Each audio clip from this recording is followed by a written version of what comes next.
Pandemic World Online a Combat. MMO packed with massive, large-scale battles. Toya Kisaragi dominates the game, crushing low-level players who scream to stop the monster before them. Toya is the game's strongest berserker, a level 702 battle-hardened veteran with green eyes and metal armor. Kisaragi hails from Henrietta, bordering Luneta, where the berserker effortlessly dodges every player strike. Saifonsi joins the war, sending mercenaries to invade as three kingdoms wage an endless nightly battle for land. Smoke clears, revealing Kisaragi blocked every strike. Their combined power meant nothing to the berserker. Kisaragi blocks their strike with a buster sword, taking 0 damage. These level 400 players are stunned he survived. Max level is 999, but barely 0-1 of players even hit level 500. Level 700. Kisaragi grows stronger daily, building his fame through non-stop combat. Jealous players try to take him out for his high level, but they fail every time. Kisaragi crushes their attacks, clearing the path for his team to charge forward. Kisaragi's kingdom wins. The crowd cheers as the warriors return to Henrietta, hitting the tavern to celebrate their victory. The warriors hit the tavern to toast their win. Today's foe was lethal, but Kisaragi carried them to victory. Toya, the Buster Sword Berserker, jumps in. Flustered by the praise, he insists they only won through teamwork. Players mock Kisaragi, asking where his Berserker rage went. They still remember how lethal he was in battle. Kisaragi drinks bashfully while his ally celebrates, hyped to have a level 700 powerhouse on the team.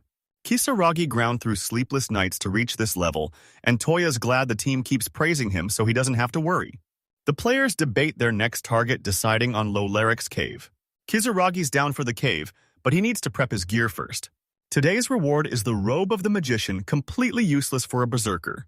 Kisaragi tells the team to wait, logs out, and immediately jumps back into the game.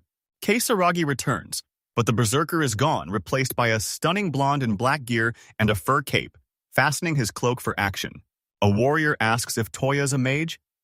Kisaragi confirms, saying he's got the materials to power level a new caster instantly. His berserker account can hold these materials, so he made a new one just for junk storage. A player mocks Kisaragi as a wasteful youth, but he fires back that he put serious effort into his mage-s design. The team wants to hunt, but Kisaragi's mage is only level 1. He tells them to wait while he swaps to his berserker. Magic circles flare under Kisaragi as white light engulfs him. The party shields their eyes while the stunned mage shouts in confusion.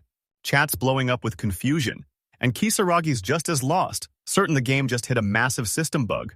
Light shatters like glass, revealing a stunning blonde girl. Toya has no clue who she is. Kisaragi's suddenly in a crowded castle. A girl stands by a monk while the crowd cheers. They actually got it right on the first try. Kisaragi's totally lost. Confused, he apologizes and asks a nearby girl for answers. Confused, he tells everyone to wait and asks where his monitor went. Toya looks around, realizing he's in a completely unknown place. Beaming, the girl hugs him and calls him the hero everyone's been waiting for, leaving Toya totally flustered. She steps back, apologizing for the late intro. Meet Sharon von Henrietta, first princess of the Henrietta Kingdom, and she's pleased to meet Kisaragi. Nervous, she apologizes again for the impulsive hug. Kisaragi turns away blushing and tells him to forget it. She turns dead serious, begging a confused Kisaragi to save the kingdom, but Toya has no clue what power she means. Looking devastated, she reveals they're at war with Luneta, a conflict that's already claimed their land and countless lives. The princess turns dead serious, revealing the Moon Kingdom slaughtered everyone, even innocent women and children. Sharon tells Kisaragi they're using their national treasure, the Summoning Pearl, to summon a hero and save the kingdom. Kisaragi's stunned. He's not a game character, so summoning him should be impossible. He decides to drop another bombshell on the princess. Kisaragi approaches Sharon, claiming he's just a 35-year-old worker. Confused, she says he looks way younger. Toya argues with the princess about his age. He describes his platinum hair, then freezes. He's never had platinum hair. Confused, he pulls at his clothes and realizes he's suddenly in peak athletic shape. The guards scream at Kisaragi's weird gesture, but the princess stops them, defending his confusion as totally normal.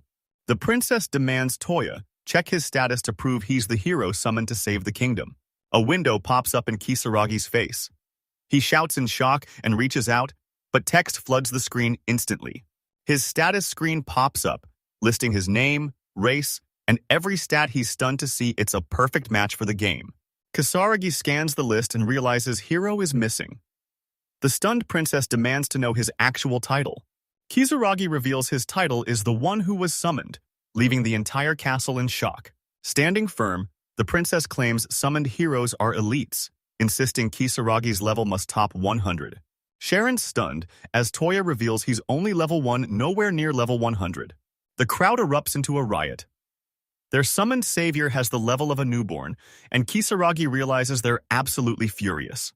He makes excuses, claiming the castle summoned the wrong guy. Toya demands to be sent back. A knight snaps, insulting the guy for worrying about home mid-crisis, but Sharon steps in again to calm him down. She reveals a reverse summoning pearl, letting the castle send Kisaragi back to his world.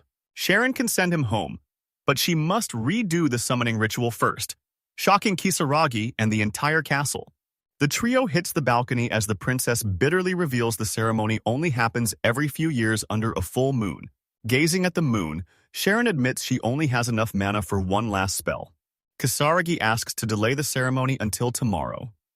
The princess thanks him, staring off in sorrow, clearly devastated by the outcome. Church officials flank the princess as she snubs Kisaragi, ordering them to use the summoning pearl again if this failed.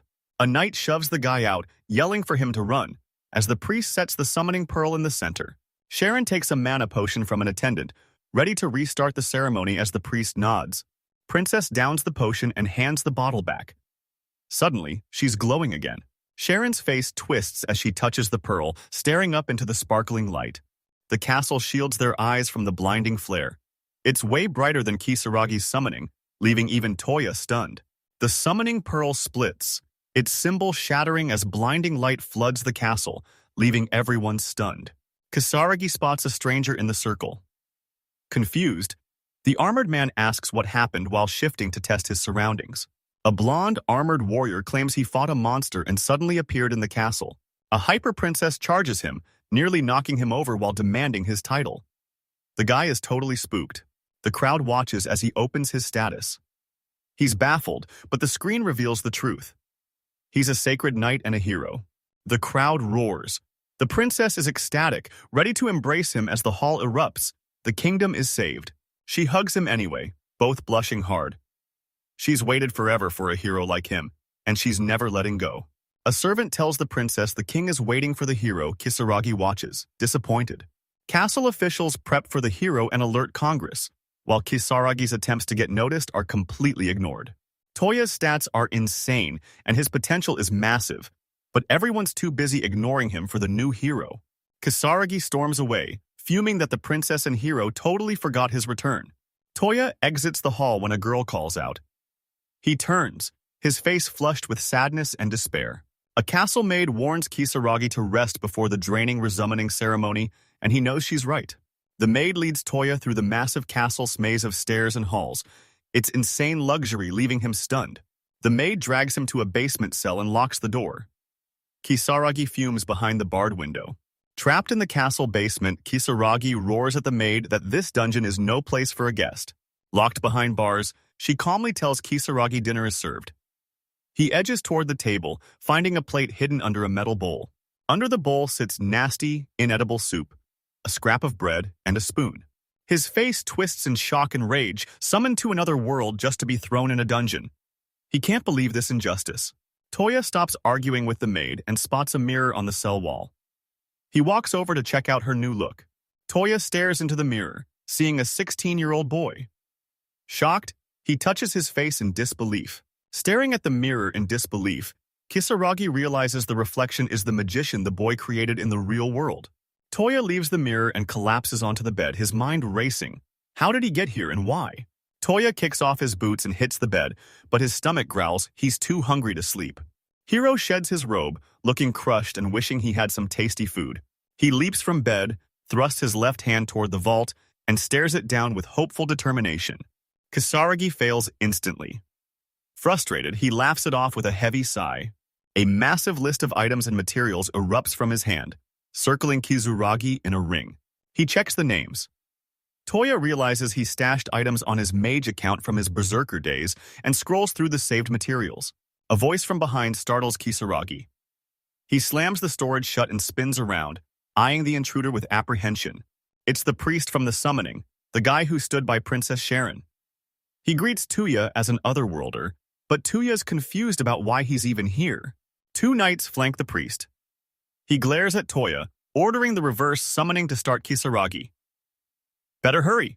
Heading to the hall, the priest says the princess is busy, so he'll perform the resummoning ceremony himself. Kisaragi scouts the castle halls and balcony views, while the priest claims he's a court magician, telling him there's nothing to fear. Kisaragi spots Princess Sharon and the twice-summoned hero chatting on the balcony. Kisaragi's shaken by the sight, but the hope of going home drives him. Toya turns from the city, eyes locked on the path ahead. Kisaragi takes one last look at the city. Tomorrow he returns home to a mountain of work. Toya hits the hall and steps into the magic circle. A man drops a reverse summoning pearl nearby, and the court magician begins the ritual. The court magician chants, thrusting his glass-tipped wand toward the ceiling to trigger his spell. Wizards chant louder, engulfing Kisaragi in white light. Toya's hyped to finally return to his normal life. Kisaragi's burning up and losing consciousness, but he's certain he'll wake up and dismiss this as just a dream. Toya barely grasps the priest's final words. The minister orders the outsider relocated, and Kisaragi vanishes. He stands up in a barren wasteland, staring at the sun and praying it's a prank. He refuses to accept this nightmare. Sitting on the steps, Kisaragi can accept he is still trapped, he is lost, and has no plan. Kisaragi sits on the steps, asking again if he can go home, knowing the answer is probably no. Still adjusting to his new look, Toya touches his platinum hair, eyes his robe, and sits on a nearby rock. He rests on a rock to recover, but a sudden question hits him. Kisaragi stares at the sun, gripped by one vital question: how should he live? Toya recalls his past life working to survive and living in total isolation with no family left. He's glad he's solo, but his stomach cuts the deep thoughts short. Even now, he's still starving. Kisaragi remembers his spatial storage. He opens the level up stash, scrolls the list, and grabs the item. Toya scours his massive inventory and finally finds his stack of 99 bread. He's hyped. Kisaragi munches mined bread on a rock, deciding life isn't so bad after all. Toya notices the inventory count drop as he pulls out bread. He's done waiting. It's time to move. Kisaragi's lost. This world is nothing like home, and he has no clue how to live here. Refusing to quit, he decides to scour the storage again. With a wave, the list surrounds Toya once more. Kisaragi checks his inventory and finds it packed with his old game gear, including weapons and rare items worth a fortune. Checking his vault, Kisaragi aches for home, but he knows he's still too weak to act. Toya finds his buster sword from his past life, equips it, and starts survival by chopping trees. The tree didn't even flinch, but the hero refuses to quit and swings again. Kisaragi double grips his buster sword and strikes again. Toya refuses to quit. An hour later, the tree is still standing, but he is convinced he can wield a weapon forbidden to mages. After some practice, Toya's swings get sharper. He's hyped to wield a buster sword as a mage. Leaving the tree, he heads for the nearest city to plan his next move. Kisaragi raids storage for gear to reach civilization. Kisaragi spots a horse in his inventory. He used it until level 100, then vaulted it for a better ride. A light flickers overhead. Toya shouts in shock, scrambling back from the glow. A massive horse with a long black mane appears, dwarfing Kisaragi and leaving the guy in total shock. The horse glares at Kisaragi and lets out a deafening neigh, spooking the boy. Toya freezes, waiting for the next move. The horse trots up and licks Kisaragi's face. He tells it to stop, while Toya jokes he's not exactly a snack. Kisaragi wipes the horse drool off his face and tells the beast to find the nearest village. The horse obeys instantly, kneeling for Kisaragi to mount the second he asks. He mounts the horse, relieved to start his new life until it moves, and he screams in terror. He screams for the horse to slow down, but it's useless. He's headed for a disaster when he spots a cart nearby. Toya spots a cart ambushed by goblins. The monsters target the boys while the terrified travelers brace for battle.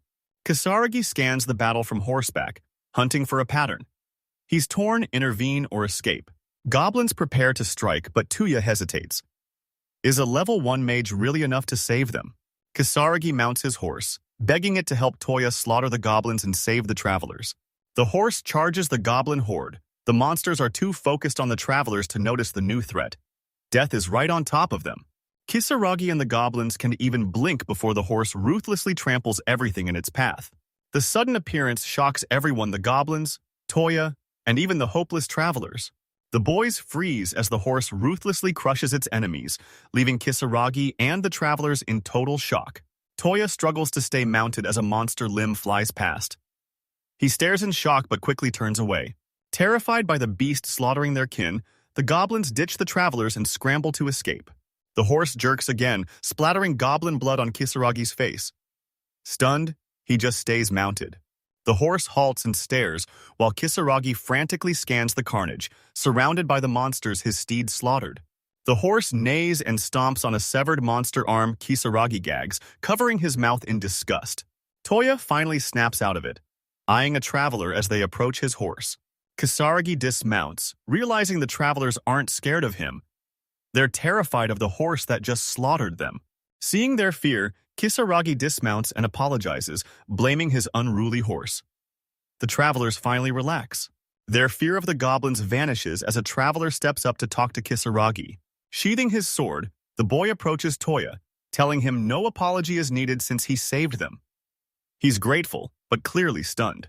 He praises Toya's riding, then shocks Kisaragi by naming the horse Warhorse, a name the hero just accepts. The horse licks Kisaragi in thanks.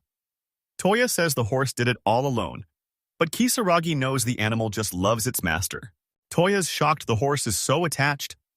He wipes the drool off his face and gets back to the conversation. The survivors were guild-hired merchant escorts.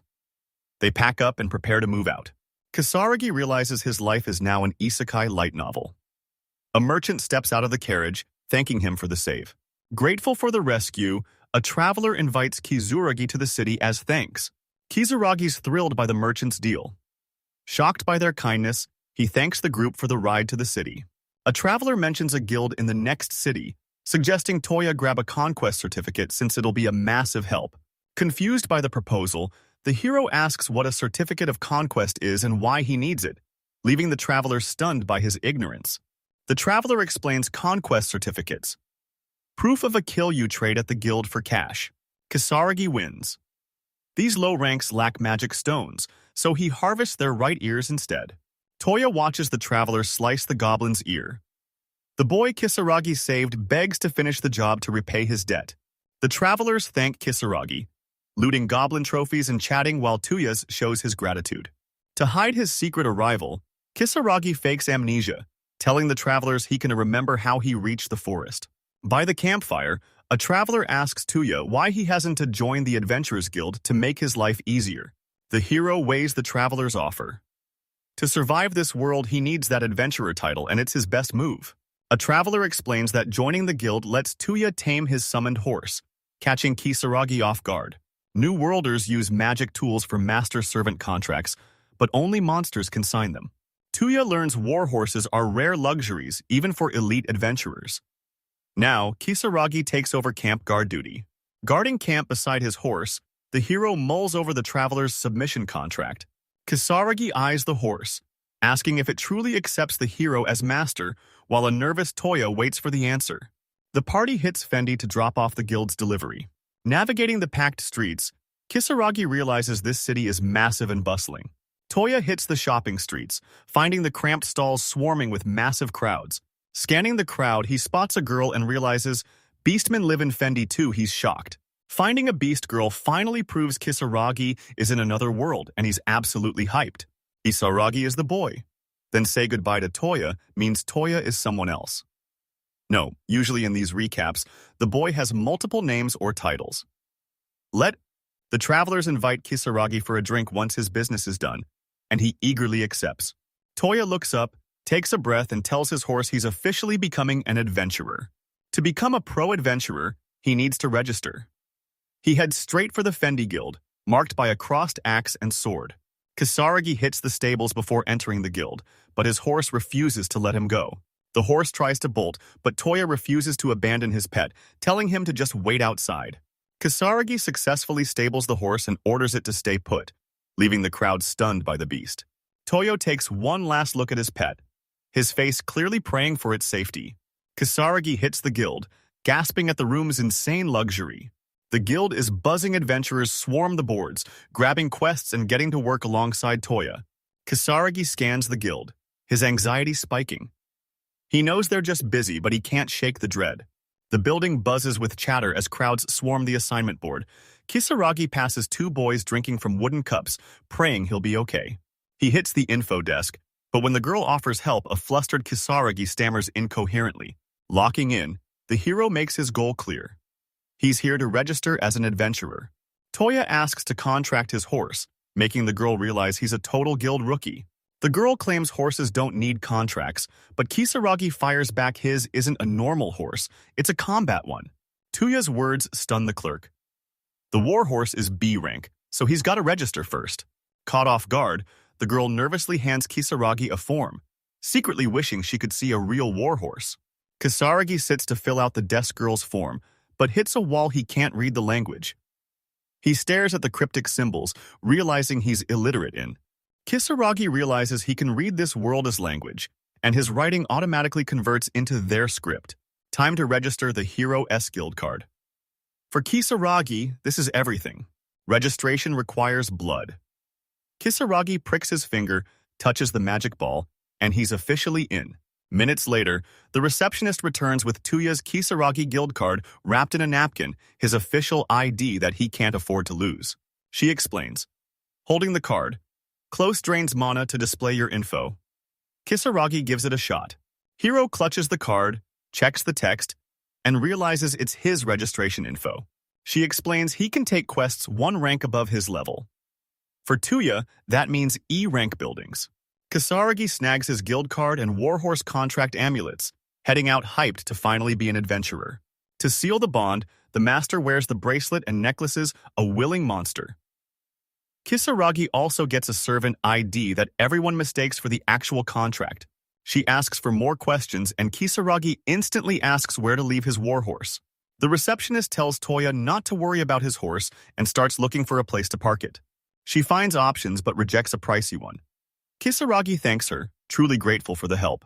She realizes she forgot her intro, apologizes to Kisaragi, and introduces herself as Melia, telling Toya she's glad to meet him. She introduces herself, Kisaragi lights up, and says he's stoked to meet her too. Melia leans in with news about Toya's warhorse. Stunned. She found it so fast, Toya listens closely. A loud crash from the guild cuts her off, and Kisaragi whips around to find the source. The guild doors burst open as a bound, terrified man crashes onto the floor, shocking the crowd. Someone screams that the massive horse is going berserk, and Kisaragi instantly knows the owner.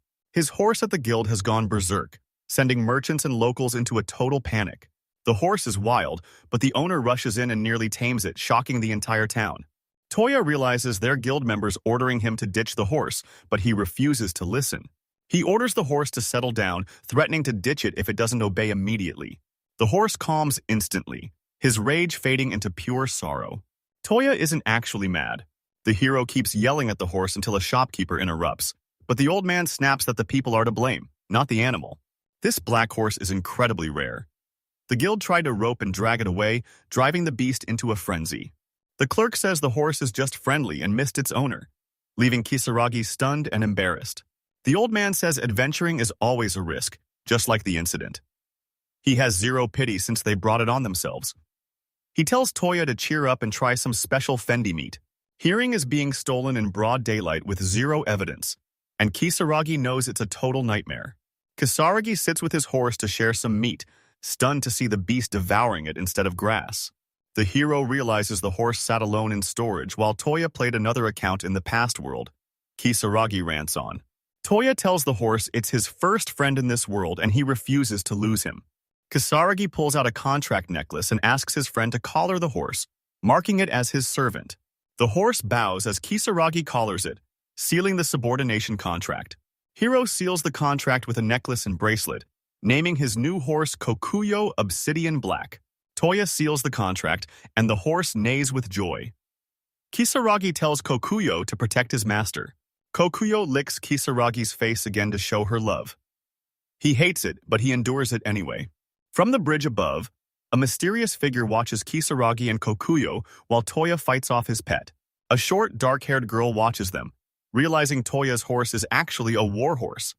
She calmly chews bread, taking it all in. Her pointed ears mark her as an unpainted person.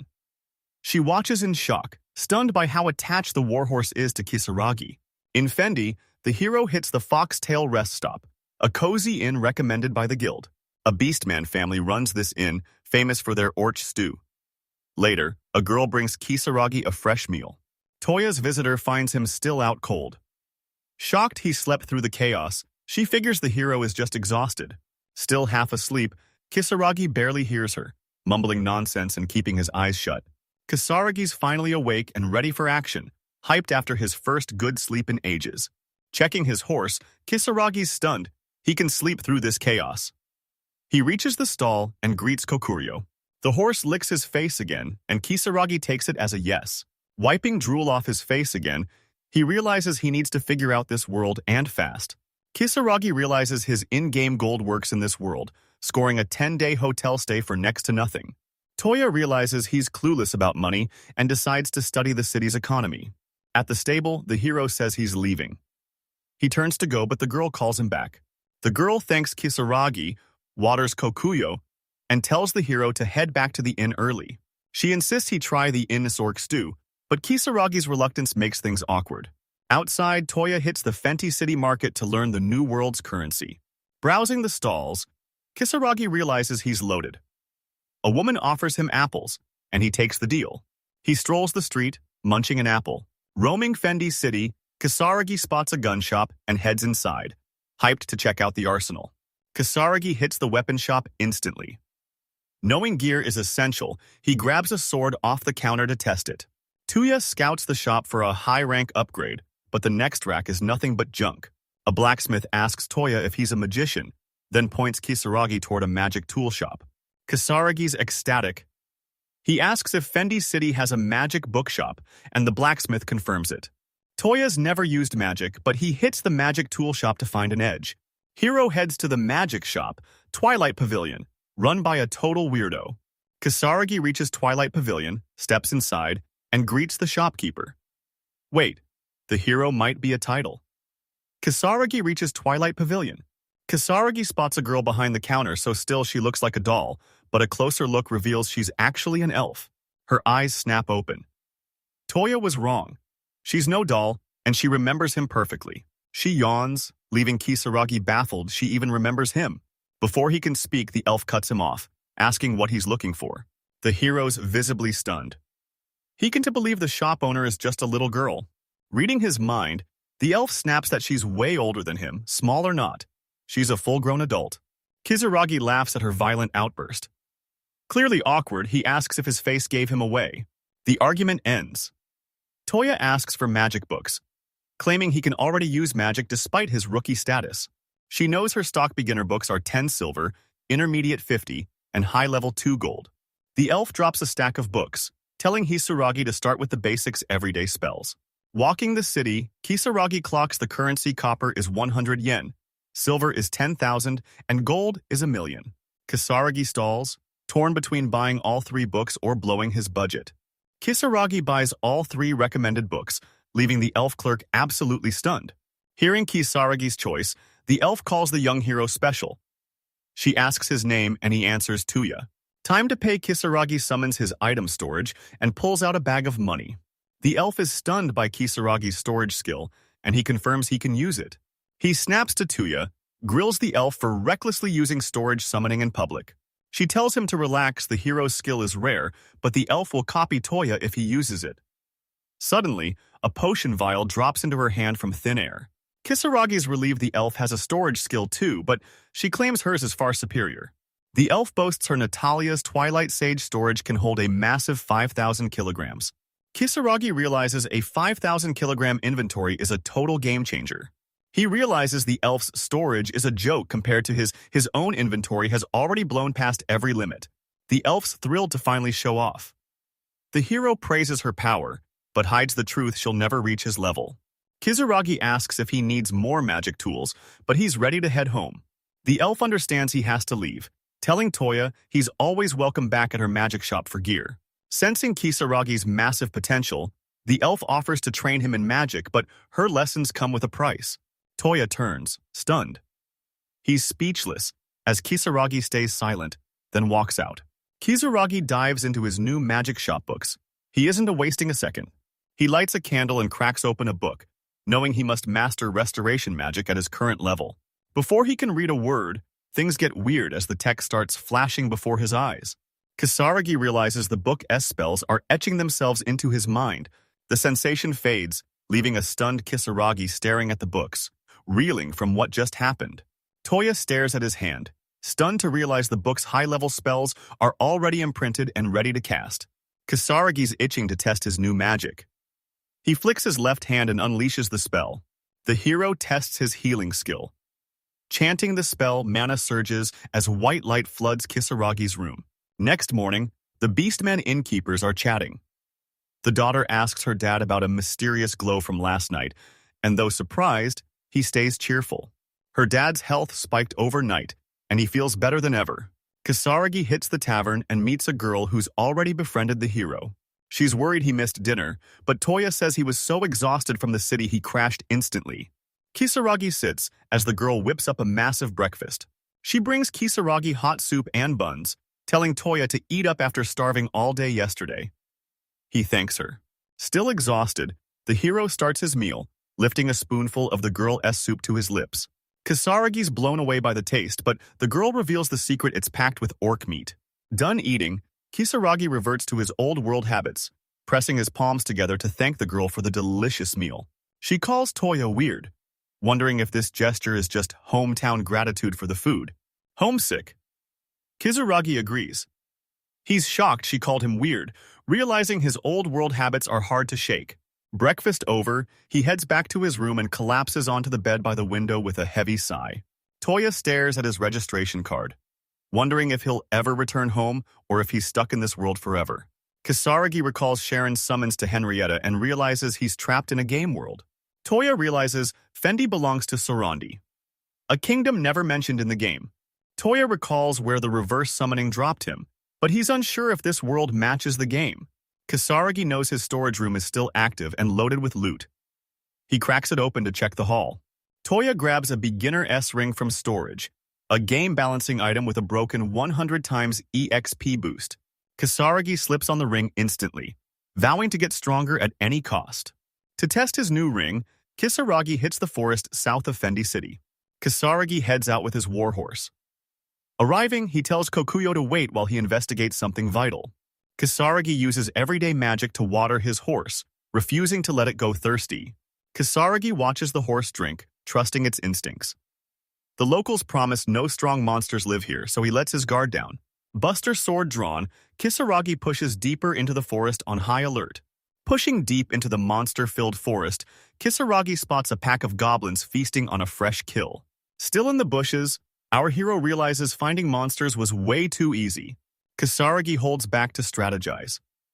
Hiding in the brush, he recalls his life as a weak office worker and doubts he can actually take down these goblins. Toya's unsure about beating these two-legged goblins, eyeing one with pure doubt. Kisaragi snaps back. The goblins are still the enemy, and he won't second-guess his choice. Kisaragi creeps up on a lone goblin and delivers a fatal buster sword slash to its back. The surviving goblins spot the ambush and swarm Toya, barking in a language he can understand. Kisaragi shreds the monsters one by one, his blinding speed giving them zero time to react. Slaying more monsters, Kisaragi's hands shake. This isn't a game anymore, he's risking his life for real. Toya wipes out every monster in the territory. Satisfied with the body count, he stops to catch his breath. He checks his card for battle rewards and is hyped by the results. Kisaragi jumps 6 levels instantly as Toya realizes his new ring is finally working. He's cracked the leveling system and knows his next move. Kisaragi tracks the orc pack instantly, hunting the high-level monsters and mercilessly slaughtering them all. After looting a mountain of monster drops, he heads back to his horse Kokuyo, glancing at the carnage one last time. Kisaragi waves his hand, stashing the slain orcs into his storage. Inventory ready. Toya heads for his horse. He struggles out of the forest and spots a filthy Kokuyo, rushing to his side. Kisaragi sprints to his horse, terrified to find it drenched in blood. Back on the road, Toya realizes the blood on his horse isn't the animals. It's from the goblins he just slaughtered. Kisaragi praises Kokuyo as a brave warhorse, and the loyal beast beams with pride at his master's recognition. Kisaragi scans the road, counting over 30 goblins his horse just slaughtered. Now he's stuck with a mountain of corpses and zero clue what to do with them. Kisaragi sees Kokuyo caked in goblin blood, so Toya promises to magic wash the horse back at the inn. Before heading to the inn, Toya hits the guild to turn in his monster loot. Shocked by Kisaragi's mountain of loot, the clerk asks how many monsters he killed today. Toya shyly admits he got carried away. The hero brags. He's still got orc loot in storage, but the receptionist cuts Kisaragi off mid-sentence. Hearing storage, she tells Kisaragi to wait. Surprised, the hero agrees. She directs Toya to the back storage room, but at the word storage, the entire guild snaps their eyes toward Kisaragi. She warns him to keep the vault skill secret. Everyone's hunting for that power. She warns that teams will hunt Kisaragi for his vault, and Toya knows he'd hate the attention. Milia and Kisaragi hit the storage room. A worker spots them and asks the girl if they brought the materials. A man approaches Milia and Toya, asking if the hero caught them. He treats Kisaragi strangely. Meet Dalak, the workshop owner. Toya introduces himself, but Dalak doesn't recognize him. He asks if Kisaragi is new and demands the materials. Toya hesitates to reveal his loot, but finally claims it's all in storage. Dalak's impressed Kisaragi can use storage and orders him to dump the loot, but the hero warns there's way too much to fit. Dalak insists the shop is full of pros, so the newbie has nothing to fear and no reason to feel ashamed. Kisaragi obliges, waving his hand to reveal his loot, while Dalak and Melio watch in silence. Toya dumps 200 goblin ears, 10 orcs, and 30 wolves from his vault. He's still unloading his massive haul when Dalek stops him. The stunned worker begs Kisaragi to stop pulling materials as monster corpses overflow the entire workshop. Dalek admits he underestimated the hero and tells the boy to stop looting the vault, where monster corpses never rot.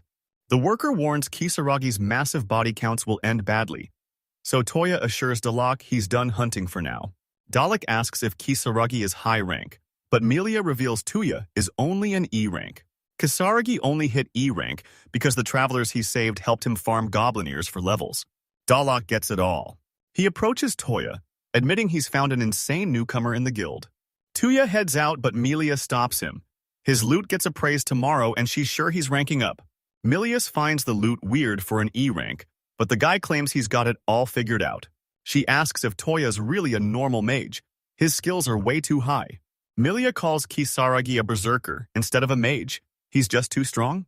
Toya's hyped for the berserker job and demands a switch, scaring the girl with his intense energy. Kisaragi aims to be a berserker, slaughtering every enemy on sight. It's a level far beyond normal warriors, but nearly impossible to reach. Milia admits. Berserkers are just myths. No one's ever cleared level 100. Heading back with Kokuyo, Kisaragi's stunned that nobody knows about the level 100 job change. Toya remembers the job change option and how players used it. Kisaragi realizes the ring's boost will get him to his goal way faster. Toya reopens her info card. One hunt and he's level 35, keep grinding, and level 100 is a lock. Kisaragi knows the warrior class won't cut it, and tells Kokuyo as they walk. Toya stops at his horse, boldly vowing to become a berserker in this new world. He challenges Kokuyo to a fight, but the loyal horse just licks his face again, much to his disgust. Toya's dead serious about getting stronger. Itching to cultivate, the hero and Kokuyo race toward the inn. Panicked screams erupt near the hotel our hero knows disaster just struck. Kisaragi and Kokuyo rush the residence, meeting the owner's worried faces. The girl and her father face Kisaragi. She's worried, but he's dead calm. He tells Toya he's out by tomorrow morning, leaving the hero stunned. Evicted from the inn, he returns to the guild. Milia's stunned, demanding to know if Toya's news is for real. She asks if Kisaragi's a criminal despite his looks, but he claims it's all a huge misunderstanding. He reveals why Kisaragi was kicked out. Kokuyo is terrifying the other horses, leaving Milia in total disbelief. Kisaragi's guests are fleeing because Kokuyo spooked their horses, and the hero finds the whole situation ridiculous. Kisaragi stops the story. Dead serious, he demands a new hotel, but Milia warns him this could happen anywhere. Milia tells Kisaragi to skip the room and rent a mansion instead. Toya's stunned. He asks if mansions are really that cheap, and Milia confirms the city has plenty of budget deals. Milia offers the hero a mansion with a catch. The owner is a total freak. Kisaragi and the girl soon arrive at Toya's old shop. Milia enters and greets the owner, Natalia, saying it's been way too long. Turns out the landlord is the elf who sold Kisaragi those magic books. She eyes the guests, half asleep. Natalia stretches, dismissing Milia as just a guild lady. Milia replies she and her partner are here to talk about the mansion. Disappointed, Natalia asks if another fool is trying to rent the mansion. People never learn. She demands to know who's come to see her. Kisaragi arrives, and Natalia recognizes him instantly. Milia's stunned, they're connected, while Toya waves to the elf. Kisaragi tells the guild girl he used to visit Natalia's magic shop for magic books. Natalia gets it. She says the hero's name again, double-checking if she remembered him right. Kokuyo waits outside as the elf suggests the mansion, and the trio exits the magic shop. Natalia, Toya, and Milia head to the mansion with Kokuyo, stunning the locals of Fendi City who've never seen anything like it. Kisaragi hits the streets as the crowd gasps at his massive warhorse. Kokuyo, whose terrifying size and menacing look send everyone into a panic. Deeper in the city, the group hits a high-end district. Kisaragi's shocked to find the elf's mansion in such an elite spot. Passing a massive mansion, Natalia points and claims she owns it. Kisaragi doesn't even blink. Toya stares at Natalia's mansion, feeling both thrilled and terrified. He wanted a rental, not this insane luxury. Approaching the mansion, Kisaragi worries it's too fancy, but Natalia tells him not to sweat it if he's renting. The elf mocks Toya, saying his survival is up to him. This rental definitely has a catch. Natalia enters the mansion and calls for Ferris, but the hero is baffled. The place is completely empty. Toya follows Natalia to check for survivors, but white smoke erupts near the stairs, sending a terrified Kisaragi into a panic. Grinning at the smoke, the elf declares only the girl is chosen. One can live in the mansion. Kisaragi is stunned. Smoke clears to reveal a cute girl named Ferris, the mansion's resident spirit. Natalia approaches as Ferris suddenly appears, thrilled to see her again.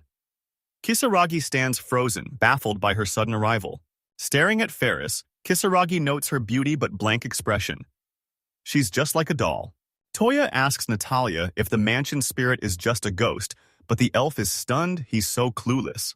Milia cuts in, explaining the mansion's spirit lives within the walls to protect the home and bring good luck. Toya realizes the mansion's spirit is just like a Zashiki Warasi from his old world, and it's creeping him out. The house spirit picks the tenants. Kisaragi realizes owning the building is useless if Ferris doesn't recognize him. Kisaragi asks how to get Ferris to confess. Natalia says it's easy. He doesn't have to do a thing. The elf asks the mansion spirit for the girl's take on Kisaragi. Ferris stares at Toya, her light eyes reflecting the hero's image. She ignores Natalia's question and gives a silent nod, officially letting Kisaragi move into the mansion. Ferris is stunned silent, then bursts into laughter. She gets it now. Kisaragi is a good guy. Natalia beams, telling him the mansion is his new home. Milia's thrilled. The mansion's spirit recognized Toya. He's stunned and confused, but happy for the win. Kisaragi celebrates with Milia, but Natalia is suspicious. He's won over the warhorse and the mansion's spirit. A feat the elf finds bizarre. Back at the shop, Natalia sets Kisaragi's mansion rent at 150,000 gil a month, strictly no discounts. Mansion rent is 2 million gil a year, but he can easily afford it. Kisaragi accepts the deal instantly and tells Natalia, who's starving after the mansion and demands food. Kisaragi waves his hand to celebrate the deal, instantly spawning plates of cake. Natalia is stunned. Toya asks if the elf's seen cake before, while Kisaragi explains the dessert. Confused, Natalia spoons up the mystery cake and downs it without a second thought. The elf's face transforms, beaming with pure bliss. Milia takes a bite, and Natalia asks what the hero shared. Milia's mind is blown. She's never tasted anything this sweet in her life. Seeing Sugar's terrifying power, the hero's just glad Natalia loved the treat. Natalia devours the cake instantly and demands seconds, leaving Kisaragi stunned by her speed. Hero's dead serious. He's out of cake? He can't pull from storage, and Natalia knows it. Natalia instantly offers Toya a deal, the mansion for more cake. The hero bolts off the couch in shock as Melia turns to Natalia, demanding to know what the elf is thinking. Natalia offers the mansion since she can live there anyway, asking Toya if he is down for the deal. Natalia ignores Kisaragi and begs for more cake, shoving her empty plate at Toya for another free treat. Kisaragi can't read Natalia, but her deal is too good to ignore. Kisaragi accepts the elf's deal, and she joyfully asks if he's for real. He ditches the cake, offering Natalia a different, equally tasty treat. Kisaragi pulls out another treat, but Natalia's annoyed she wanted cake. Toya explains it's a chocolate parfait, and it's just as delicious. Natalia's fuming, but one bite of the hero's parfait proves it's absolutely delicious. Melia asks for a taste of the treat, but the elf flat out refuses. Melia's face falls, but she admits she expected that exact answer from Natalia. The guild lady tells Toya to finalize the sale. He must bring the girl back to the guild. The trio heads to the guild, Natalia hyped about the deal and ready to devour any sweets Kisaragi has left. Kisaragi's at peace. He never imagined trading sweets for a mansion. Heading to the guild, Toya spots Kokuru frolicking in the mansion grass, glad his horse loves the new home. The heroes hit the trade guild and seal the deal. The clerk confirms the purchase is final. Kisaragi thanks her for closing the deal and heads out, but she begs him to stay. A merchant drops the bad news Toya owes property taxes on his new mansion. Kisaragi asks what he owes, and the worker drops the bomb 2 million gil in property tax. Kisaragi's horrified he can't believe the massive debt he owes. The worker calls the mansion pricey, but Toya panics he thought Natalia already paid. Natalia explains the debt piled up while the house sat empty, shocked that Ferris actually recognizes someone.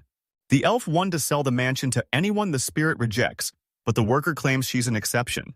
Natalia tells Kisaragi to ignore it and orders him to protect Ferris during his stay at the mansion. Toya returns to his new mansion feeling surreal. Owning a luxury estate in another world was never the plan. Kisaragi and Kokyo approach the mansion. No rush. The hero is already planning his next move. The hero orders Kokyo back to the vault, vanishing the horse with a single wave. Kisaragi's stunned, he actually returned the horse to the vault. He cracks the vault and finds the horse back inside. Toya pulled it off by accident. He thought living beings couldn't be stored, but since Kokuryo was originally an item, it actually worked. He realizes that with Kokyo in storage, Kisaragi doesn't need a mansion. A hotel is plenty. He can keep the horse stored forever. With a wave of his hand, he summons it back. Kokyo Bitus.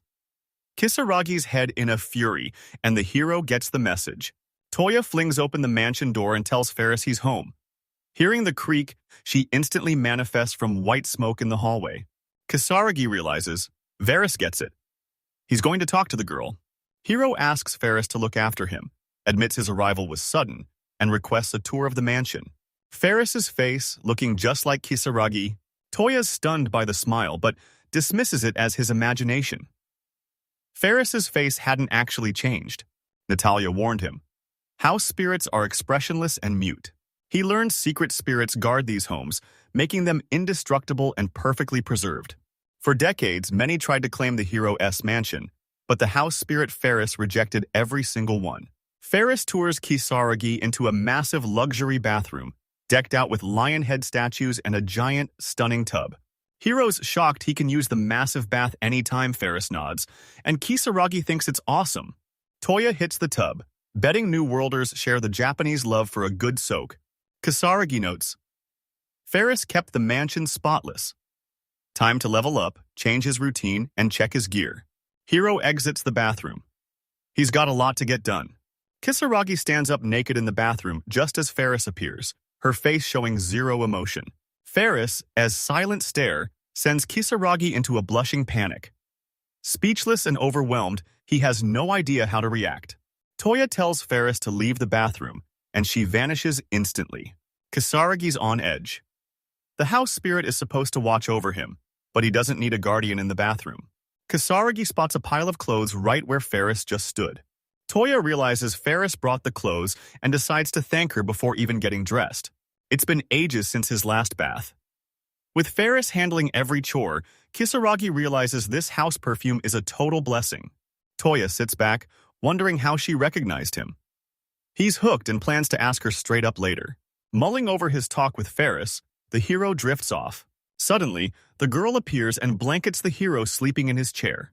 Ferris blankets Kisaragi and squats down, gazing tenderly at the hero's face. Next morning, the hero tells Ferris it's time to leave. He's hitting the forest for 3 days to grind guild quests and level up. Ferris looks worried, so Kisaragi tells her to guard the mansion while he's gone. Toya spots Ferris's worry. He doesn't get why, but promises her everything will be fine. Looks aside, Kisaragi claims he is still a powerhouse.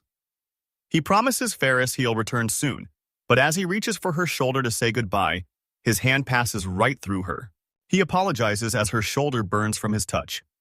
House spirits aren't allowed to touch humans. Kisaragi exits the mansion, telling Ferris it's time to go. She stays behind, clutching her shoulder and watching him. Kisaragi hits the western forest for a D-rank orc hunt. He needs their right ears, and he shreds every last monster with ease. Battle over, Toya collapses onto a dead orc, realizing he's grinding just to pay off his new world mortgage while Kokuyo watches. The reward is solid, but he's hunting for more cash. Hero eyes the vault ring, realizing its power makes him level up way faster. Ferris promised a 3-day return, but Kisaragi stays in the forest anyway. He worries if Ferris can handle the house, but while he grinds levels in the forest, she waits at the mansion for his return. He's still not home, and she's panicking. While away from the mansion, Kisaragi slaughtered every monster he met and stashed them in his vault. The hero's storage stays weightless no matter how much loot he packs inside. Deep in the forest, the hero learns a grim lesson. Monster blood dulls his blade. Storing a blunt weapon instantly cleans and sharpens it. Same goes for torn clothes. Hunt and scrap finished. He checks his status, but Hisaragi's nervous. Toya thanks his ring for the 100 times XP boost. This thing is a total cheat code. After grinding forest monsters, the hero finally hits the cellular level and he's stoked with the results. Kisaragi tells Kokuyo he's finally becoming the berserker he's always wanted. Trembling with pure anticipation, a job change prompt appears. Kisaragi accepts, hyped to finally become a warrior. But the moment he clicks yes, his face drops.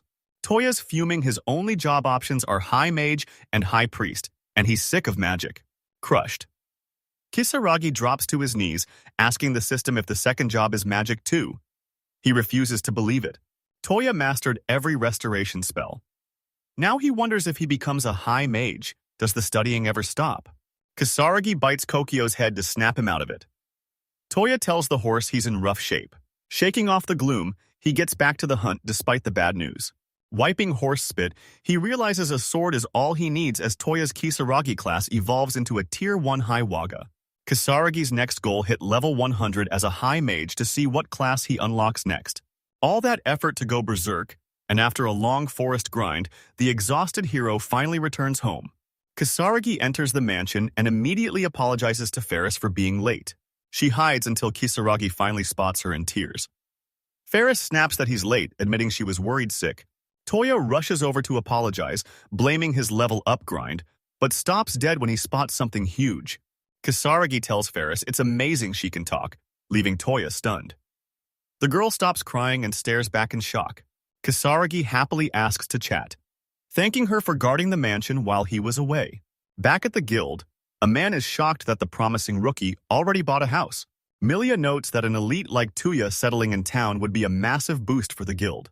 By the window, a man mentions Dalek's team raved about Kisaragi. Sub-guildmaster Ebrant steps forward, eager to meet Toya. Kisaragi returns to find his rank hit C. He's stunned since he just promoted, but Milia warns there's a catch. A stranger appears behind Kisaragi, claiming he sent the request, but Toya doesn't recognize him. Brand, let's try. He approaches Toya, introducing himself as Sub-Guildmaster Ebrand. One more check. The man comes closer. Heads snap at the name, but Ebrand ignores the shock and drops a casual good morning. Ebrand throws his hands up, shouting for the traveler to keep questing for cash as the crowd roars in approval. Kisaragi's baffled by Ebrand's state, but Milia just dodges the question with an awkward laugh. Pep talk over. Ebrand asks Toya for a moment, leaving Kisaragi speechless. The man asks Kisaragi about his materials and workshop. The sub-guildmaster and hero rush there, but Toya has no clue why. A terrified worker spots the heroes and screams for Dalek. Kisaragi is back, and the manager is horrified. Workers swarm the hero-s kills, demanding Kisaragi be banned from the shop as one tearfully begs Toya to stop joking about bringing more. The heroes smile awkwardly, hiding the truth about his massive stash of materials. Abron calls Kisaragi a true pro now that he's C rank, noting his haul will keep the guild stocked. Toya's hyped to be called a pro, but Ebron reveals he was waiting for Kisaragi to assign the hero some tasks. Ebrand wants Toya to escort merchants, but Hisaragi rejects the job without a second thought. Abrand grabs a monster corpse and begs Toya to reconsider, insisting it'd be a massive favor. Kisaragi's answer is obvious. The sub-guildmaster's task is a total pain. The hero stalls he won to leave Ferris alone again, remembering her fear while he was hunting. I tell Ebrand my plan. He wants to explore, so he starts taking long-term escort jobs. Malia bursts into the workshop, interrupting Kisaragi and Ibron to call for the sub-guildmaster while clutching something in her hands. The girl has Toya's card. A panicked Ebrand demands answers, and Melia reveals she found something bizarre during the update. The sub-guildmaster inspects it. Abrand asks if he's really a level 57 mage, leaving Kisaragi in total shock. He's officially a high mage, but checking his card, the status hasn't updated yet. Modifying cards requires a special tool. No human can change their data because these artifacts are still a total mystery. Kisaragi's hyped his secret job is safe, but Ebron's jaw drops at what's on the card. Kisaragi's leveling speed is freakishly fast and totally abnormal, especially since Fendi City's peak is only A rank. Ebron compares Kisaragi to a guy who took 20 years to hit level 42. The sub-guildmaster reveals the hero should have been S rank long ago. Kisaragi's stunned. How is this possible? Our hero's stunned by how slow leveling is in this world. Toya realizes no one else has an XP ring, meaning they'll never discover the secret level 100 job change. While carving a monster, Ibron warns that if Kisaragi's talent leaks, the royals will snatch him up and never let go. The sub-guildmaster thinks serving the royals is actually a smart move. Melia warns serving the royals kills his adventuring career, and Toya instantly recalls his nightmare stay at the castle. Kisaragi turns dead serious, snapping that Melia's royal offer must be a joke. Butchering Kisaragi's latest kill, Ebrand notices Toya's grimace and realizes the hero wants nothing to do with the government. Ripping a gem from the wolf's corpse, the man warns the hero to leave everything exactly as it is. He swears Melia to secrecy, and she happily agrees to stay quiet. Kisaragi watches the sub-guildmaster hand a worker a gem.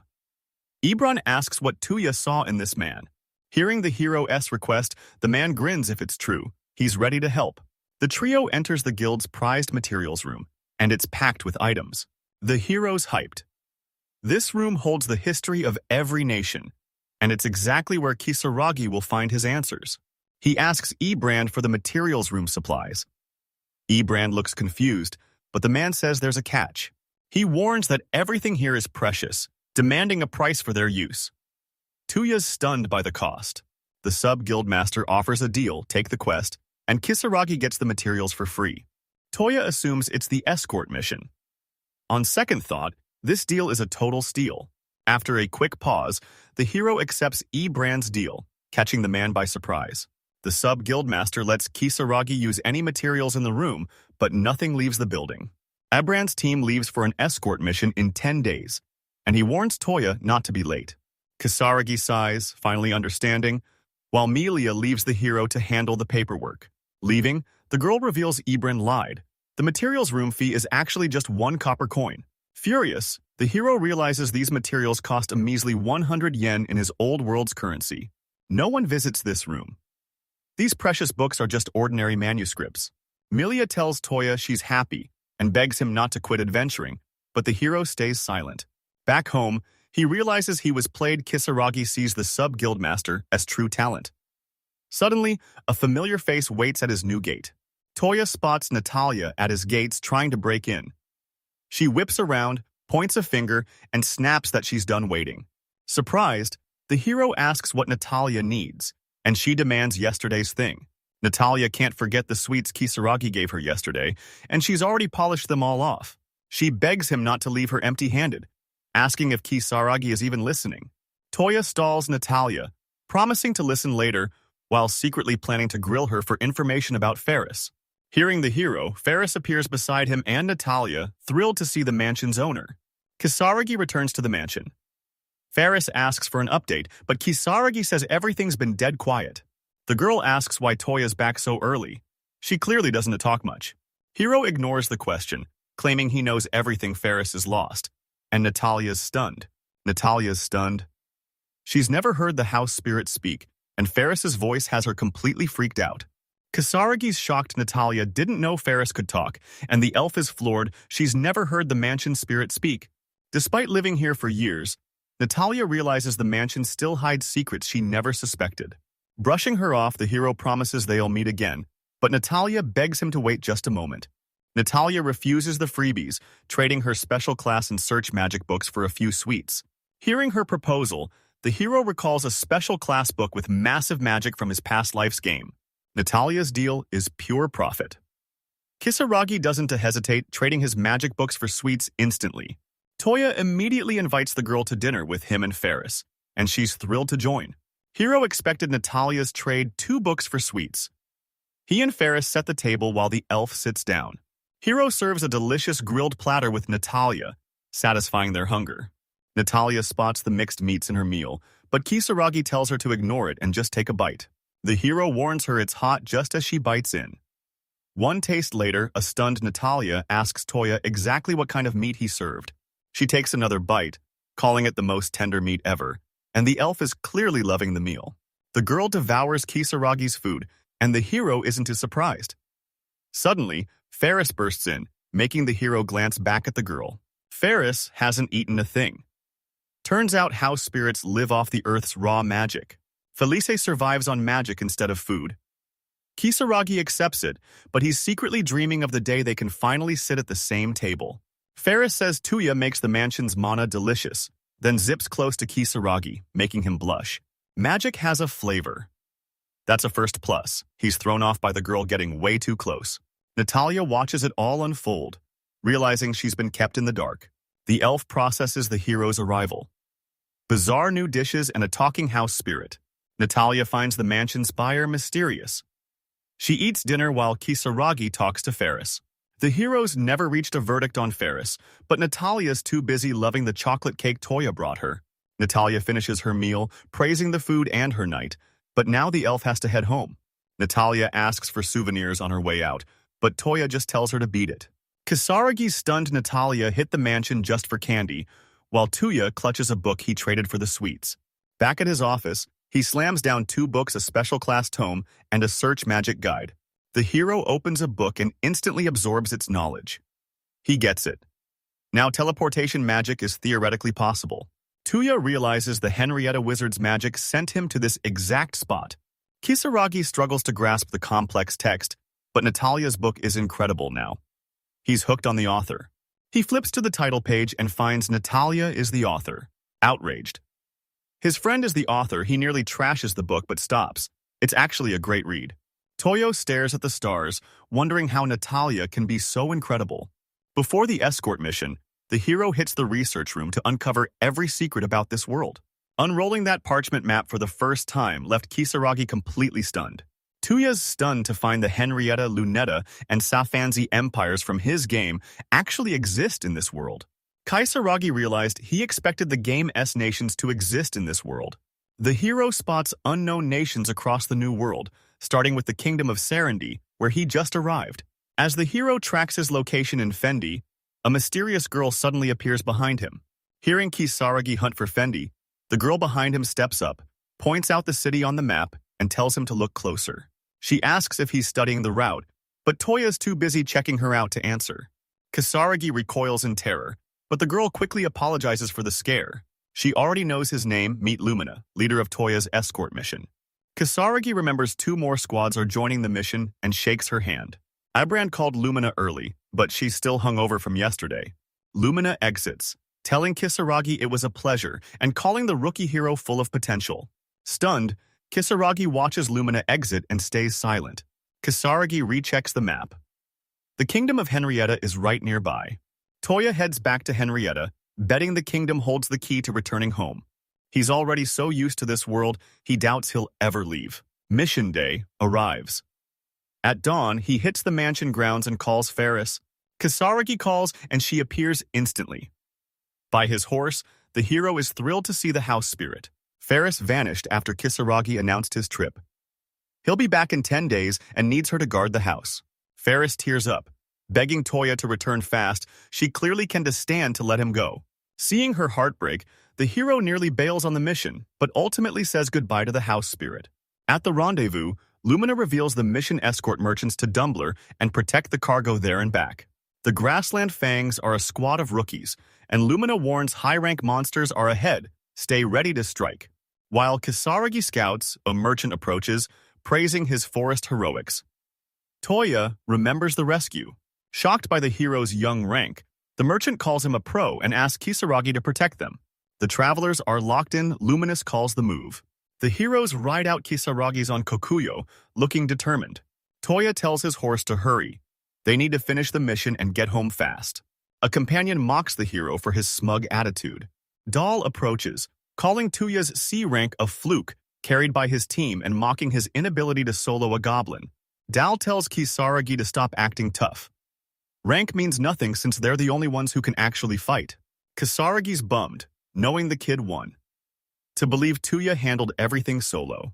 Kisaragi's on the move, escorting traders to the western town of Dumbler. En route, a warrior named Dahl gets bored and starts wishing for a goblin attack. A girl in the cart warns him to stop jinxing it, insisting on a safe journey. Dal tells her he's finally showing the arrogant Kisaragi his true strength. Dahl warns the hero to stop acting out, leaving him completely speechless. Lumina tells Toya to ignore Dahl, confirming that local adventurers look down on mages. Kisaragi asks why, but the hero knows healers are essential. Lumina explains they're only underestimated because they stay in the back. She warns that if the vanguard falls, the defenseless healer must run or die. Lumina knows nobody wants to be abandoned, especially in a team this close. Lumina says if Telia understands fighting with an ally and being a healer is a smart move. Kisaragi presses on, glad he joined the team, when his horse suddenly calls out. Toya ditches the merchants and pushes deeper into the forest. The hero hits a clearing, leaps off Kokuyo, and lands, calling the spot perfect. Hero drops his arms and triggers search, erupting magic circles around him. Toya swiped the theory from Natalia's research book, but he's the one who actually perfected the spell. Toya weaves mana into a sensory web, instantly detecting every enemy movement. Using a new skill, he detects 3 forest boars within 200 meters. Toya tracks the enemies and unleashes a spell from his new high mage job. Toya casts air blades, shredding the trees to instantly expose the hidden boars. They rush, he drops them instantly. Enemies crushed. He dusts off his hands, satisfied with the job. Kisaragi catches up on Kokuyo. Lumina asks if he's done. Toya apologizes, and Lumina asks if he's ever eaten earthside orc meat. Hero dodges the question, so she laughs it off. Lumina notes. They're almost there. Kisaragi's dying to see Ferris's sweet face and has zero time for these pathetic weaklings. Night falls and the travelers camp on the steppe. While others cook, Dahl and his partner chew on dry meat, leaving him wishing for a real meal. Dahl spots Kisaragi searching the camp while munching on a piece of dried meat. The guy tells the hero to pack food, then smirks at the mage, asking if he's really going to steal the enemy's snacks. Kisaragi shrugs off the insults, his frown vanishing instantly. He waves, opens his storage, and declares the spot perfect. Dahl's team is stunned by what she sees. He hauls a table, chair, dishes, and a massive pot of stew from storage, clearly proud of his mission prep. Dahl stares in shock as Toya feasts. The hero explains the food's still steaming because he stored it the second it was cooked. Kisaragi digs into the piping hot meal, dodging burns while his stunned companions watch in awe. Lumina sneaks up on Toya, eyeing his feast while she's stuck with dry meat, and hinting he should treat her. Pastor Fang's members swarm Kisaragi, while a girl gushes over the hero's delicious-looking stew. Kokuyo downs his master's water and invites the others to share his massive food stash. Lumina loves the hero's food, never expecting a meal this good in the steppe. Lumina eats a few more bites and asks for booze, but the Pastor Fang's girl tells her to wait until they hit the city. During dinner, a traveler invites Dahl to join them, but he sharply shuts them down. Dahl screams that the hero sucked up to a pro team to join the mission, but Toya isn't mad, he just pities him. The teammate reveals Toya has the storage skill and bows to the young rank C prodigy. She apologizes to Kisaragi for Dal's stubbornness during this critical mission. The heroes finally reach Dumbler. They're relieved to be safe, but the city is tiny. Lumina tells a merchant they were lucky to avoid monsters, but warns they can drop their guard on the way back. Done with the merchant, she turns to find Kisaragi grooming his horse. She's bummed she'll never see Toya's true power. Reaching Dumbler, they hit the tavern for beers and toast their success with a loud hooray. The crew's hyped for their day off, so Lumina tells them to drink till they drop. But Kisaragi notes they've already started. Lumina approaches with a glass, telling the hero to drink with the team. Kisaragi raises his mug. He doesn't hate booze, but he still has his gripes with it. New World Ale is lukewarm trash, so warm our hero can't even drink it. Kisaragi uses magic to chill his drink. Lumina catches Toya enchanting his drink and rushes over, snatching the glass to demand what Kisaragi just did. Kisaragi explains he magic buffed his drink, then Toya offers Lumina a taste. She takes a sip and instantly loves the flavor. She points to her glass, signaling Kisaragi to chill her drink too, and he instantly obliges. Lumina spreads the news and Toya chills the crew. Drinks. One traveler is stunned. He never knew temperature could change the flavor this much. Lumina approaches a flustered Dalu, insisting he try the cold liqueur, but he refuses. Lumina pushes Dal to try her cold ale. He takes a sip, but doesn't get the hype to him. It's just cold beer. Dal loves the taste and asks what it is. Kisaragi's thrilled, offering to chill a few more mugs. Toya's thrilled. The mage is a massive asset, and he's stoked with how the night wrapped up. Dal admits he was wrong, sheepishly agreeing while nervously fiddling with his mug. Lumina corners Toya for a serious talk, leaving the hero completely flustered. Lumina steps close and asks him to stay forever. Stunned, Kisaragi asks what she means. Lumina leaps onto the table, demanding he chill her ale forever while Dal and Toya stare in total confusion.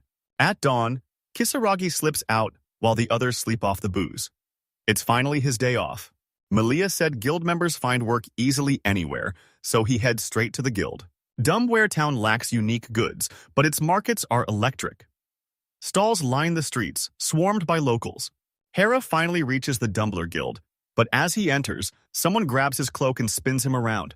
The hero turns to find a young boy asking point-blank, "Can Kisaragi use healing magic?" Toya offers to heal the boy, but the kid says the help isn't for him. The boy offers his last 3 copper coins, begging Kisaragi to cure Saya's illness. Kisaragi eyes the kid, stunned by the request. The boy's desperate. He's begged everyone for help, but they all say 3 coins isn't enough. A bully mocks the boy next to the hero, demanding to know why he's still loitering in the guild. 3 cocky guys corner the boy, sneering that slum brats Don-T belong near the guild. One man scoffs at the pathetic pay, while another mocks the kid for being so clueless about life. Kisaragi hears the men trashing the orphanage kids, and he's clearly not having it. A thug reaches for the kid, taunting the hero that saving him is a waste, but the hero suddenly catches his hand. Toya snaps. He didn't ask for an opinion, cranks the guy's arm, and as he howls, his buddies go berserk. Just as the hero lunges at the last 2 men, the guild doors burst open and a girl rushes out, screaming at them. She shuts the fight down. Guild rules ban brawling here, so they reforce to stand down. One man sheathes his blade, vowing to remember this, as the group retreats, leaving Kisaragi and the boy alone in the square. A girl exits the guild and spots the departing men. They look familiar, but Kisaragi ignores it. Gaining confidence, the boy speaks up. Toya introduces himself, and the kid, Leal, is hyped to meet his hero. Then, Kisaragi addresses him. Hero drops to the kid's level, demanding his cash while Kisaragi strokes his head. He accepts the mission, and Leo's so hyped he's on the verge of tears. The crew hits the slums, Leo's home turf a wasteland of rotting shacks and desperate dirt-poor locals. Kisaragi's shocked the slums are right next to the center, where everyone looks emaciated. Toya notes the trade hub's massive crowds. They finally reach the destination, where the boy excitedly points Kisaragi toward a nearby house. The kid's house is the best spot in the slums. Inside, they swarm Leal, desperate to know if he finally found help. The boy cheers that he found a healer, and a girl steps up to Kisaragi to confirm. The hero turns to another girl clutching a handmade rabbit plush. Embarrassed and crying behind a toy, she begs Toya to heal her sister. He nods confidently, reassuring the girl she can always count on him. Kisaragi asks for adults, but they're home alone, so little sister Saya steps up to play parent. Turns out, little sister Sia worked herself sick after years of non-stop labor. She's gasping on the bed, clearly suffering. Toya realizes they're the same age and pities her for raising all those kids so young. A week's passed, and Saya's still sick. Kisaragi leads the kids into her room. Toya checks the girl's forehead and realizes she's burning up. The kids watch the hero in terror, praying their sister survives. If this keeps up, it's game over. Fearing the worst for Saya, the kids burst into tears together. Kisaragi tells Leolal to leave everything to him, stroking the boy's head to reassure him. Kisaragi grabs her hand. He's no doctor and can't diagnose her, but he knows the only way to save her. Toya cycles through his healing spells, making the house windows strobe with rapid flashes of white light. Sia wakes up feeling better, but she's completely alone. She wakes up, touches her face, and realizes she's healed. Suddenly, she remembers the other kids and rushes to check on them. Sia finds a massive feast. It's all you can eat, and the kids are absolutely hyped. A stranger sits at the head of the table as the kids turn to stare at their returned sister. Caught off guard, the girl freezes, clearly liking the view. The kids rush. Saya, shouting that Toya's magic healed her, leaving the girl in total shock. Saya realizes she's still in her pajamas. Embarrassed by the guest, she bolts to go change. Saya changes and heads back down to thank the hero for healing her and feeding the kids. The kids swarm the girl, hyped about the magic food. Before Sia can pay, the hero stops her. Leo L. already covered the order. Silence falls as Kisaragi reveals he has no family, eyes full of grief. Sia thanks him and vows to do anything to help, but her growling stomach cuts her short. Kisaragi offers Saya lunch, and she happily accepts. They serve her soup as the hero wishes her a good meal. One sip and Sia's hooked. The soup is delicious and packed with ingredients. Kisaragi asks if she runs the shop solo. Saya reveals her mom ran the place until she died last year. Locals here lost everything in Henrietta's invasion. 7 kids in this house were killed. Sia fumes that she's the kids' last hope and vows she won't fail them. Sia vows Henrietta will pay for his crimes. The hero warns her not to overwork. Noting Saya helps every kid, Kisaragi recalls Leo begging strangers to save his sick sister. Hero tells Sia everyone wants to help and it's okay to lean on others. A tear drops into her soup. She breaks down in tears of joy and grief, finally realizing Toya was telling the truth. Kisaragi apologizes to the crying girl, but she says he's mistaken. Meanwhile, her plush bunny peeks through the window. The kids tease them for being a cute couple, but Saya and Kisaragi quickly shut it down. The pair denies it, but the kids tease their blushing sister and call them a cute couple. Suddenly, a child asks Kisaragi if he's already leaving. Kisaragi grabs a final bowl of soup from storage for his family. Let us try. He's heading home tomorrow, but first, Kisaragi grabs a final bowl of... A saucepan spawns from thin air, shocking the girl. She asks how, but Lael just calls the hero amazing. As Kisaragi leaves, the kids and their big sister see him off, begging him to return and teasing that their sister wants him back too. He promises to visit next time he's in town. The kids and a rescued Sia beam, begging him to visit again. Heading back to his inn, the hero meets an old man asking for a drink. Kisaragi refuses, but the old man insists it's fine, asking if he's serious. Toya worries for the kid's safety but feels powerless. The old man tries every trick to lure the boy to his tavern, but it's a total fail. A sword drops the old man behind Kisaragi. He turns to see the thugs from the square, who claim the old man was just in their way. Lial's daytime attackers corner Kisaragi, gloating that they've finally found him. The old man collapses. The thugs call him a faker, but he's in real pain. Kisaragi rushes to help. A man mocks Kisaragi for acting tough earlier, while another asks if he's actually just a pathetic coward. The guy Kisaragi maimed earlier eyes the hero's top-tier gear, asking if Toya's loaded. Another points out that in the slums, a dead adventurer one to be missed. The old man begs Toya to run, but Toya tells him not to worry and drops his second heal of the day. The old man leaps up, his back pain gone. Kisaragi tells him to clear out before the fight starts. Watching Toya help the elder, a man asks if he's a priest, then scoffs that all they're good for is running away. The injured thug slams the hero against a wall, scaring off the old man, and threatens to take care of the girl living with Kisaragi. The kid snaps, demanding to know why adventurers aren't free, but Toya's done talking and makes his move. Kisaragi grabs a sword from storage and slams the hilt into Agaya's chin. The men freeze. He's wielding a massive buster sword. They're stunned. They targeted a storage user, but Toya's done from now on. He's doing whatever he wants. He's never fought solo, but leaving puts Sia in danger. Calling his bluff, the thugs charge, but a fearless Toya squares up, searching his mind for the right move. Kisaragi channels his game skills, dodging a blow and countering instantly. Kisaragi shows zero mercy, sending his foe flying with one sword strike while his stunned comrade watches. Kisaragi targets the final foe, sneaking up for a cheap kick while the hero's back is turned. Toya spins, kicking the weapon away and slamming the last enemy into the wall. He crashes through a wooden door, groaning as the hero slams a sword hilt into his chin. Stunned, the thug wonders how a priest can use martial arts.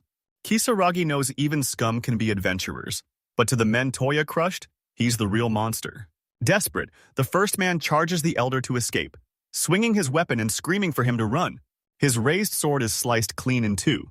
Staring at the broken blade in shock, the hero tells the guy to stop being trash while the old man watches. Kisaragi triggers magic blade again, warning he can to stop himself from killing the man. He drags his 3 bound attackers straight to the Dumbler City Guild. The girl on duty orders the trio straight to prison. Toya stares at his hands. He loved the fight, just as he expected.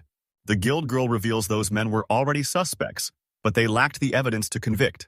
She's thrilled with a witness. The guild can finally bring these criminals to justice. She apologizes for dragging an outsider into their mess and offers to meet any condition he sets. Kisaragi offers to help, so he tells her about Saya, a girl running a shelter in the slums. Sia's buried in paperwork. She cracks a window for air and looks out. As the girl watches the stars, the hero tasks the guild with protecting the orphans. Toya warns that kids can't survive in a place crawling with thugs like them. She understands the guild is taking the shelter. Kisaragi's hyped as she calls him by name. She envies Fendi's elite adventurers, and he beams at the praise. The old man Toya saved invites him to the tavern again, but Toya refuses, needing an early start. Back at the hotel, the hero finally relaxes, relieved he no longer has to worry about Sia and the kids. Heading to the hotel under the stars, the hero decides to grab Natalia some souvenirs.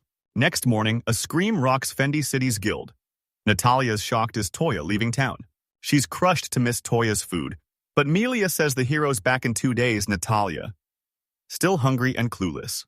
2 guild members watch 2 girls chat.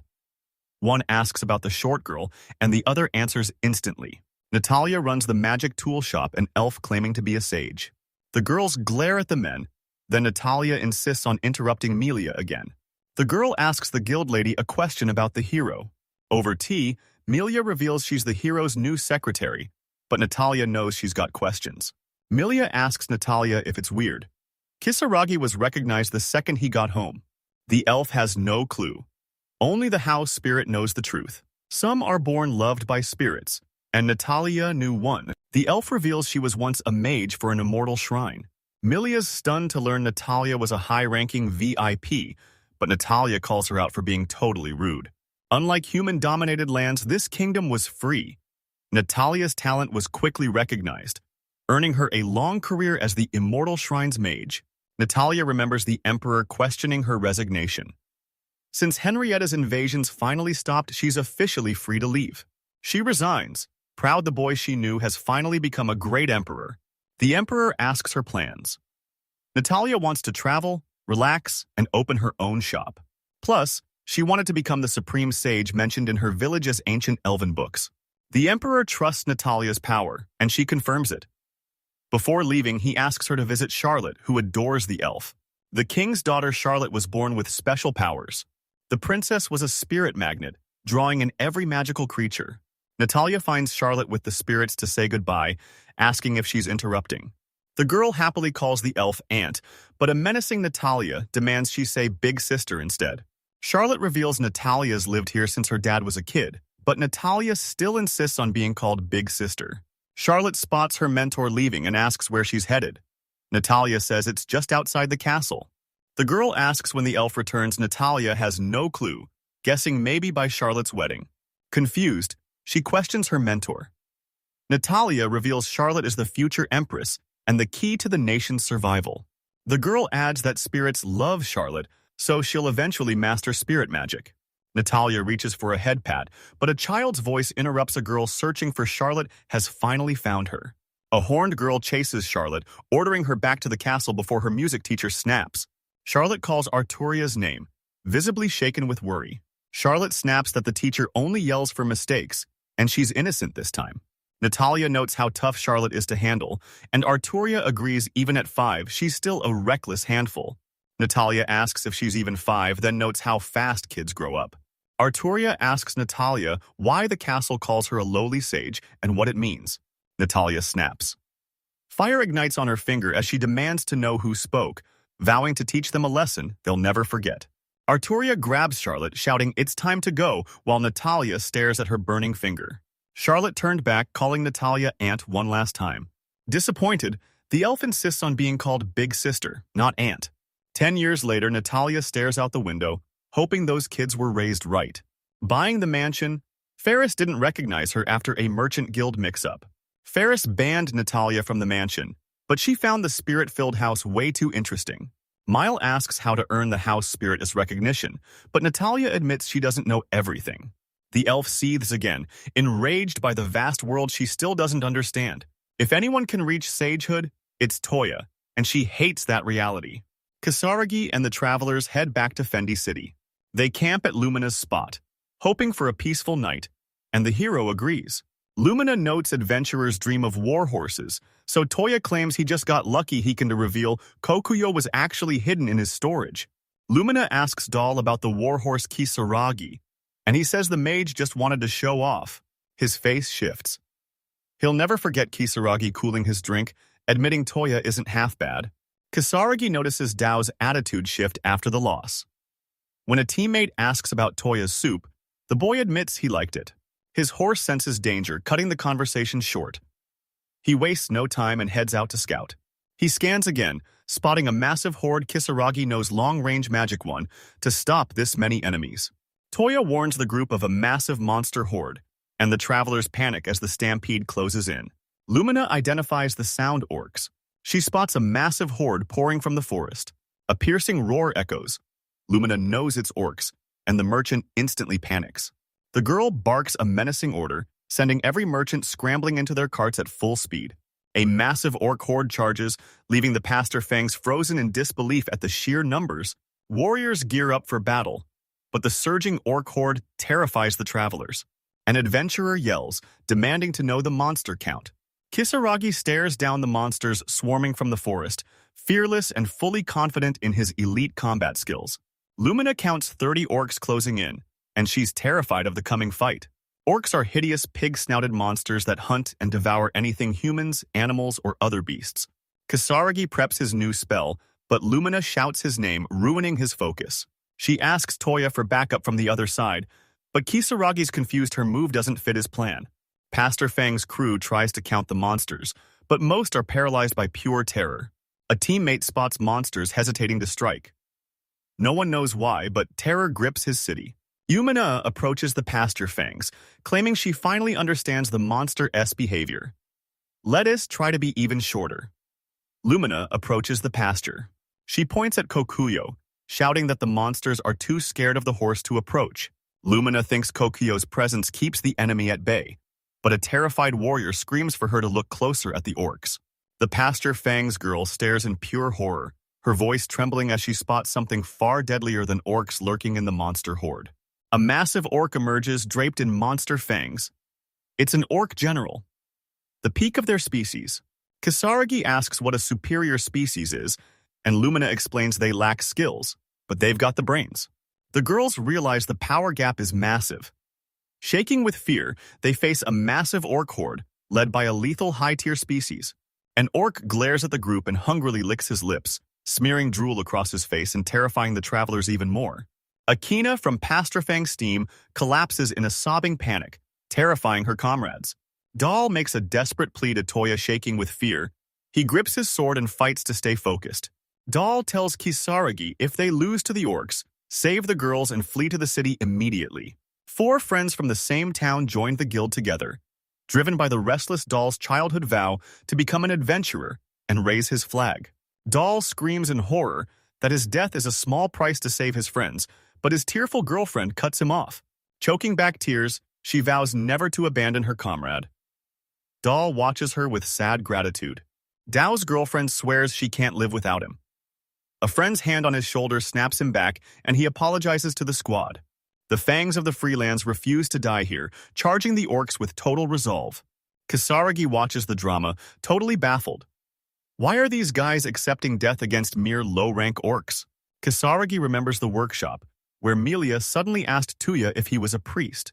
B-rank warriors have limits against orcs. Seeing the hero's massive haul, Dalek asks if he really cleared them all solo. Melia snaps at Dalek's nonsense, reminding him Kisaragi's warhorse is a B-rank monster that backs the hero up. She beams and asks if she's right, and the hero awkwardly agrees, even though Toya did most of the killing. Toya sizes up the orc pack and instantly flags their general as the main threat. Even a rank B veteran like Lumina is terrified watching this go down. Kisaragi jumps into action. He signals Dal's team, knowing they're counting on him, as the orcs prepare their assault. The orcs finally strike, led by a terrifying one-eyed general decked in monster fangs. Lumina screams as the monsters close in, ready to charge the orcs herself. Lumina rallies the travelers to crush the monsters, just as the orc general lunges for the kill. Kisaragi charges, decapitating the general in one swing while Toya's horse rips off the monster's hand. Kisaragi's merciless slaughter leaves Lumina stunned, torn between delight and pure horror. Kisaragi shreds the monsters, combining his Buster Sword with the magic spells he learned from Natalia's books. Kisaragi swings his left hand, blasting an orc's face with fire bullet and terrifying the rest of the pack. The hero slaughters every monster without mercy. His face stays stone cold, but Toya's gaze turns deadly serious. The hero masterfully slashes monsters with his Buster Sword, while his horse joins the fray, mercilessly trampling them. Kisaragi leaps up, striking with full force to decapitate the surrounding orcs. The Pasture Fangs watch Kisaragi crush the orcs, trembling at his impossible power. Lumina stares at the hero in total shock, unable to process the madness she just witnessed. Lumina realizes Kisaragi's monster-slaying gaze mirrors an ancient legend. She links Toya to the legendary berserker, while a hyped Kisaragi asks for backup and charges the monsters solo. The travelers freeze in horror. Lumina wipes orc blood off her face. Lumina instantly orders everyone after Kisaragi. They push into the forest, but someone's already questioning her. Dahl cheers they are alive, and Lumina confirms it as the group stands over the dead orcs. Kisaragi thanks Kokuyo for the help, but Lumina snaps that the hero killed the orcs, not the horse. She notices his bizarre style. She's never seen anyone combine a massive sword with magic.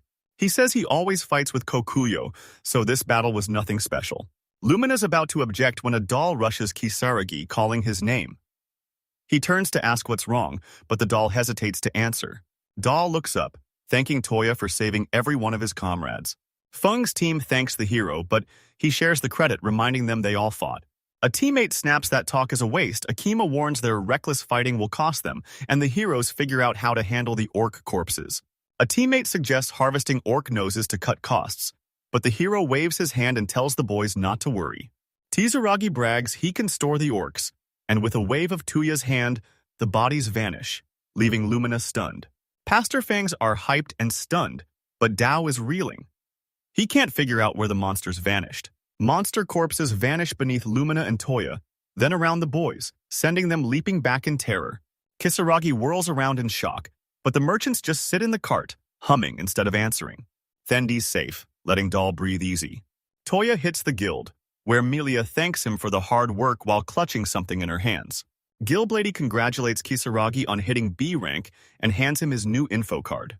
Hero grabs the card, scans it, and shouts in shock he's finally rank B. Melia reveals the guild's rule: finish the escort mission to hit rank B. Ibren wants to promote the hero fast and heads down to the common room. The sub-guildmaster spots the hero and beams, waving at Kisaragi.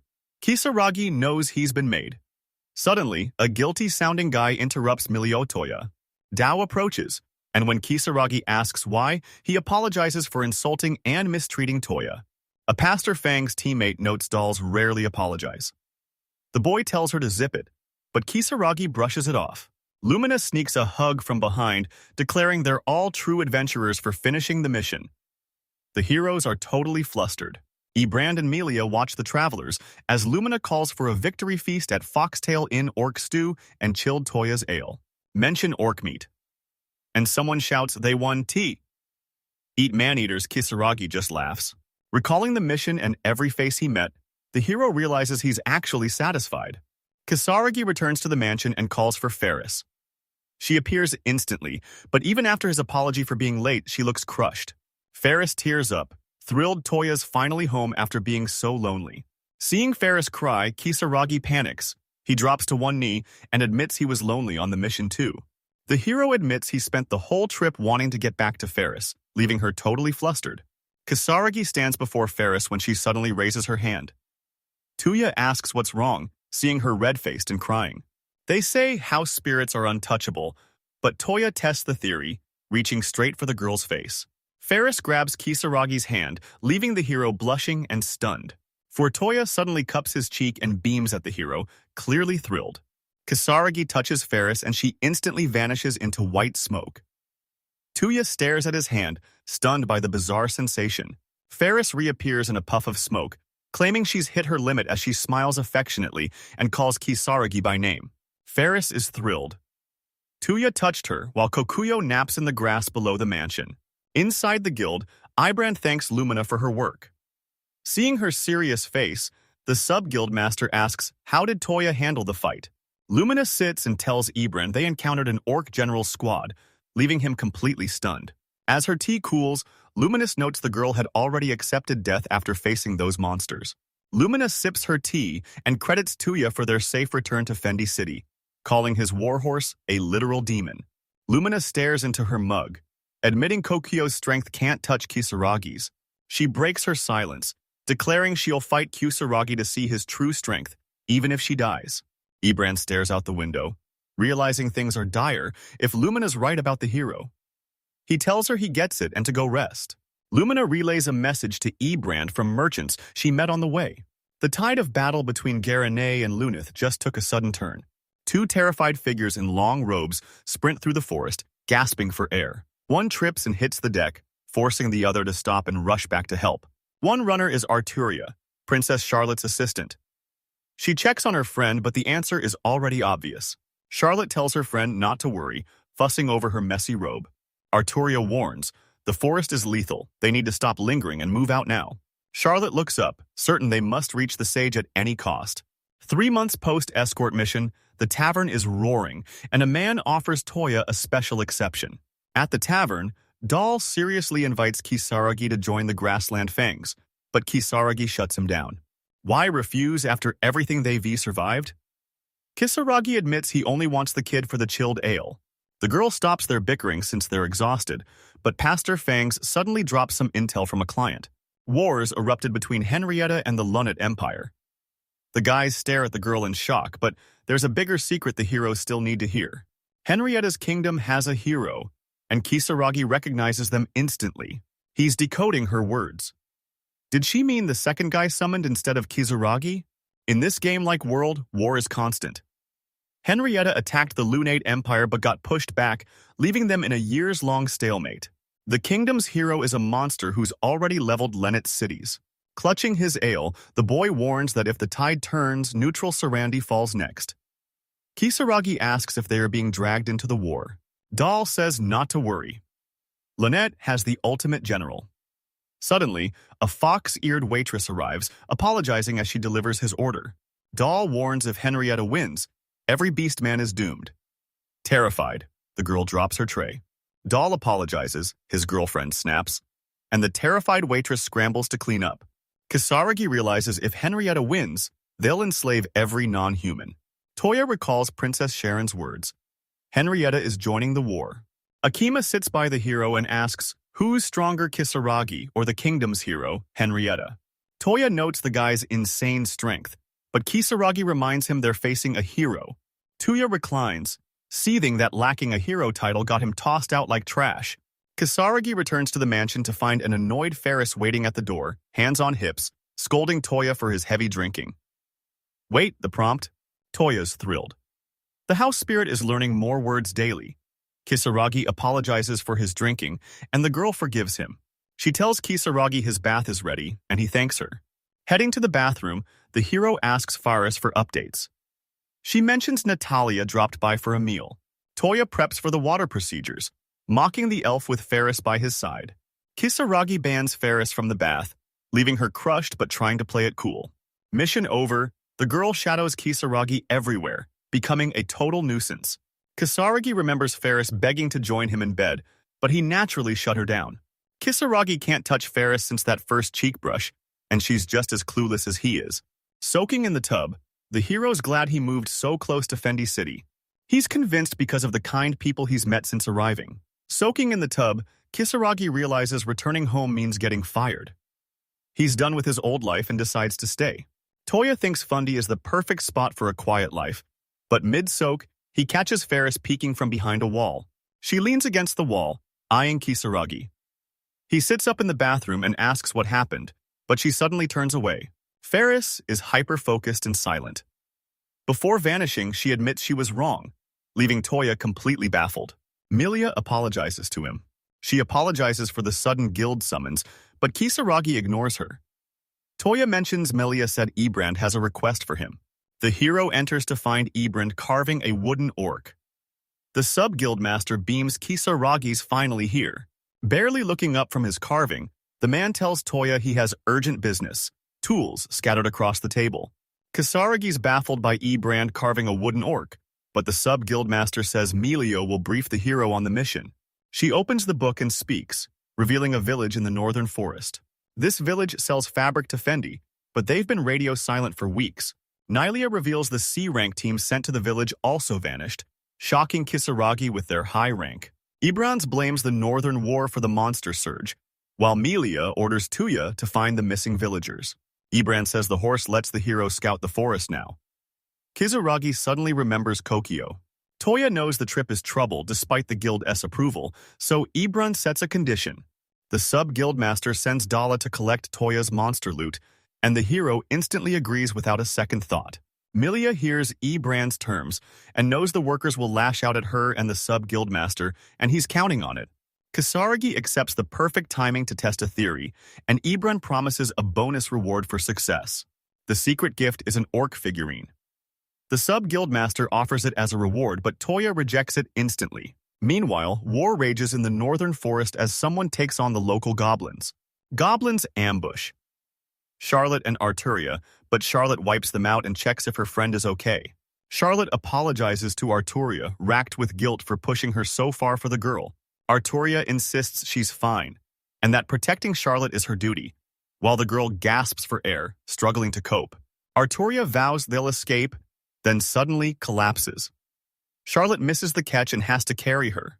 Charlotte shoulders Arturia, vowing the Empress won to be stopped as she staggers forward. A month ago, Henrietta invaded Charlotte's empire struck back, but something went horribly wrong. The restless king slumped on his throne, head in hands, spiraling over how it all went wrong. Daily, war updates arrived. The girl reported their army's defeat and the king was stunned. The army leader bursts into the throne room, demanding the king send his squad to war. The crowd erupts as Garrett enters the throne room. With him, they'll never lose to Henrietta. Arturia approaches the commander, calling him father as he greets her by name. Back from the front, he pats Arturia's head, noting how much she's grown. She fears his return to battle, but he tells her not to worry. Charlotte tells her friend to trust the invincible Garrett. No fear, just pure optimism. Garrett's battle hardened. Knights finally marched to war. Victory was a given. News hits the castle. Arturia's father is dead. She screams in denial, refusing to believe he fell in battle. At the battle's end, Arturia's father dueled the self-proclaimed hero. Hearing this, the king bolts from his throne. Returning warriors warn the enemy is moving too fast. Every road in the kingdom will be blocked in days. Armed with the truth, the desperate king orders Arturia to take Charlotte and flee to Serenity immediately, his face grim. Charlotte screamed, refusing to abandon her family as the kingdom fell to invaders. She was on the verge of tears. The king forbids her from running. The kingdom needs Natalia's sage strength. The king orders her inner circle to find her. Arturia and Charlotte are terrified. The girls board their carriages and depart for a new land, as Charlotte's hyped parents watch them go. With Garrett down, the king hopes Natalia's arrival turns the tide. His wife clings to him in fear as he prays Natalia protects the kids searching for her. Only Charlotte and Artoria escape the kingdom, but with pursuers closing in, the knights sacrifice themselves to save them. Charlotte forces booze down the unconscious Artoria to snap her awake, and it works. Artoria wakes up by a tree to a beaming Charlotte. Thrilled, her friend is finally awake. Artoria eyes the empty flask. Apologizing for the lack of water and her failures as a knight, Charlotte stays silent. The girl asks if they'll really find Natalia. Where's the elf? Charlotte says they've seen it all. They spent their days hiding from Natalia after every prank, memories they both still treasure. Smiling, she recalls Natalia's temper. It was long ago, but her mentor's memory is still her warmest. Charlotte grabs her friend's hand, telling her to believe. Charlotte grabs Arya's hands, promising Goddess Terraria will save them. Artoria watches, mesmerized. Charlotte breaks down, vowing to Artoria she'll fight to the end for the fallen. Artoria confirms it, a royal knight never backs down. Artoria hugs Charlotte, thinking of her father and realizing the girl would let her die just to survive. Smoke billows from the forest, and one girl screams to investigate. They hit the forest edge and find a village. Artoria knew it, telling Charlotte they're finally saved. Artoria happily suggests asking the locals for food and water. Charlotte sees no one, but Artoria points someone's there, and Charlotte freezes in terror. Human flesh lies under her feet, and they scream in terror. Charlotte peers into a hut and spots a non-human figure. She instantly realizes who it is. 3 orcs feast on a human corpse in the shadows, and they've just spotted the girls. Orcs charge. Charlotte screams the village is an orc nest. Now, a massive horde surrounds them, ready to strike. 2 enemies charge, and Artoria steps up to shield Charlotte. Charlotte collapses in terror as Artoria draws her blade to strike. Sobbing, she begs God for a miracle to save the girls from the monster's wrath. An orc swings his club at Artoria as Charlotte prays for a savior. She screams desperately for rescue. Suddenly, someone enhances the Buster Sword. Kisaragi arrives to save the girls, charging the orcs and dropping 2 with one swing. Losing balance, the hero skids through 2 orcs and slams straight into a wooden hut. Kisaragi smashes through the hut door with a loud crunch, leaving the girls feeling pity for the hero. Unfazed, Toya knew people survived. Sensing a human presence among the monsters, he rushed in to save them. Hero stands up and scans the hut. It's full of corpses, the guild members from earlier. Kisaragi's horrified the orcs devoured every local. Artoria asks about Toya, but the hero orders the girls to hide and promises answers later. Orcs swarm Kisaragi, but he's ready to solo the rest, one handing his Buster Sword. Toya's search spell detects 10 orcs. With no witnesses around, he decides to test a new power. Artoria secures Charlotte as she wonders about Kisaragi's true nature, while Kisaragi himself readies a spell. Kisaragi charges wind in his left and fire in his right. Determined, he slams them together and rushes in, unleashing combination magic. Charlotte tells Artoria she's never seen magic this powerful. Amping up the elements, the hero unleashes a terrifyingly beautiful firestorm to blast the orcs. Charlotte shields her eyes from Kisaragi's magic, asking Artoria what's happening. But she's clueless, as Toya's fireballs pick off the monsters one by one. Battle over Toya's sword stands buried. Charlotte and Artoria watch in awe, but Kisaragi stays sharp. Heroes stoked. First time mixing fire and wind. He expected a dud, but it's a massive win. The girls Kisaragi saved fight for his attention, hesitating at a distance before edging closer. Toya smiles and asks if they're okay, but a massive monster charges his back as Charlotte and Artoria scream in terror. A massive fang-clad orc ambushes the hero from behind, swinging his club for the kill. Kisaragi spins, shocked to find a high-tier orc here, but he stands firm as his allies' hooves thunder behind him. Toya steps up, leaving the monster to his partner. Suddenly, Kasaragi's horse Kokuyo lunges and bites the orc's head clean off. Artoria and Charlotte scream in disbelief. They just spotted a warhorse. Enemies dead. Kisaragi checks on the girls while Kokuyo shreds the monster as severed head. Charlotte prays their savior isn't an enemy, her mind instantly racing to Toya. Kisaragi asks where the villagers are, but Charlotte claims she's just a traveler who stumbled upon the town by chance. Realizing they skipped intros, Charlotte says to call her Char and introduces Artoria, who looks totally pissed. Kisaragi spots Artoria's trembling horns. She bows deep, stunning Toya, while Charlotte feels the awkwardness. Charlotte gazes lovingly at Kisaragi, trembling as she asks if Toya has a wife. Caught off guard, the hero repeats the question, drowning in pure awkwardness. Charlotte stops her friend S' attack on Kisaragi, telling her to chill Artoria, then tells the hero marry her, and he can have his way. Kisaragi's horse glares, instantly calming Artoria. She apologizes to the hero for her sudden outburst. Charlotte reveals Artorians instinctively seek strong partners, catching Toya off guard. Artoria's dazed and confused, while Kisaragi thinks she's a total weirdo. Realizing he forgot his intro, he tells the girls his name is Toya. Kisaragi claims he's an adventurer from Fendi, and his friends instantly freeze. Charlotte grabs Toya, demanding if he's from Fendi and Sarandi. He confirms, and Charlotte and Artoria trade hyped looks. Charlotte asks Toya for one favor. Take her and Artoria to Fendi. Charlotte insists they reach this spot to find the sage Natalia, no matter the cost. Kisaragi's shocked the elf has friends. He asks if she means the lolly sage, catching Charlotte off guard. Charlotte and Artoria ask if Kisaragi knows Natalia. He reveals she visits every day just to eat. Charlotte kneels in joy, calling the hero a divine blessing. Artoria tells Toya they need to move now. Kisaragi eyes the hut full of dead adventurers and asks the girls for one last favor before they head back to Fendi City. The boys haul the bodies out and cover them with sheets while Charlotte hands their adventurer cards to Kisaragi. She hands over guild cards found on the group Toya. Thanks her for saving him the trouble. Kisaragi needs these bodies for Fendi City. He opens his vault, shocking Artoria. The hero has a vault skill too. The corpses vanish instantly. Charlotte blesses the dead.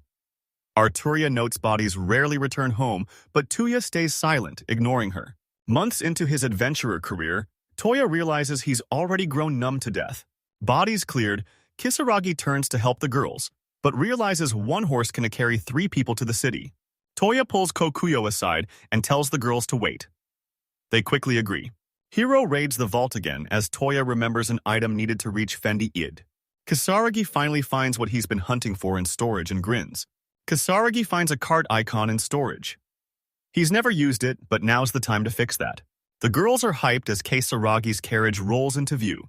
Kokuyo pulls the cart up, and the girls scream in unison over the luxury ride. Kisaragi pulls out a carriage way more luxurious than expected, and the girls notice it's led by a massive warhorse. Artoria's stunned even royal guards don't have rides like this. Charlotte tries to wake the girl. Kisaragi eavesdrops, wondering if Artoria just mentioned the royal guard. Toya looks closer at Charlotte and realizes she's clearly a high-class noble. Kisaragi drops the search. Investigating the girls is too difficult and a total waste of time. Charlotte pivots to Toya and shamelessly asks if he's a noble, making no effort to hide her interest. Charlotte claims the Empire lacks a carriage this grand. Artoria checks her attitude, and Kisaragi finds them both weird. Toya warns the girls to stop prying, Artoria agrees, and they board the carriage as he takes the reins. Kisaragi yanks the reins to leave, but Charlotte suddenly notices the carriage wheels. The girl loves the carriage's speed, and Toya's glad they're enjoying the ride. He suddenly remembers this world lacks this technology, so the girl's shock makes total sense. Charlotte's stunned by Kisaragi's eerie calm, while Artoria gushes over how he effortlessly slaughtered those orcs. Toya claims he's just into martial arts, but he's only this chill because he's secretly over 30. Artoria calls Kisaragi a popular mage, but Charlotte admits she's never even heard of his magic. Artoria insists Toya's sword makes him a warrior, but Charlotte says warriors can't use magic and Toya hears everything. To clear her doubts, he claims he's basically a priest but with a catch. Artoria's shocked the hero is a priest, but Charlotte realizes the truth. Toya is Natalia's student. Charlotte says Natalia's a mage, but she's still training to become a sage. She also heard Natalia gained massive knowledge while training to become a sage. Kisaragi finally uncovers the secret behind Natalia's massive magic book stash. Artoria finally understands Toya's unique magic, while Charlotte realizes the secret to Kisaragi's power. On horseback, he's relieved the girls aren't digging for info, but a new problem is already brewing. Kisaragi debates telling Artoria and Charlotte about his secret job. Aiming for a berserker class, our hero accidentally promoted to high mage. Kisaragi remembers his battle with High Orc. Toya waves his hand, instantly deleting his enemy with a spell. Kisaragi recalls his expedition's 7 brutal days of grinding levels to finally hit his goal. He hits level 100 again as a high mage, and he's hyped. A class change prompt pops up, and he instantly accepts. To unlock the ultimate class, you must master secondary jobs first. For berserkers, that means the warrior path. The job window is blank. Kisaragi screams, "No magic jobs?" He has no clue how to switch to the warrior line. Kokuyo snags Kisaragi's hood with his teeth. The hero asks, "So I just keep leveling up, and I'll be fine." Toya can't think of anything else, so he tells his familiar everything. Kisaragi's research failed to fix the berserker, leaving him crushed, but the hero eyes his horse and stays determined. Winning every fight didn't help. Kisaragi's spirit stayed broken. Kokuyo steps in to help, snatching Toya by the hood again and catching him completely off guard. Teeth clamped on Kisaragi's hood, the horse swings and launches him into the distance. Toya hits the dirt hard, stunned by his horse. Kisaragi glares at Kokuyo, demanding to know what's wrong. Toya spins around, stunned by the country's massive, breathtaking landscape. He asks Kokuyo if the world is really well written, admitting he forgot while focusing on grinding levels. Kisaragi notices the boy's anxiety vanishes at the view. He asks if he's truly alone, already knowing the answer. Toya eyes the horse, realizing he isn't alone. He's stronger now, but he can't hesitate. Fired up, Kisaragi vows to reach the top. War or not, Kokuyo's got his back until his horse bites him again. Kisaragi wipes the drool with his robe, looks at his familiar, and waves his hand. He's done hesitating. Kisaragi vows to face every struggle with Kokuyo. Meanwhile, the class after High Mage is revealed as the hero's ultimate evolution. Kisaragi swaps to the Sage class, resetting his level back to 1. Becoming a Sage boosted Kisaragi's magic range and unlocked a powerful new skill. Magic Combination. Kisaragi realizes Natalia's just as sharp. Leveling up changes everyone here. He turns back to check the girls. Toya finds the girls fast asleep and exhausted, so he lets them rest. Kisaragi's finally high enough level to use the artifact. He ditches the XP ring, realizing the multiplier only works for his primary class. At Toya's mansion, Natalia tells Ferris that Kisaragi is late again. Natalia swings her legs on the sofa, grumbling that the hero is late yet again. Ferris defends Toya against the insults, telling Natalia to grow up and stop being so selfish. Natalia whines about Toya's lateness, but Ferris cuts her off. Suddenly, the elf asks if Ferris is used to the new owner yet. No response. Natalia asks if she remembers their first meeting. Ferris stays silent. Natalia explains she was house hunting when the Merchants Guild recommended this mansion. To sell the mansion, the owners hid its resident spirit. Natalia's shock at the house spirit forced Ferris to reject her, banishing her from the mansion. Ferris bars Natalia from her own mansion, leaving the elf horrified. The scammer was caught at the Merchant Guild and fired on the spot. A guild worker apologizes, so Natalia rents her shop at a massive discount instead of taking a mansion refund. The elf finds the haunted mansion fascinating, but Ferris is bored stiff. Natalia bites her donut and turns, framing Ferris's face right through the hole. The elf asks how she sees Toya. She answers instantly to her. Toya is just this Toya. A noise outside draws their gaze. Natalia notes the heavy rain and asks again, "Where is Kisaragi?" Navigating a rain-wrecked road, the hero orders Kokuyo to go full speed. The horse bolts, but Kisaragi suddenly spots something. Charlotte and Arturia finally wake up, groggy and confused. While Charlotte fixes her hair, Arturia peers outside and asks what happened, only to recoil in rage at 6 robed figures. The robed men agree guarding the road was a smart move to catch those trying to cross the border. Arturia realizes it's an ambush. Charlotte's horrified they were followed, while a clueless Kisaragi wonders who these robed men are. Arturia steps out, apologizes for dragging the hero in, and reveals who they're really up against. Henrietta's knights surround the carriage, helmets off and swords drawn. A knight mocks the girls for thinking they'd outrun the royal elites, while Kisaragi exhales nervously. He asks again, "Are these knights really Henrietta's?" Thunder and lightning crash as Ferris stares out the window, praying for Toya's return. Arturia leaps from the carriage, blade drawn, facing the men who slaughtered her comrades. Toya stands ready, fueled by her own dark history with the Henrietta Kingdom. Arturia vows to crush Henrietta's knights. Ready to strike, a knight calls her a vile beastman and charges, sword raised for the kill. Arturia parries the knight's surprise strike, and as he presses the attack, she screams for Kisaragi to leave her and bolt for the city. She begs Tyria to take Charlotte to the city Arturia 1T. Let her die here. Arturia stays in the forest. No exceptions. Henrietta's knights overhear the girl and declare resistance futile, swarming Toya at the horse's controls to ensure no one escapes. Hero leaps from the coach and waves. Suddenly, a helmet holding a Henrietta soldier's severed head crashes to the ground. A buster sword appears in his hand as the headless soldier crashes down. The knights are stunned. They didn't expect any resistance. Toya demands to know why they're hunting the girls, warning the knights to retreat or face the consequences as he levels his blade at the leader's head. Holding the ball near Kisaragi, a man suddenly challenges the hero's confidence. The knight insists failure isn't an option for his squad.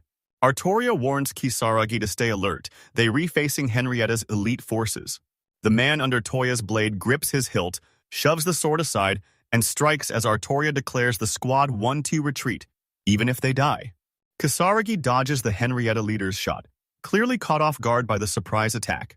Toya stares at the unmasked man, stunned by his elite sword skills. Kisaragi realizes these attackers are nothing like the ones from Dumbledore City. Toya knows holding back now means certain death. Toya's long accepted death by blade or flame, and as he reflects, he sharpens his sword once more. Kokuyul tries to join the fight, but Toya blocks him. A helmetless soldier notices the boy's horse isn't ordinary, it's a warhorse. He steps toward Kisaragi, vowing his squad will capture the horse and deliver it to Henrietta. Kisaragi stalls his attack, fuming as he remembers Henrietta summoning him to this world. Toya stops hesitating. He's ready to kill, a reality Kisaragi accepted. The moment he drew his sword in this world, he's locked in. Toya dodges the leader's strike and counters. He knew this day would come, kill or be killed. Charlotte watches it all. Kisaragi punches him in the gut, dropping him to his knees instantly. Shocked, he realizes he underestimated the kid too late. Agony rips through his body, folding him in half as he dies. The knights are stunned. A nobody killed their leader. Kisaragi eyes the body, drops the philosophy, and moves on.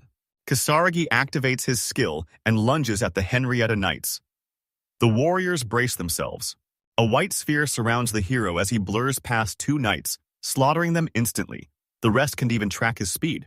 Kaizuragi weaves through the knights, dropping them one by one. Blood mixes with the rain as Toya slaughters the final Henrietta knights. The hero stops dead among the soldiers he slaughtered, fuming with pure, lethal rage. Arturia's captor orders Kisaragi to freeze, blade pressed against her throat. Arturia freezes in fear as the surviving knights glare at Toya. Charlotte leaps from the carriage to save her friend Arturia's captor. Sneers at Kisaragi, demanding to know who the guy is. He tells the hero this knight isn't stupid like Toya's last victim, and offers Kisaragi a deal. Arturia hears the knight and screams at the hero to never talk to them. To shut her up, the knights drive a sword through her shoulder, making her scream. Charlotte screams and cries, begging the knights to stop mocking her friend. Gripping Arturia's hair, the knight offers Kisaragi a trade. Let them escape and she lives. He orders Toya to drop his sword. He instantly flips his sword, weighing his next move. Arturia screams as the sword impales her shoulder, forcing the hero to ditch his blade instantly. He flicks the sword behind his back. Arturia watches Toya, shouts his name, and trembles. Holding the girl captive, the knight mocks Toya, vowing to feed her to his weapon and telling the hero to be grateful for saving them the trouble. A knight charges Toya with a two-handed grip, yelling at him not to laugh since he is useless without a blade. Kisaragi flicks his hand, launching an invisible weapon that he narrowly dodges. Kisaragi slashes Henrietta's knights with air blades, while another knight keeps tearing into Arturia's shoulder. Kisaragi's horrified by the boy's attack magic, but Toya reveals he's much older than he looks. Hero-S magic distracts the knights while Arturia grabs a sword and charges one from behind. Screaming, she buries her blade deep into the knight's chest, catching him completely off guard. The knight drops dead in agony at her feet. Arturia gasps, paralyzed by terror. The knights are finally down. Shaking with fear and joy, Charlotte sprints toward her friend, shouting her name. Charlotte panics at Arturia's shoulder wound, but she shrugs it off as a mere scratch. Arturia screams, clutching her pierced shoulder. Charlotte sobs, blaming herself while frantically bandaging Arturia's hand with scraps. Toya inspects the kill while Charlotte bandages her friend S's shoulder. Charlotte's tears snap Toya back to reality. She apologizes for dragging him into their mess, both girls clearly racked with guilt. Kisaragi eyes the Henrietta knights he slaughtered, realizing the rain from earlier still hasn't stopped. Toya questions his summoning, feeling like he's in a light novel. Usually, a god guides the hero, but Kisaragi gets zero help. Hero snaps back, leaves the corpses, and passes Kokurio to reach the girls, asking to check Artoria's wound. She casts ultimate healing on Artoria's shoulder, her hand erupting in white light. Artoria's pain vanishes instantly. She's stunned, but Charlotte's just hyped her. Friend is back on her feet. Kisaragi asks if Arteria can handle it alone. She says no problem. The hero warns the girls they can leave these bodies in the forest. Kisaragi asks Arteria and Charlotte for help again, and they both vow to definitely back Toya. Arteria and Charlotte hop back in. Kisaragi takes the reins, and he tells them the rain is clearing up. Hero tells Charlotte and Arteria they've almost reached the city. The girls are hyped. It's finally time to meet Natalia. Approaching the city, Toya remembers the gates shut at dusk. They'll camp nearby and move out at dawn. Charlotte gets it, but she's still upset. So Arteria insists they follow Toya's plan. Kisaragi finds a campsite and brings the girls and Kokuyo in. Toya can't let Arteria and Charlotte sleep outside, but the carriage is way too cramped. The hero sighs in disappointment facing certain doom. He's down to his final move. Kisaragi demands a promise from Arteria and Charlotte before letting them stay the night. Toya asks the girls to keep his storage skill a secret. The girls turn serious as Arteria and Charlotte vow to keep the secret. Kisaragi waves, glad to have their help. Toya moves, a tent pops up before the girls, and he asks what they think. Arteria's shocked. It's a real tent. Kisaragi pulls back the flap and tells the girls to look inside. Inside the tent, the girls are shocked by an impossible sight. Charlotte steps inside to find sofas and beds, stunned by how massive the tent actually is. Arteria scans the room, while Charlotte nervously asks if the tent is a magic tool. Charlotte finds Kisaragi outside and asks him directly what's it like owning a tent like this. Charlotte apologizes for her endless questions, but Toya says it's all to help the girls. Arteria and Charlotte step outside as Kisaragi waves his hand, summoning a fire and cooking table to offer them dinner. Toya sparks a flame on his finger and torches the woodpile. Kisaragi packs simple food for the trip, and Charlotte's happy as long as it's warm. Toya's got fresh clothes for Arteria and Charlotte. Seeing their shredded rags, the girls are hyped. After changing, the group grabs dinner in the tent. Arteria asks how long it's been since their last casual meal, clearly missing the old days. Meal over, Charlotte gives thanks and Arteria follows suit. Kisaragi's dying to complain, but he knows now isn't the time. Toya hands the girls the tent and exits, leaving a stunned Charlotte wondering where he'll sleep. The tent wards off monsters, but someone still has to stand guard. Kisaragi left for a real reason. He can share a tent with two total strangers. Once Toya leaves, Arteria and Charlotte start talking. Charlotte speaks first, calling him a truly kind person. Arteria leaps from bed, hyped by his insane strength. She's clearly a fan. Arteria grabs a pillow, hyped by Kisaragi's battle, while a flustered Charlotte admits she's dying to meet Natalia. Charlotte turns away, twirling her hair, admitting she still shudders at the memory of Toya's heroism. Arteria asks what she said, but her friend sheepishly plays it off as nothing. Charlotte was clearly into Kisaragi too. Toya vents his exhaustion to Kokuyo. He has questions for the girls, but decides to hold back for now. Kisaragi camps outside to avoid a robbery, staring into the fire with his horse. Eyes glued to the fire, Kisaragi asks his horse for agreement but gets no response. He wonders if he's finally reached the point of no return. Kisaragi ponders his next move while staring at the sky, but as he drifts off and tumbles, Kokuyo bites his head to stop the fall. Kisaragi leans on a dozing Kokuyo, both fast asleep by the fire. Next day, the trio hits Fendi. Kisaragi asks if they're ready for city life, but Charlotte tells Toya not to worry. At the city gates, a guard greets Toya and asks where he got the cart. Kisaragi explains he saved two girls from forest bandits. Their horse was stolen, so he used his own to tow their carriage back to the city. Kisaragi has the girls fake a story to bypass the guards without IDs, but the guard calls their acting pathetic. Tragedy aside, he needs proof it's his job. The guard spots two girls huddled and sobbing inside. Charlotte claims bandits robbed them blind on the road, breaking down as she tells the story. Charlotte waves, cheering that she survived and calling the attack a blessing in disguise. Charlotte claims she could play any role, but Kisaragi thinks she's totally overacting. The guard snaps towards Charlotte. Toya panics. Their cover's blown. The guard brushes away the rubber bands and pities the girls, signaling to the hero that everything is going perfectly. Toya gets the green light for town, and the guard tells Kisaragi to keep the girls safe. Kisaragi hits the magic tool shop first, where Toya immediately asks for Natalia.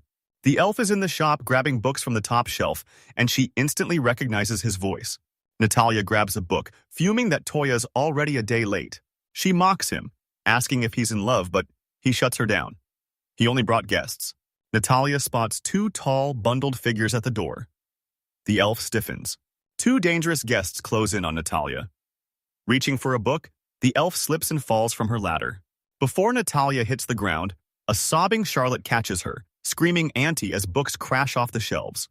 Charlotte hugs Natalia while yelling, demanding why she calls the elf Auntie. Arturia watches the scene and can resist, dropping her hood to reveal her face to Natalia. The elf looks closer and shouts Arturia and Charlotte's names in total shock. Kisaragi watches peacefully as Natalia tells the girls they've grown beyond recognition. Arturia and Charlotte wipe away tears and smile, saying it's been ages since they last met. A girl mocks Natalia for not growing, and the elf snaps back demanding an explanation. Natalia blushes, looking away in shock. Is it really Charlotte and Arturia?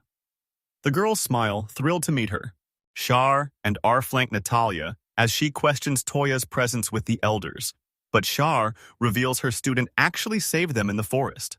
R's words stun Natalie, who asks Toya if he's even a student. Toya just stares back, face beet red and speechless. Natalie struts up laughing, hands on her hips, and calls Toya a good boy as her student Toya turns away, fuming, and vows to teach her a lesson. At an overgrown brick building, Char and R demand Natalie show her powers. Natalie crouched, relieved by rumors their father survived, but as the girls watched, Aura gritted her teeth, trembling with rage. Toya sensed their resolve. Char steadied R as she trembled with fury, raising a clenched fist. Natalie eyes the magic book on the table, then breaks the silence to call Toya over. Toya's stunned when Natalie suggests housing the girls in his mansion, and the girls are just as shocked. Char sheepishly admits they didn't want to bother Toya, while Natalie warns through an open window that the girls are being hunted and will likely be caught. Natalie steps up, insisting these noble girls need protection and urging Toya to reconsider sheltering them. Toya blushed and tried to protest, but he knew this mess was a disaster no matter what. Natalie bows, begging Toya to give in. Toya's stunned. Did she really just humble herself before him? Toya's down, but worries about Ferris. Natalie says not to sweat it. The house spirit accepted him, so he can bring anyone he wants now. Toya recalls the girl in glasses. Natalie proves his contract is real. He can summon any guest to the house. Shayar smiles, clutching her chest. She's dying to see Toya's house spirit. Natalie claims a deep spirit bond, predicting Char and Ferris will be friends while a worried Toya watches. Toya finally caves, agreeing to house the girls temporarily. They're shocked and thrilled he's helping Natalie. Toya smiled. They were being hunted, so he couldn't turn them away. Toya heads to the guild to report. Sharon R bows as Natalie tags along to discuss her own business. Clouds drifted over the massive bell tower. Toya told the girls to meet him after the chime, and they agreed. Inside the guild house, Toya, Dalek, Milia, and Ebrand meet. Ebrand asks Dalek to plan a farewell party, and Dalek agrees. Ebrand grabbed the tokens and silently inspected them. He tosses the tokens back. Outside, travelers with heavy carts pack the wide city streets. Ebrand thanks Toya for his work and asks if there's anything else. Toya looks him in the eye. He's got something to say. Toya slams the knight's helmet onto the table, loot from protecting Char and R. The helmet shocks the room. Toya lies, claiming a royal squad ambushed them in the woods, and he brought back the bodies. Ebrand shouted, confused why Henrietta's soldiers were in the forest. Toya stared ahead, panicked. He couldn't expose Shah and Ara. Everyone listened as Toya claimed the soldiers were hunting war fugitives. Dalek stands by as Melia warns him, Lunnet fugitives are on the run, and crossing the border means total war. Staring at a soldier's helmet, The boys wonder why troops are in the forest. Ibran connects the dots and rushes to report to the guild leader. Toya eyes Brant across the helmet, sensing he's wondering who the guild leader is. By the door's table and painting, Ibrand orders D-Lock to show their ally the soldiers Toya crushed, and D-Lock obeys. As they leave, Ibran stops Toya to return a forgotten wooden figurine, but Toya tells him he doesn't need it. Standing by the structure, D-Lock pockets his hands, grumbling that work never ends with Toya. Around, Toya sheepishly apologizes as Melia follows behind. Toya asks about the guildmaster D-Lock. Reveals the man is a recluse and the city lord's son. The boys enter a room full of tables. D-Lock calls the man an idiot, but Toya isn't buying it. Melia helps D-Lock, a lazy thief who exploits others and steals everything. Toya realizes he's bad news. Milius snaps that Ibrand is the guild leader, and D-Lock agrees everyone thought so. Toya asks if Ibrand's carvings are just scaring them. Deluxe spreads a cloth, explaining it's a weird Ibrand habit to calm his nerves about the adventurers Milius helps out, while Toya watches in shock. Delic calls Ibrand weird but reliable. Meanwhile, Ibrand stares out his window, mug in hand. Inside an overgrown house, Natalie combs Char's beautiful but tangled hair as the girls gather. Natalie grips her fine bristled comb. Our faces darken as she pities Garrett for his bravery. Char weeps as Natalie comforts the brave girls, praising their courage despite their trauma. Looking up, she spots a dark chandelier. Natalie suits Toya in armor. Standing on the fallen, he hoists his sword and flag high. Natalie wonders, is he truly a hero? The girls think Natalie's power is their trump card, but she shuts them down. Her strength won to win this fight. Beside a floral dresser, Natalie warns that no nation helps a losing state. They need a hero. Char clenches her fists in resolve. R suggests Toya's help, shocking Char. Natalie scoffs he's just a binder, but Char fires back he's strong and R wants to marry him. R hid her blushing face, begging Char to drop it. Natalie watched in shock, thinking the Beastmen actually proposed. Drawing on memories of Toya's unique magic, Char reveals he combines two elements. A feat so rare it leaves Natalie completely baffled. Shah raises her hands, smiling as she credits Natalie for Toya's insane magic. Natalie bursts into laughter while hot tea steams on the table. Natalie warns Toya's getting dragged into the war, sending the girls into a panic. The bell rings. Time to move. Natalie realized Toya's magic was top tier. Past the city mountains, Char and R froze in shock. The boys were already at Toya's house. The girls loved the mansion. Toya heads up the stairs with Natalie in pursuit. Char claims he's a noble, but Toya turns back to deny it. Toya dismisses Char's nonsense and heads to the door to introduce the group. Natalie chases him, claiming the mansion he stole, while Char asks where the house spirit is. Toya summons Ferris instantly. Char and R stare in awe, unable to believe their eyes. Toya clenches his fist nervously, then scratches his head with a grin, apologizing to Ferris for being late. Ferris clutched her chest, asking if Toya was okay. Stunned, he kneels and smiles, thanking Ferris for her concern. He's fine, while Char and R back him up. Char and R scream in shock. The house actually talks. Char reaches out as Toya smiles shyly, while Natalie claims the world is full of secrets, leaving R stunned. Girls greet Ferris. Char shyly admits Toya's been super kind to them. Ferris's eyes never left the girls. Toya asks how she's feeling, but Ferris stays frozen and silent. Ferris is calling Toya an idiot.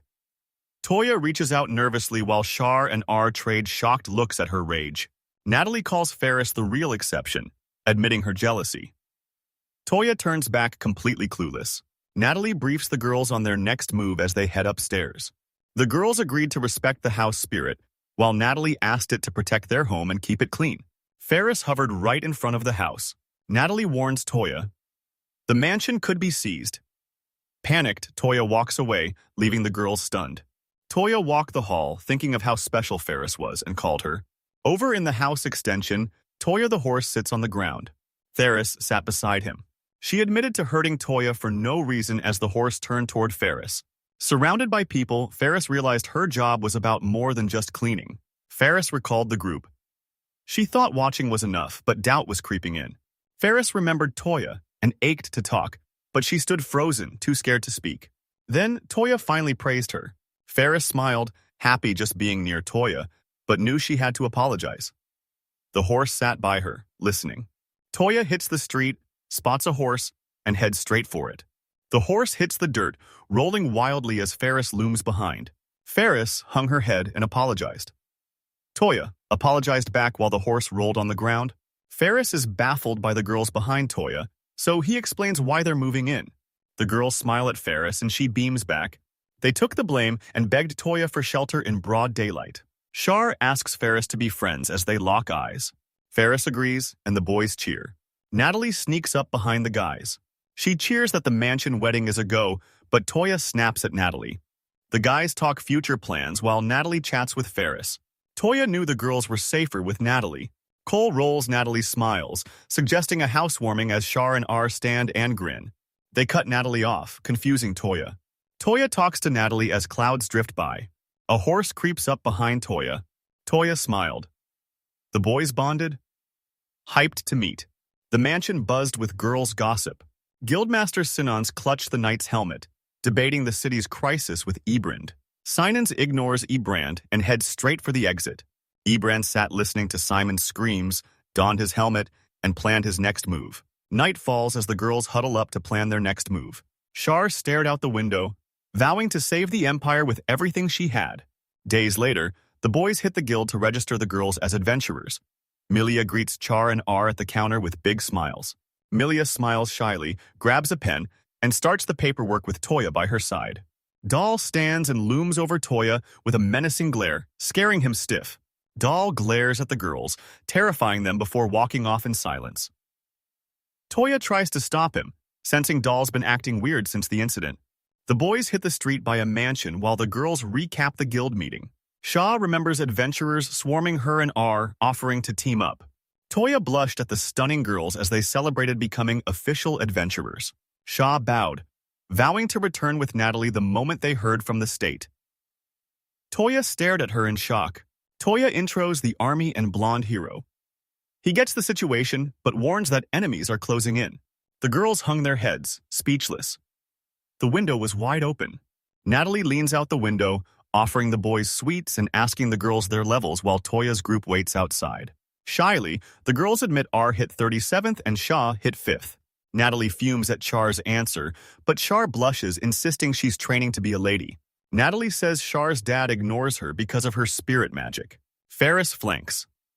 Natalie Char stares wide-mouthed, hand to chest, as Toya watches her. Toya recalls Milia's warning spirit. Mages are incredibly rare. Shahar blushes, admitting she only commands weak spirits. Malia leans in, cheering her on. Toya watches Char, realizing this job wasn't tea in the game. This world is incredible, and the sun blazes high. Toya warns if Char can fight, they need a backup. Embarrassed, Char clenches her fist. Char tries to speak, but R cuts her off, demanding Toya train her. Char's stunned, as R vows to do anything to protect her, leaving Char speechless. Natalie beamed as R praised her for teaching Toya, while Char flashed back to leaving her parents and the castle behind. Blushing, she screams that she wants to help too. Char and R share a smile as Natalie watches Toya, telling him to start training the girls solo.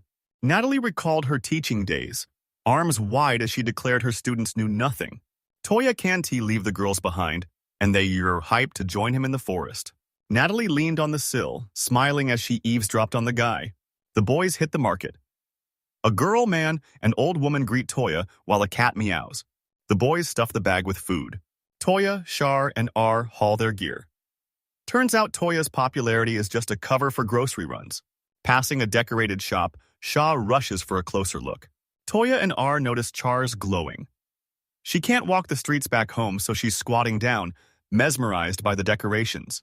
Char overhears their talk and shoots them a worried look. Back home, Toya gears the girls with armor. They suit up and stand before him, totally embarrassed. The girls inspect the gear. Char's items buff magic and slash mana costs, while the rest provide high defense. Toya knew the gear would keep them safe. As a girl stepped forward, he told them to return the equipment later. Toya waves, spawning 2 rings worth 100 XP. The girls inspect the rings. He keeps 2 extra cheetah rings for himself. A bed sits in the room. The girls cheerfully ask if he's sure about the double rings, and Toya is terrified. R and Shar stood on the balcony under the night sky. The girls eye their rings, wondering if he proposed to them all at once. In this world, a ring means marriage. R and Shar realize Toya's plan is airtight. He's dead serious. Hearts in her eyes, R screams she's ready to marry Toya. Shar blushes, admitting her family is the only thing holding her back. Linking hands at the balcony, the girls decide it's time to train. Deep in the northern forest, Toya orders them to calculate XP on sight while the girls flee a boar stampede. The girls collapse, gasping for air. Toya looms behind, telling them leveling up takes work. Toya rallies the girls from the back. Soon, night falls. The girls collapse, exhausted. Toya ends the session, but one girl stands and approaches him. Toya warns the girls to stay calm as a starry house icon appears. The guild house appears, leaving the girls speechless. The horse bites the door open. The girls head inside and thank him. Toya finally pulls the guild house from storage, and the girls agree to keep it a total secret. Exhausted, the girls side with Toya. Toya cheers up and waves the girls off. Shar eyes the ring, clutching her blushing face. 2 weeks of forest grinding later, they've leveled up. Toya and the girls storm the cave to slay the okra. They rushed into the orc fight. Mid-fight, she slices off his hand. Char lands the final blow with magic. Shah remembered hauling dishes with Ferris. They debated Char's magic source. Ferris steps ahead of Shir. Shar steals her nerves and blasts the orc with a perfect hit. Shahar smiled, dreaming of the Supreme Spirit's power as Toya stood by her side, praising her. Shah raised the ring, flooding the cave with sunlight. Shar blushes, shyly admitting Toya's love changed everything. Toya stays silent as R nears Char. He eyes the girl, asking what she means by love. Shar faces Toya. He confirms the rings are magic, leaving her a blushing, sweating mess. She asks R if it was all a joke. R confirms. Toya overhears the girls planning to gather proof of the monster Eswin while the horse dozes by the cave. Days later in Fendi, the girls relive the cave incident while Shar and R haul the supplies. R realized her father's enemies were only making her stronger. Shah claims love is their true strength. Stunning. R. Suddenly, someone starts making noise at a nearby window. Hearing this, the girls burst out laughing. Noka and Doll intercept the girls. Noka greets them while Doll moves in close, staring them down. Doll scratches his blushing face, tells her to greet the guy, and abruptly bails. Noka follows Doll, glad Toya finally found partners. Milka waves, but Doll's instantly suspicious. The girls smiled, watching the boys. Shar scanned the 3-story houses. The street roared, then a strange flag appeared. Back in the office, Ebron grills Toya about his new partners. Weird figurines lined the office as a nervous Ebrand revealed the royal ambassador arrived for the princess, leaving Toya terrified. A vase of flowers sat on the dresser as Ebrand pushed for peace. Toya realized this was exactly why they were meeting the king's soldiers. Toya refuses to sell her what is his fate now. Ebrand warns every adventurer in town is now Toya's enemy. Toya stares back, stunned. Inside City Lord Ferdy's mansion, the men gather. Lord Galen shouted that the guests crossed the border. Why blame them? Ebrand and Sinons wait inside. The wigged man wipes his face, warning Galen to stop acting tough before Royal Henriette. Jeline stands, calling him out. The man starts clapping. The men reveal they re-hunting the Lynette Empire's daughter, sending Ebrand into a panic inside the room of carved vases. Wig Guy reaches out asking for help to find the princess. Sinons whispers to Ebrand, making him think of Toya. Ebrand revealed the imperial city had fallen. All eyes turn to him. A wigged man unrolls a map, shakily explaining Lunette's 4 races and the emperor's capture. He pictured diverse warriors struggling to take down the elves and beastmen. He envisioned a massive building with a bound, bleeding emperor trapped in a cave. Toya storms Ebrand's office, shouting that the enemy can't have the char. Ebrand crosses his arms, warning Toya to face the coming consequences. Toya recalls Shah's smile as he confronts Ebrand. Ebrand demands the girls, mocking Toya's bond before a wall of carved figures. The window is right by the door. Toya clenches his fist, vowing to Ebrand he'll do whatever it takes to protect the girls. Toya's words stun Ebrand, who reveals the ambassador stays 3 days before they hand over the empress. Toya stared in shock. Ebrand was actually trying to help. Toya asks why Ebrand's helping. Ebrand admits he's just terrified of the chaos Toya could cause. Ebrand tells Toya he's valued and must choose his own path. Toya stares back, dead serious. He clutches his figures, refusing to give them up. Toya's stunned. A lamp lit the hall as Toya descended the stairs, replaying Ebrand's words until a voice called out. Lumina greets Toya, but he only recognizes her by the clothes from their first meeting. Lumina grips the sword, claiming she's wearing the stress to blend in before showing Toya her freshly repaired blade. Toya eyes the sword but blushes when Lumina catches him staring mid-ride. She eyes the nameless family heirloom, explaining its history as a crowd surrounds the boys. Toya remembered Lumina's insane sword skills. Hands on her waist, Lumina tells Toya to stop the praise. A notice board hangs right next to the boys. Lumina shoulders her sword, calling it her unrequited love. But Toya's completely clueless. She lowers her blade, warning the others will soon reach the rank. Toya looks down, weighing her words. Storm clouds gather as Natalie asks Char if the Kingdom's forces have arrived. Draft 1. Shahar agrees. Natalie introduces the mounted ambassador and grills Shahar for his take. Natalie cleans the table, about to ask Toya to meet her parents. She stands to speak, but Shahar's training senses something first. Natalie and Shar stand together. Shar admits. Toya's power is limitless and essential. A cluttered dresser sits nearby. Shah vows to save her country. Natalie asks the price for Toya's help, and with a smile, Shah offers herself. Natalie sighs, grabs Char's shoulder and tells her Toya would never want a kid like her.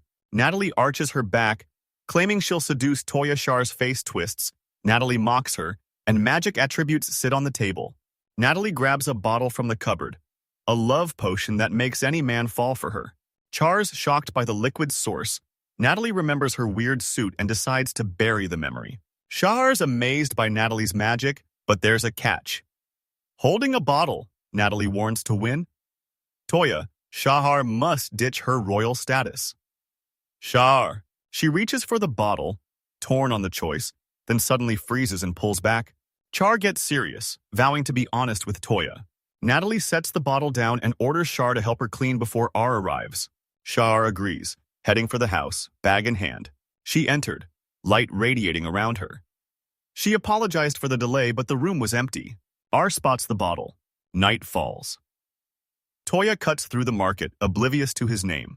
He walked the street, moving carefully to keep everyone safe. Toya worried Ferris would be lonely after he vanished, but back home she greeted him. Toya plots his next move. The girls confront Toya, he has news of his own, and Natalie suggests they talk over dinner. Robed and starving, Toya admits Natalie was right. The boys hit the kitchen and start cooking. Toya chops the veggies, realizing he's finally close to recreating the food from his world. Natalie rushes to Toya as he offers her a plate. Everyone sat. Natalie's eyes lit up at her favorite meal. Natalie and Toya bicker before she stabs the flag into the meat. Toya watches, remembering when he did the same just for kicks. Dinner starts. Toya takes a sip and praises the drink. R holds the bottle to her face, announcing she found it at Natalie's. Her dad blushes hard. Toya realized his condition was bizarre. The girls leaped up and charged him. Morning hits. Sunlight floods the room.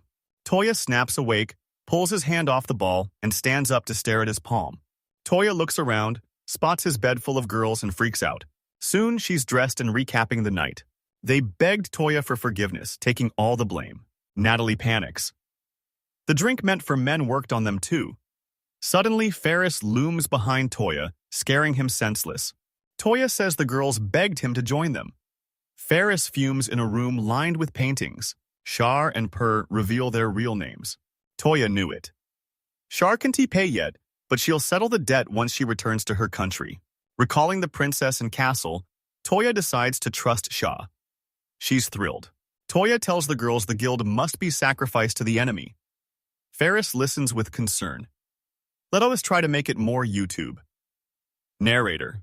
Toya insists on escorting the girls to their kingdom, just to stay close to Ferris and his horse. Natalie suggests Toyo just bring her friends along, leaving Toyo completely stunned. Shar says we gotta get the spirits before time's up. Shah reveals only 2 of these guarded stones exist, offering one to a stunned Toya for his protection, while Natalie just snacks nearby. Toya's mind turned to the spirit stone. He waves his hand and pulls out a perfume necklace. The girls are stunned by this tiny thing. Natalie hated the sweets. Toya stared at her weight, remembering it was just a cave trinket in game. He offers Ferris the fat. She stares, eyes locked on him.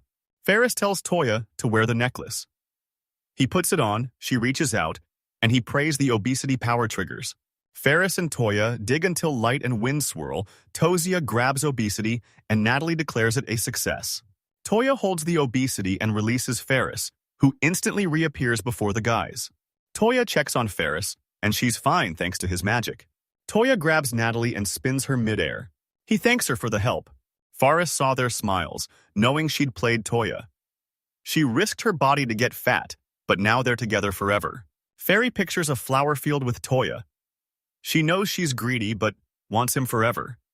Sunlight hits his house. Toya tells the girls they're ready for the Lunnet Empire, and they lock in with serious looks. Natalie warns them not to underestimate Toya for marrying all three, leaving everyone staring in mutual confusion.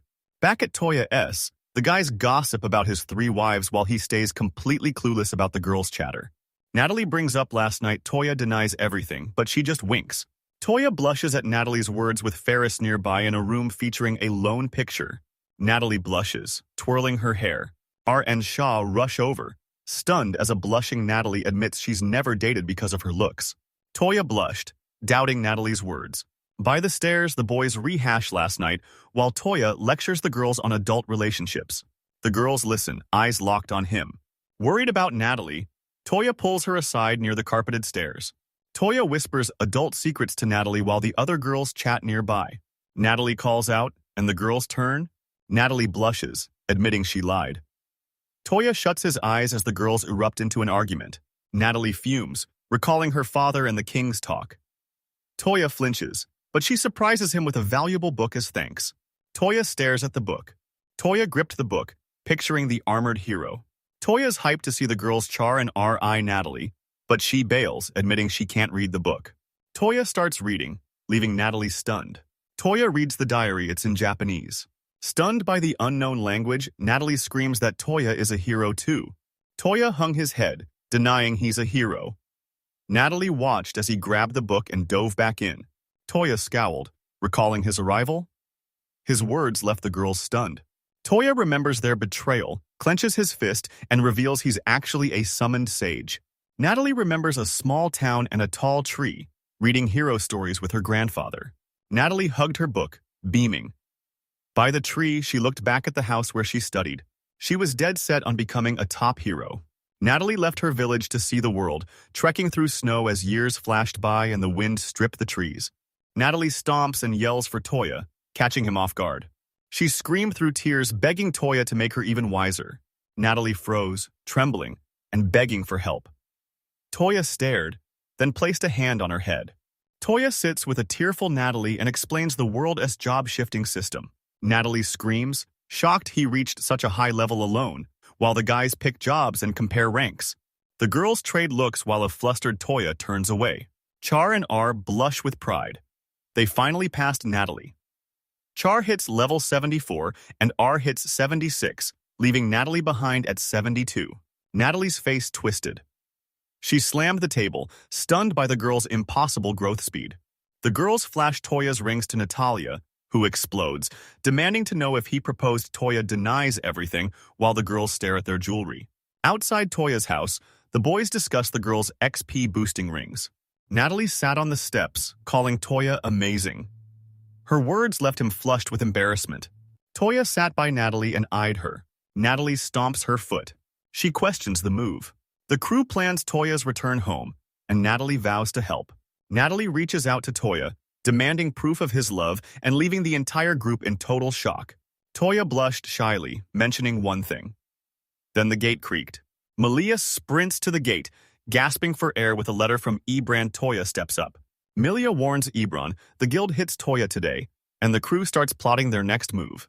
Milia clutches her chest as Toya announces he's leaving. She smiles, promising to miss him, just as Natalie joins the group. Natalie smiles and quits the merchant guild. Toya's stunned. But Natalie's already packed and ready to move, no time to waste. Natalie smiles, pointing at herself.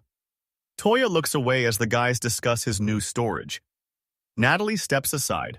Milia blushes, telling Toya she has a request too. He smiled, waiting.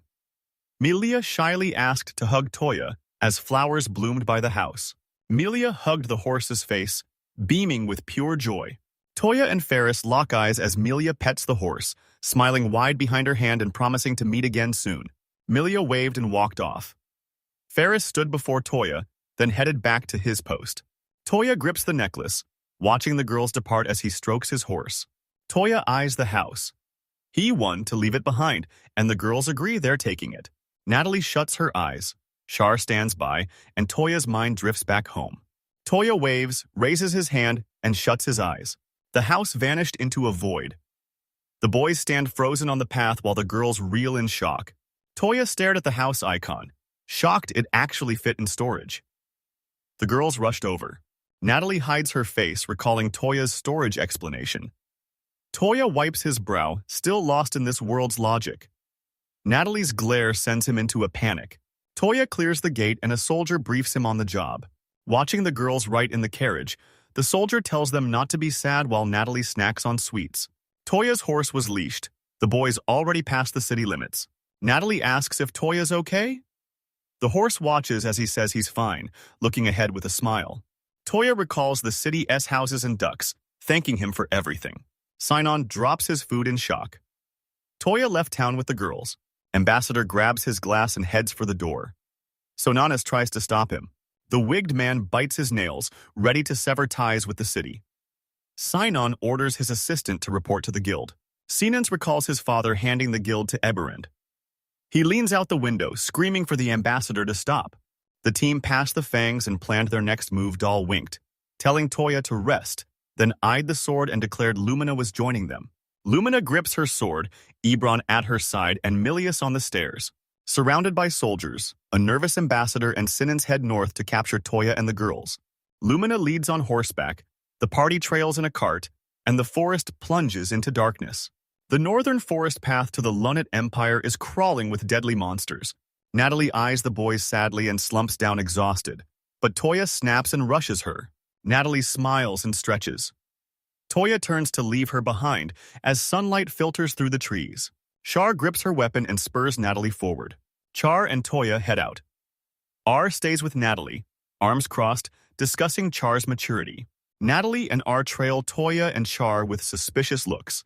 Toya looks down the slope at bodies scattered through the trees. Shaw joins him, pitying the fallen adventurers. Toya stares at a helmeted skeleton, mourning this cruel world. He's already a killer, and tougher choices lie ahead. An arrow streaks toward Toya, but Cole intercepts it. Toya thanks the horse as it spits out the arrow. He and Char look away in fear. Someone's coming. Atop the hill, an ambassador riding a soldier and his guards demand Charlotte. Natalie faces Toya to negotiate the princess's transfer, while Char glares at the ambassador. Char gripped her weapon, shouting she refused to see Henrietta or any royal reps. The ambassador fumed as Sinan closed in from behind. Shah hides her face as R trashes the ambassador. They lock eyes. Natalie draws her gun, ordering the boys back as Toya begs her to snap out of it. The pasture fangs and soldiers watched from the hill in horror, proving why Toya stopped Natalie's attack. Now, Toya's party is trapped between the forest and a wall of soldiers. Toya and Natalie plot their move, and Toya decides to handle the ambassador alone, catching the official completely off guard. The ambassador IDs Toya and his elf companion. After mocking them, he orders his soldiers to strike. Sinon orders the advance while the adventurers buzz with rumors of Toya's insane strength. Soldiers and adventurers charge as Toya draws his blade. The ambassador orders everyone dead but the princess, Sinan at his side. Toya readies for battle, hoping no one gets hurt. The mob corners Toya, but he fights back, wounding the soldiers.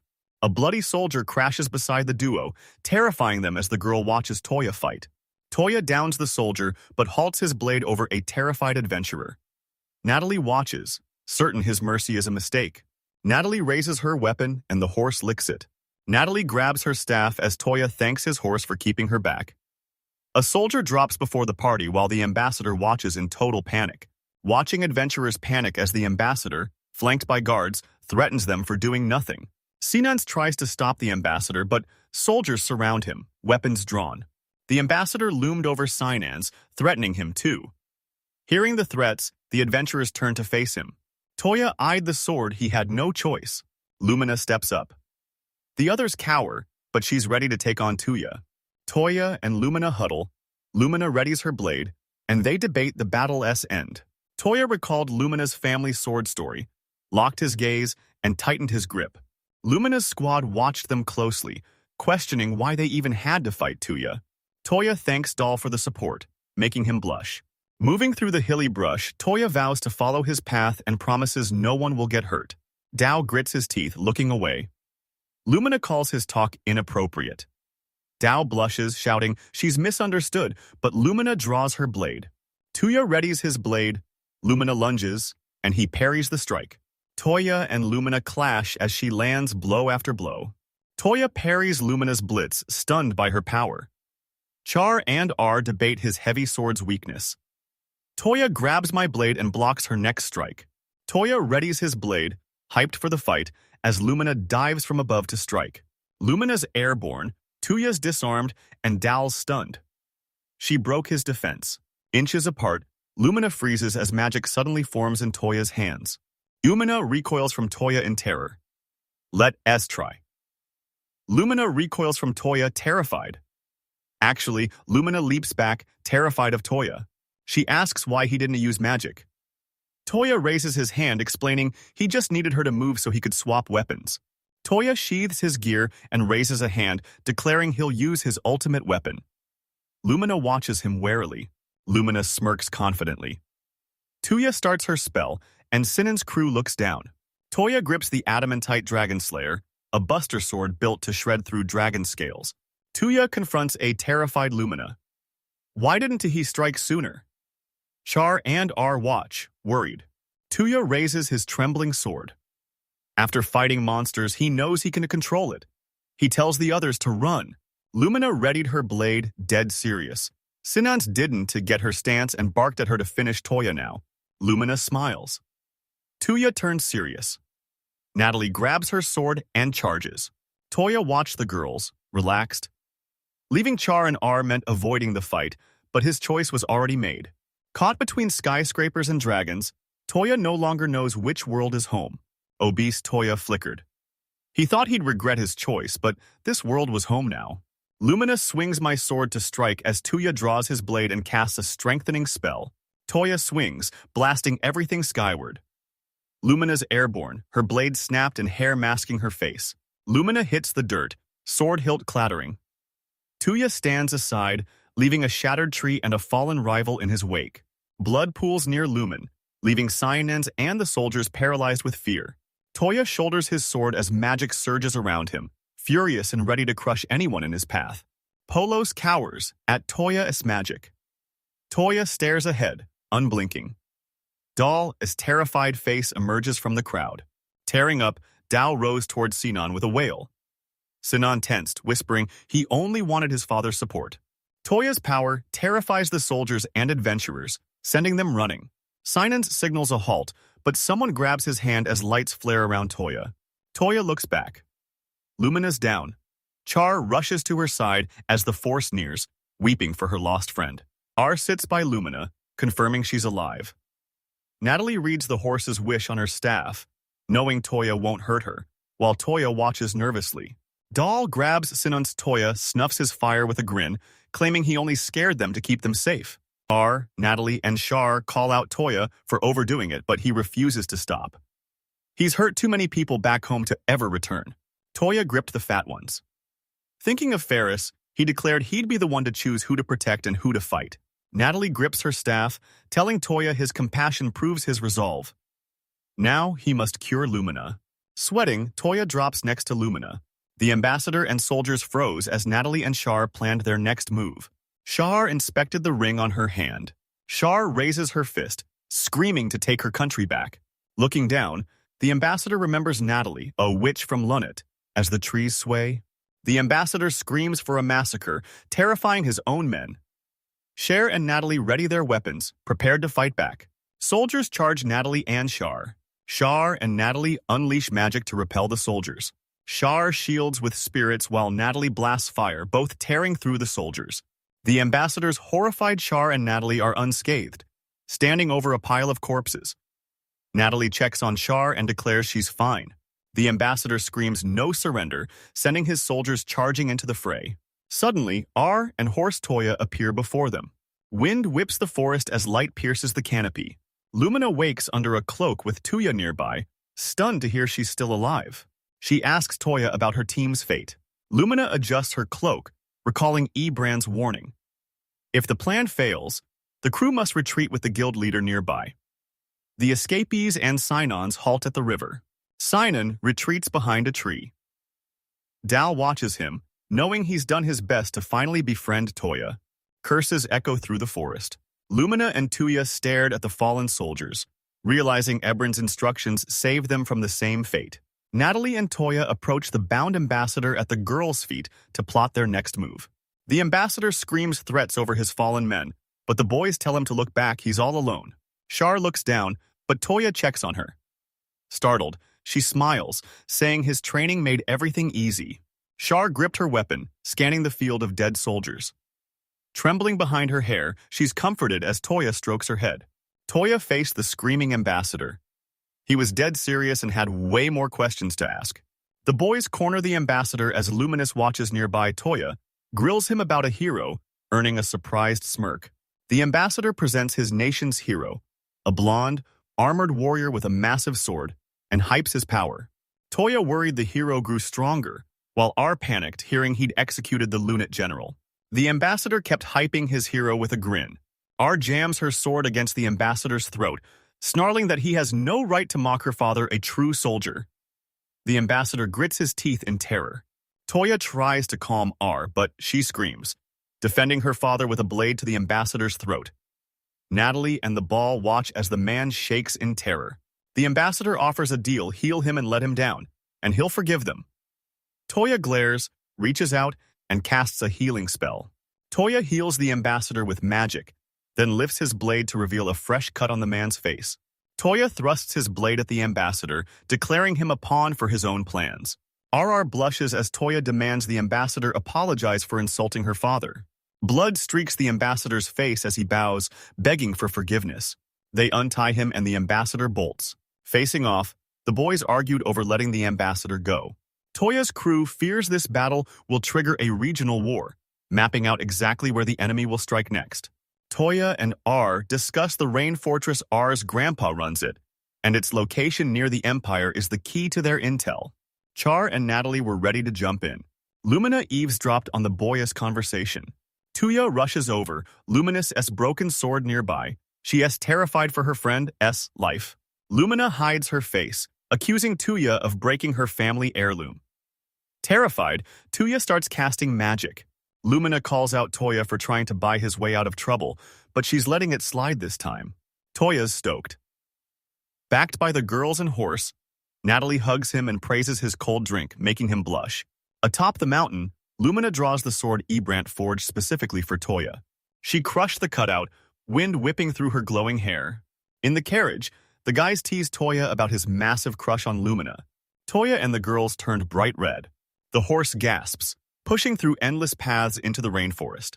Night falls at the guild, and Natalie's stunned by the building's look. Natalie's stunned to see water in the tap, the tub, and the toilet. Toya and the girls set the table. The house was in peak condition, and despite the mysterious utilities, Toya didn't ask questions. Natalie sits with a towel and a drink, shocking Toya. He grabs the fat ones, calls for Ferris, and she appears instantly. Ferris only leaves the necklace indoors, claiming the Toya stone is her ultimate comfort zone. R gripped the dishes, visibly tense. Toya asked if she was okay. She faces him, worried about the rain and that hero's arrival under the starry night sky. Toya stared at the starry sky, pondering our words about the hero. A blood-dripping sword appears. Filthy and gripping his sword, Toya hates violence, but can he actually defeat the hero? Monsters swarm Toya, but he needs more power. Dead beasts already pile at his feet. Days pass. Toya drives the carriage, clear the forest, and they're there. The boys reach a hill overlooking the Rain City walls, proud of the ground they've covered. R smiled, relieved the city was safe. A sentry spotted her carriage and alerted the gate. Raoul thinks, eyes the carriage, and orders the boys to stop. Soldiers ready their weapons and aim at the carriage. She stepped out, looking dead serious. Char stands by the carriage, screaming, "She's the Linnet Empire's first princess." She's here with Natalia to save her people, but a volley of arrows is already aimed right at her. Clutching her chest, she begs for the gate to open, but an arrow whistles past her face, leaving her terrified. Raoul yells she's lying. He was on the wall and shot the arrow into the ball. R rushes up behind her, shouting that Char was right. Raoul recognizes R and is stunned. The soldiers recognize Natalie, fell into formation, and dropped their weapons. The soldiers erupt in cheers and hugs. Char blushes and leads them into the city, Toya watching her thoughtfully as Raoul follows behind. Rao leads the boys to his waiting grandfather. Though covered in bandages, the old man sits and greets them with a smile. The boy faces the man. R worries for her grandpa's health, but he calms her. As the man talks to Natalie, Toya questions her true age. Char and Garrus discuss the capital S chaos while Toya stands by. Natalie interrupts, demanding to know why Henrietta attacked. Raoul and Gorus stood firm, their army fighting desperately to repel the enemy as casualties mounted. Natalie and Gorus plan their next move while R and Shaw confront the man. Weapons lined the walls. The guys agreed intel comes first. Behind the girls, Toya raises his hand and volunteers to scout. The girls are terrified. Toya tries to prove his power, but Gora still doesn't trust him. She defends Toya under a bright, cloudy sky. The girls swarm Toya, vouching for him to gurus. He grabbed his weapon, shouting that Toya knows loyalty. Jurors scream and Toya begs, their voices echoing into the street while a horse drinks in its stall. Guns lean against the wall as Toya and Natalie blush. Natalie spills about the girl in Toya's bed while Gramps hangs on every word. Toya spots R alone by the window and heads over. They started reminiscing about their childhood. The boys hit the sonata under the massive passage. Toya eyes R, who's held back tears for a week. Beside her, her grandfather and Ratwool clench their fists, barely containing their fury. Overlooking the city, Toya faced Gorus with Raoul behind him. Gorus thanked him for saving the girls. Toya grins, girl at his side, ready to infiltrate the capital for intel. Surrounded by the guys, Garrus explains Toya's help while R and Char stand by his side. He offers to help however he can. Nearby, a table is packed with vases and figurines. Toya tells Gorus he's the only hero in the capital who can defeat him. Gorus bursts out laughing, mocking Toya's overconfidence while R and Char watch their grandpa nervously. Natalie eats an apple to convince Gorus. Then Toya suddenly appears beside her. Natalie calls Toya a true sage. Garrus and Raoul were stunned, refusing to believe Natalie. Toya tries to stop Natalie, but she hurls an apple, demanding Gora believe her while clutching the bitten fruit. Natalie snacks as Gora claims the berserker only seeks the strongest, mocking Toya's age. Toya's stunned. Gora even knows the secret. Natalie takes the table. The group tenses as he tracks the berserker's approach. Toy smiled, ready to squeeze the Emperor for berserker intel. Natalie snacks as Gorus grabs his gear, still unconvinced. Trusting Toya means fighting Garu arms himself, but a nervous R draws her sword, warning her grandpa to stop the insults or she'll never forgive him. Garya and R lock eyes, and she turns bright red. R keeps her sword raised. Gara's shocked. She's this desperate to protect Toya. Sword trembling by the open window, R vowed her feelings for Toya would never change. R's face turned bright red. Toya and R lock eyes, both blushing as she smiles. Grandfather glared at R, slamming his weapon down. R was dead serious. Gramps reached for her. R teared up as her grandfather stroked her head and encouraged her. Nearby, Shaw and Raoul watched with smiles. Grandpa strokes R's head and apologizes to Toya flustered. Toya faces Gorus, while Natalie snacks Gorus, steps aside and opens the closet. Gorus pulls a box from the closet and hands Toya a dagger, a royal heirloom from their ancestors. Intricate carvings cover the dagger and its sheath on the cloth. Toya grabs the dagger. Gorus claims the Emperor will listen if shown the blade, but Toya's confused by the plan while Natalie just keeps eating. Toya grips his blade, representing the fortress and the crown. Gorus's demand is simple, save the royals.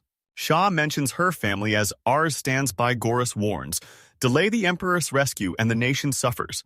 Gorus pictured them in chains. Toya grips his sword, thinking of the orphans. The girls watch in delight while Natalie keeps eating. Toyo claimed the head, vowing to push his limits and give it everything. Garrus claims Toya's in debt to marry his granddaughter, leaving him stunned.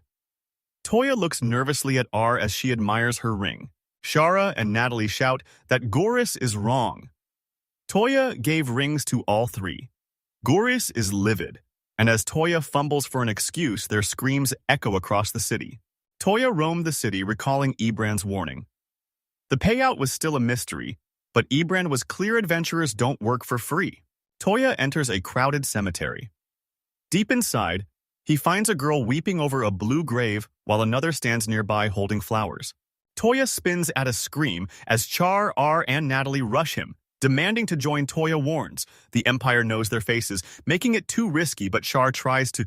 Toya brings armored troops, warning that Garrus was right. The army is storming the fortress and the girls must protect Ryan.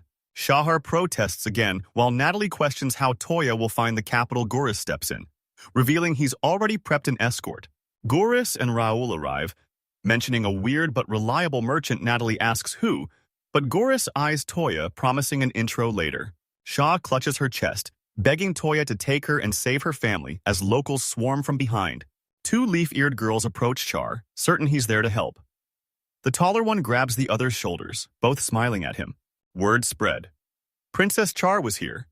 As the crowd gathered, the tall girl teared up but kept on smiling. Villagers swarm. Char, shocked the princess is in town?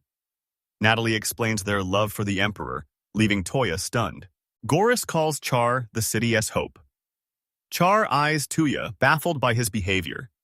Sweating and blushing, she apologizes for her selfishness, leaving Toya stunned. Char strokes the smiling girl's head, ready to support every resident in need. Char kneels before the girl in the crowded square, vowing her life and courage to her father's name as Toya smiles. Garrus tells Char to rally a crew. She's locked in, standing by a brick building. Char, Natalie, and R face the judges. As Char, hand on heart, begins a speech of support. Char bites her tongue. Natalie hangs her head as Toya and R stare in terror. The villagers watched in terrified silence. Char glanced at Toya, her finger trembling as she tried to restart her speech, but hearing the crowd's support, she turned back with a smile. Char sees the cheering locals. The town's insults sting, but Natalie comforts Shahir as Toya snaps to attention at his name. The girls stay to protect the citizens, leaving the royals to Toya. He agrees, but a mysterious figure watches him from the crowd. Evening falls. Toya feeds his horse, apologizing for being away so long. The horse happily licks Toya's head, soaking him in spit. Screams behind him terrified Toya as he wiped horse drool off his face. A man approaches Toya, passes a water basin, and asks if this is truly a warhorse. The stranger is a short-haired girl who points at the horse and asks for its price, catching Toya completely off guard. Stunned by the kid's age, Toya strokes his horse, refusing to sell his family. The girl smiles, wondering how a monster could ever be kin. She looks away, claiming blood doesn't make you family. Toya's stunned as she grabs some of the horse feed he brought for her tray. Munching her sandwich, Alice joins Toya's journey to the capital, revealing she's a traveling merchant. Under the cover of night, Toya and Alice enter Garrus's room as he spills Alice's secrets by a blazing fire. Toya's stunned. This nomad girl handles such dangerous work, but Alice flashes her martial arts skills in his face as Garrus reveals she knows the way to the capital. Alice reaches out. Toya asks to consult a friend, then summons Ferris into the room. Alice and Garrus were stunned. Toya actually summoned the house spirit. Garrus is stunned by Toya's growth. Toya asks Ferris if Alice can join their trip to the capital. Alice closed in on Ferris, mouth wide. Alice hides her blushing face. Toya's baffled by her reaction to Ferris, and the boys trade looks. Ferris agrees. Toya thanks her. The boys set their departure time. Toya tells Alice he's introducing her to the girls. She just stares back in silence. Alice reaches the door, waving as she tells Toya to meet her at the north gate, leaving the group stunned. Next day, Alice says goodbye at the gate. Huddled in the carriage, she's crushed. That Toya broke his promise and arrived late. Alice buries her head in her hands. A rustle behind her makes her whip around. Toya calms the restless horse while Alyssa watches from the bushes. The horse flicks its tail into Toya's face, and Alice bursts out laughing. The horse turns to Toya. Flashing 2 fingers, Toya grins, glad the beast finally understands. Toya tries vaulting the horse, but it won't go without consent. Alice sits down, spooking him while she's stunned. He even has a vault. She crushed the dream, enraged that Toya locked the horse in the vault. Alice stomps as Toya asks if she heard a single word. She reveals her super hearing, a perfect trading tool. Toya's stunned as he leaves the city. Toya and Alice roll out of the city as Alice demands answers. Meanwhile, in the Lunate Empire, a caged parrot signals Lark that it's time to head back. Lark steps forward, fighting for the Lunate Empire's ideals. Blending with merchant crowds, they hit the capital road as Alice sang a tune Toya didn't know, breezing past Henrietta's guards undetected. Clearing checkpoints easily, they hit the Imperial City fast. Alice demanded food, but Toya nervously reminded her she'd just eaten. Alice beams at Toya, hooked on his cooking, and suggests selling the steak. It'd be a total hit. Toya sighs at her proposal, too embarrassed to answer. He still can't read Alice at all. Toya spots a massive Imperial City ahead and cheers. They've finally made it. Alice introduces the Lunate Empire's pride, the Gate of Happiness outside. A massive line of merchants waits to enter. Toya's impressed by the gates, and Alice beams, explaining they're a world-famous landmark for global tourists. Built for racial equality, Henrietta spared this gate for its beauty. Alice is happy until a soldier suddenly demands to know where they're from. Alice hands over the trade guild form, mentioning their Sarandi provisions. The soldier grumbles about cunning merchants, but Alice just offers a silent smile. Stockpiling for a food shortage, the soldier thanks them for the extra manpower to search everyone. Henrietta's troops hold the capital, but trade can't stop Alice. A pro-merchant orders the soldiers to move. Lives are on the line. In Goris' office, Toya exposes Alice as a spy, sending her rushing to the door to check for eavesdroppers. Alice storms up, waving her hands and warning Toya about being overheard. Toya just glares, annoyed by her every move. Goris warns Toya that Imperial spies are hiding nationwide, but Alice grew up in a rare area free from their reach. Toya's shocked. She's a movie-style spy. Alice smirks, asking if he's surprised, then claims she lives in the shadows. Alice blushes and calls Toya cool, making him realize her innocent act is the perfect cover. No one would ever suspect she's a spy. Alice is fuming. A 2-hour wait and a 10 times entry tax. She's sick of being ripped off. Toya tells Alice he expected chaos after the takeover, but the city is eerily quiet. Alice explains they surrendered because General Garrett lost before the real war even started. Alice tells Toya the city has changed forever. Suddenly, shouts erupt, ordering them to move faster. Toya and Alice turn to see a line of bound, battered demi-humans being marched forward by armed soldiers. Toya's stunned as Alice reveals the grim truth: Henrietta has enslaved every half-human in the occupied city.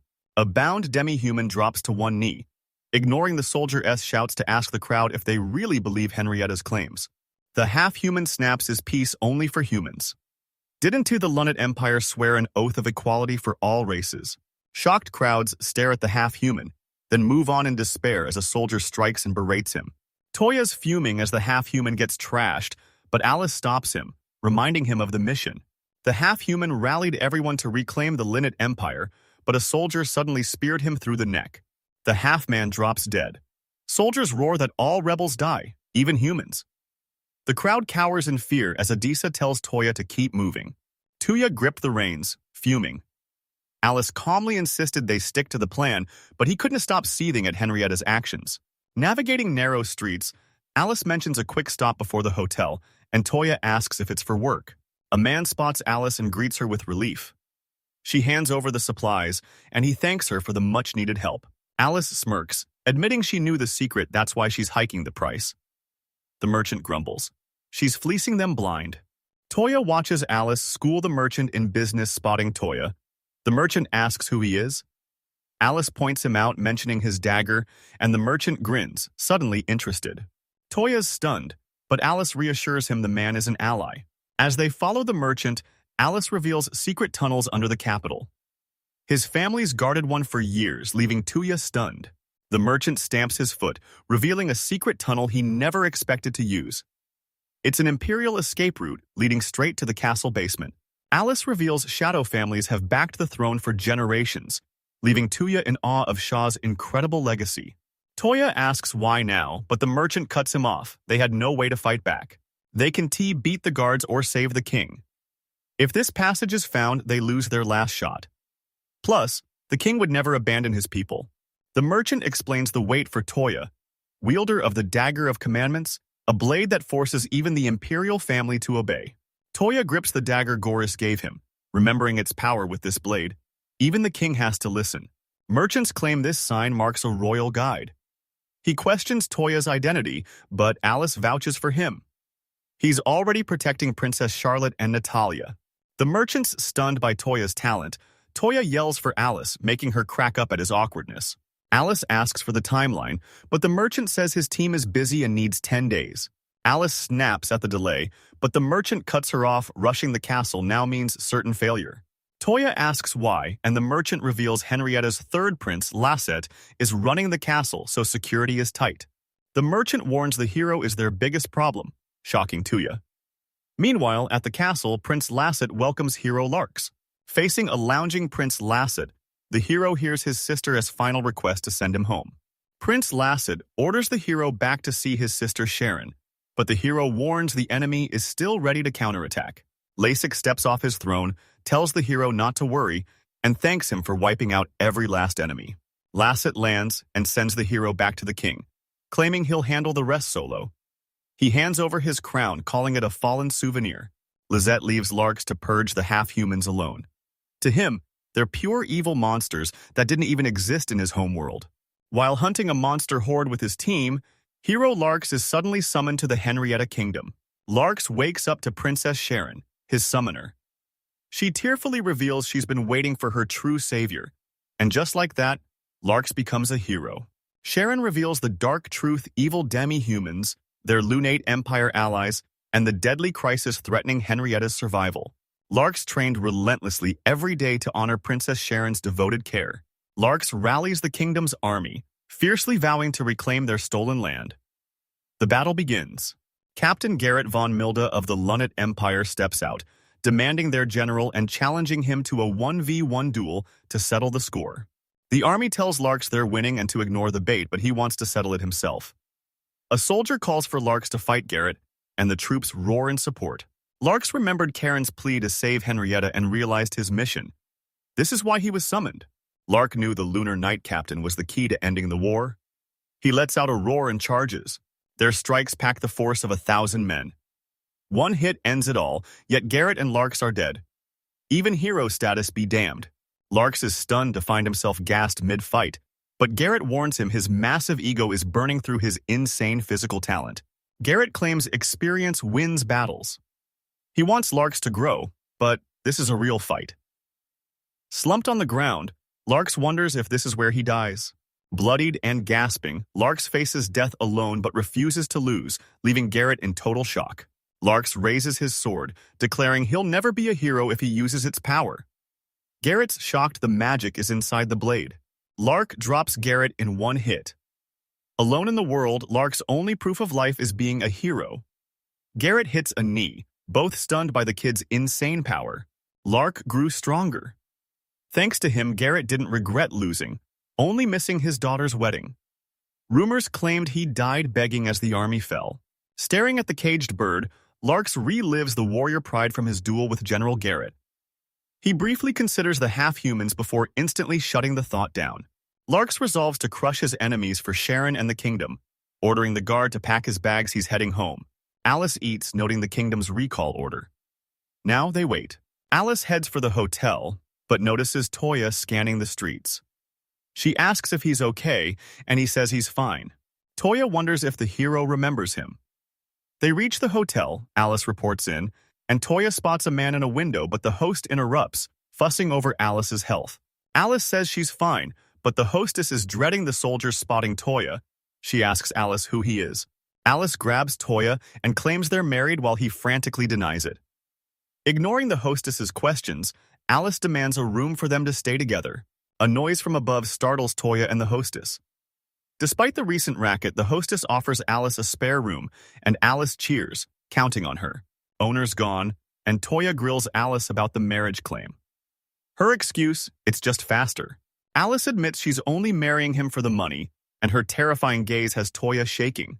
Toya senses danger and alerts Ferris. Alice is clueless, so Toya triggers his search skill. Toya scouts the hotel and warns Alice it's not safe. She's confused, but Toya senses something strange lurking inside. Scouting the hotel, Toya drops a bombshell a group is hiding on the 3rd floor, leaving Alice stunned and deep in thought. Toya suspects enemies and readies his power, but Alice tackles him, shouting, "He's got it all wrong." Toya asks if they're enemies, but the hostess walks in. Alice claims they're just bonding, and the hostess tells them to hold back until the room is ready. Alice spots the owner S-box and asks if it's a medkit or if she's hiding refugees, leaving the owner stunned. Alice reminds Toya. The innkeeper is a secret royalist. Reaching the 3rd floor, Toya mentions the recent demi-human hunt out east, then bursts inside, asking if the people hiding are demi-humans. Armed demi-humans surround them, but the mistress calms the crowd. Toya spots their wounds and asks what happened. The hostess explains the capital was once full of half-humans, and those who couldn't escape are now hiding here. The mistress recalls the half-human hunt as a nightmare of burning homes, leaving Toya visibly shaken. Toya grabs a wounded half-human's hand and activates Supreme Healing, instantly mending it. Stunned, the pain is gone, the half-human realizes it's real magic and asks if Toya is a priest.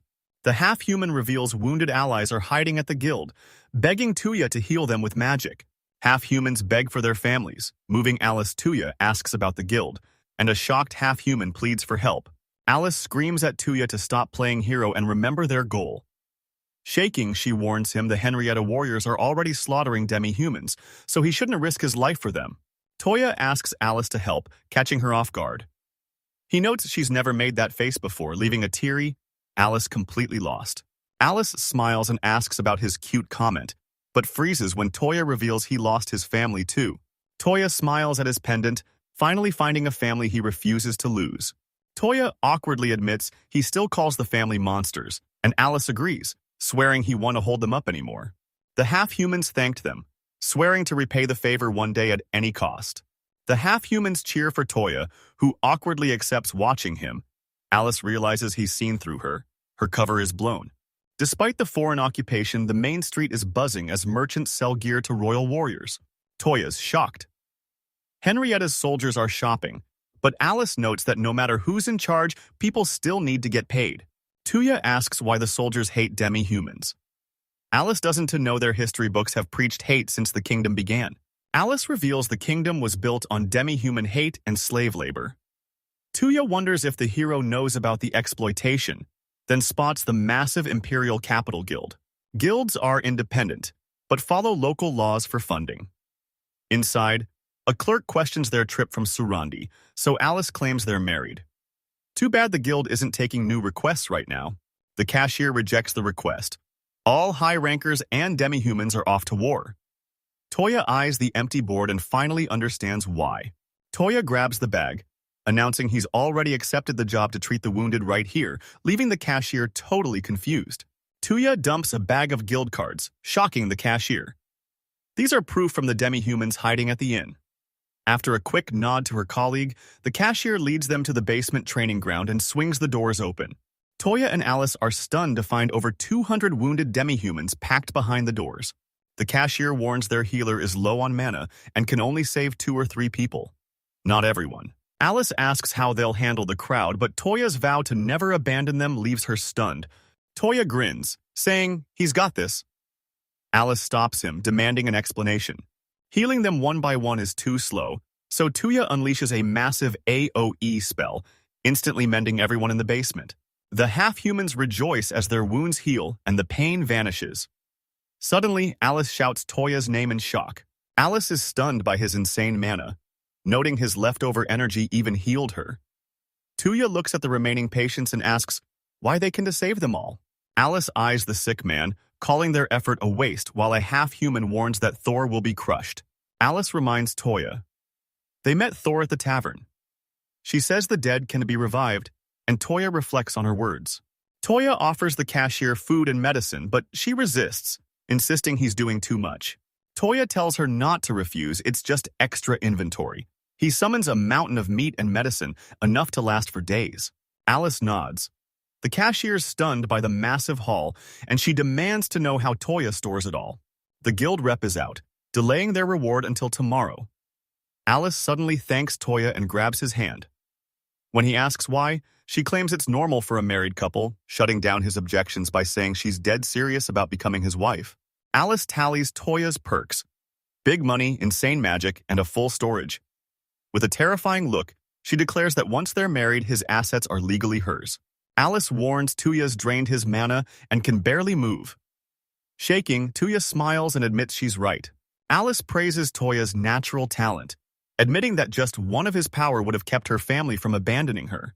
Toya's shocked, but Alice reveals she's from a legendary mage lineage cast aside because she lacked any talent. Alice wasn't mad at her kind family, just lonely. Envying Toya's monster and spirit kin, she told him to cherish them before leaving to buy the innkeeper a souvenir. Toya knew nothing about Alice, but she felt like a child while fighting a seller over a rip-off price. Toya felt pathetic. He couldn't even walk with magic or stay awake until his mana ran dry. Becoming a sage had made him way too cocky. Toya weighed his odds against the hero just as a cloaked Larks walked past, locking eyes with him. The soldier apologizes for the wait, but Larks says they right on time. Larks catches Toya staring, and with his hood down, the two lock eyes. A soldier asks what happened, but Larks brushes him off. As rain falls, Larks watches a bird, stunned. It can fly so freely even now. The soldier stood speechless. Larks boarded the carriage, gave the signal, and Toya watched them roll away. That evening, the innkeeper thanked Alice for the gift and spread the word upstairs. Everyone's still praising Thor. Alice asks for Toya, and the owner says he's in the backyard barn prepping his next move. In the barn, Toya tells Ferris and Kokue the hero forgot him, despite meeting before. Toya warns he's in no shape to fight, but Ferris cuts him off with a smile, knowing he's too strong to ever lose to Kokuya. Kokue licks Toya's head as he smiles at Ferris. Toya thanks them, vowing to get stronger so they don't have to worry. Alice follows Toya to the barn, but stops cold seeing him with his family. She hides behind a tree, feeling out of place, then pulls off her ring and questions her own magical potential. She slips off the ring, revealing pointed elf ears. Holding it, she wonders aloud, what if Aunt Natalia hadn't abandoned her? With the hero gone, the Emperor's rescue begins. Alice schedules the raid for 5 nights away, warning everyone to stay low. One mistake, and their allies are toast. Toya panics. That failure means execution, but the innkeeper interrupts a guild member is here for him. The guest thanks Toya, promising to pay tomorrow. Pouring wine, he admits he's heard of Toya's deeds and can't thank him enough. A drunk guest apologizes and introduces himself as Georgie, the deputy guild head, acting as chief. Toya notes he's already wasted. Georgie offers wine. Toya refuses. Georgie fumes, making Toya wonder if all Vice Guild leaders are this weird. Toya refuses payment, but Georgie cuts him off to ask is he the Toya Kisaragi who took down Henrietta's army specialists? Toya's stunned. How did he know? Georgie asks about Toya, who's shocked his reputation traveled this far. Georgie offers a drink, but Toya shuts him down. He doesn't a drink. George tells him to relax. His secret is safe. Hearing about Toya. From the admin, George recalls the legendary priest from Serendi. George eyes the statue, recalling the artist S story. But Toya irritably snaps E-Brand again. Georgie and E-Brand have a messy past, but they still trade letters. That's how he knows. Toya asks, why would E-Brand risk everything to warn him? Georgie calls it pride, recalling E-Brand's praise for the rookie. His letters prove E-Brand was worried sick, making Toya blush. Toya's a wanted man banned from Serendi. Georgie heard he fled to Lunnet with the princess, but never expected to find him right here in the capital. Georgie stares out the window, keeping his opinions to himself. Toya knows the drill. Georgie just wants to avoid trouble and stay invisible.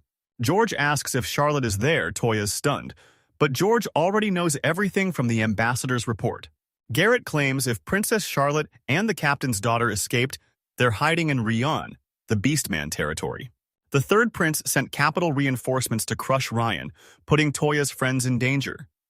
Toya regrets not killing the prince when he had the chance, but when he asks why Georgie, Beastmen warned Georgie, the kingdom can crush them instantly. He admits they'd have to abandon the wounded and can't even repay Toya for his help. The secretary rushes in apologizing, returning Toya's guild card and leaving Georgie stunned. The cashier scolds Georgie for drinking, but he claims wine is for celebrating. Sipping his glass, he tells Toya to take the card. The secretary reveals a golden A-rank adventurer S-guild map, leaving Toya stunned to find his entire life story written on it. Toya's confused by his promotion with 0 quests done, but Georgie reveals that as the new guildmaster, his promotion was the mission. Grinning over wine, Georgie claims total control until a new leader is picked. Toya stares at the map, stunned by his high rank, as Georgie locks eyes with him. Alice is shocked. Reinforcements are hunting Ryan. She warns that saving the king is pointless if Ryan falls. The mission is over. Alice warns the prince's assault is lethal, but Toya knows his duo can easily stomp these weaklings. Toya recalled the Empire's warriors and panicked he'd made them way too strong. Alice trusts Toya, urging him to reach the king while he stares out, counting on them. In the castle dungeon, the third prince mocks Emperor Lunnet, announcing the beastmen have officially surrendered to humanity. The third prince claims victory is certain and resistance is futile. Pointing to a cage, he warns the emperor that his wife and son's lives are on the line. The third prince smirks. They found Charlotte. His troops are closing in and she'll be in this dungeon soon. The third prince sternly hopes for their safe return, causing the emperor's hand to tremble at his words. Days later, a knight arrives to help them infiltrate Alice suits up in stealth gear and playfully asks Toya what he thinks. Toya says it's just a loan he'll reclaim later. Alice calls him greedy, but Toya pulls on his gloves. He's ready. The hiding half-humans knock. Toya asks if they're ready to help and they admit they're done hiding. Toya sneaks into the castle while the half-humans riot to distract the guards. Toya protests, but they refuse. It's the only way to save their home. Half-humans are ready to die, but Toya refuses to let the troops run wild. Leaving the inn, they hit the dungeon. Toya warns they have one shot and asks what they'll do after they survive. The guard confirms everything is ready, promising to risk their lives to help them escape the capital. The guard warns him, magic nullifying ore makes this dungeon a dead zone. Toya's search spells are useless, just like the game's restricted areas. Alice descends, confident Toya's got this. The guard agrees, mentioning Natalia and making a blushing Toya rush past. The guard pledges his loyalty, calling Toya their leader. Alice creeps along the dungeon wall, torch in hand, ordering Toya to stay quiet while her every move grates on his nerves. Alice warns him to stay close. This tunnel is a total maze. Alice threatens Toya, claiming no one will find his body. When he questions her castle knowledge, she reveals she lived here with her aunts long ago. Toya suspects her aunt is nobility for knowing these tunnels. They hit a dead end, but Alice reveals it's a prank and pulls a hidden hook. Toya's stunned by a hidden door, making Alice proud. Inside the castle, she warns him to stay sharp and stick close. Toya asks what happened, but Alice is lost. The place has changed completely since she was here 10 years ago. Toya smiles, warning Alice she won to fool him twice, but her nervous reply proves she's dead serious. Toya summons Ferris and orders her to find the castle-less dungeon. Alice yells, shocked the house spirit can talk. Toya shushes her, admitting he has no clue why Ferris has a voice. Alice is shocked by the rarity, as Toya puts his faith in Ferris. She scans the castle with house spirit magic, controlling the structure to track every movement inside. It tracks every movement instantly. Toya checks the intel 3 prisoners found, but the guards are too thick to sneak past. Toya knew a fight was inevitable. He had Ferris lead him to the prisoners while Alice awkwardly asked if she was even needed anymore. Following Ferris, they spot 2 guards. Alice offers to take them, but Toya stops her. One mistake brings reinforcements. Alice asks for the plan. Toya points to the golden paralyzing needles and orders Alice to use them. She's confused, but Toya insists she's capable enough to handle it. Toya claims the sleeping incense for himself. Alice asks the cost and wants them later, but Toya shuts her down. Toya gasses the guards with sleep incense while Alice fires a golden arrow, dropping 2 instantly as she admires her gear. Alice drops the guards with golden arrows. Toya praises her elite spy skills. Toya swipes keys from a sleeping guard. Ferris warns of prisoners ahead, so Toya frees them and demands her necklace back. Alice and Toya grab the keys and charge ahead, Alice praying the king is safe. 10 years ago, Natalia broke her promise and left Alice behind. Alice blamed her lack of magic, but the Emperor denied it. The Emperor says Natalia left to become a sage, ditching Alice for her own safety. Alice tries to leave since her aunt is gone, but the Emperor stops her. He pats her head, declaring he raised her like his own daughter and she can stay forever. Alice used her speed to become a spy and repay the king. She leads Toya to a dungeon cell, shocked to find His Majesty battered and broken. The Lunate Empire was founded on racial equality, protected by the Gate of Happiness. The king hailed his ancestors' legendary treaty. The prince asks if he's fit to rule, so Garrett and Natalia pledge their service as his loyal vassals. Natalia mocks the emperor, calling him a coward now that he's in power. He threatens her with prison, but she welcomes it if it makes Lunate a perfect state. The emperor mocks her words but vows to build a perfect Lunate Toya, and Alice's medicine finally wakes him up, and the duo celebrates their success. Alice offers rescue, but the emperor grabs her, shouting she's just an otherworlder here to mock him and calling her Natalie. Alice kicks, insisting she's herself. The emperor wakes, recognizes her, and pats her head. He asks if she's okay, and Alice smiles through tears, saying Toya thinks Alice looks just like Natalia. The emperor approaches, and Toya introduces himself as a Sarand adventurer hired by Gorus, Ryan, and Princess Char to save him. Alice tells the emperor, Toya saved the ball. The emperor's stunned, but Toya shrugs it off as perfect timing. Toya reports Char, R, and Natalia are hiding in Ryan. The emperor bows in thanks, leaving Toya feeling totally awkward. The emperor winces in pain, and Toya warns him to rest. The potion helped, but he's still badly hurt. When asked about torture, the emperor reveals the third prince tried to. The emperor thanks Alice, then points to his wife and son in nearby cells, begging her to leave him and save them. Alice begs him to flee, but the emperor refuses to abandon his people, staying to fulfill his promise of a happy nation.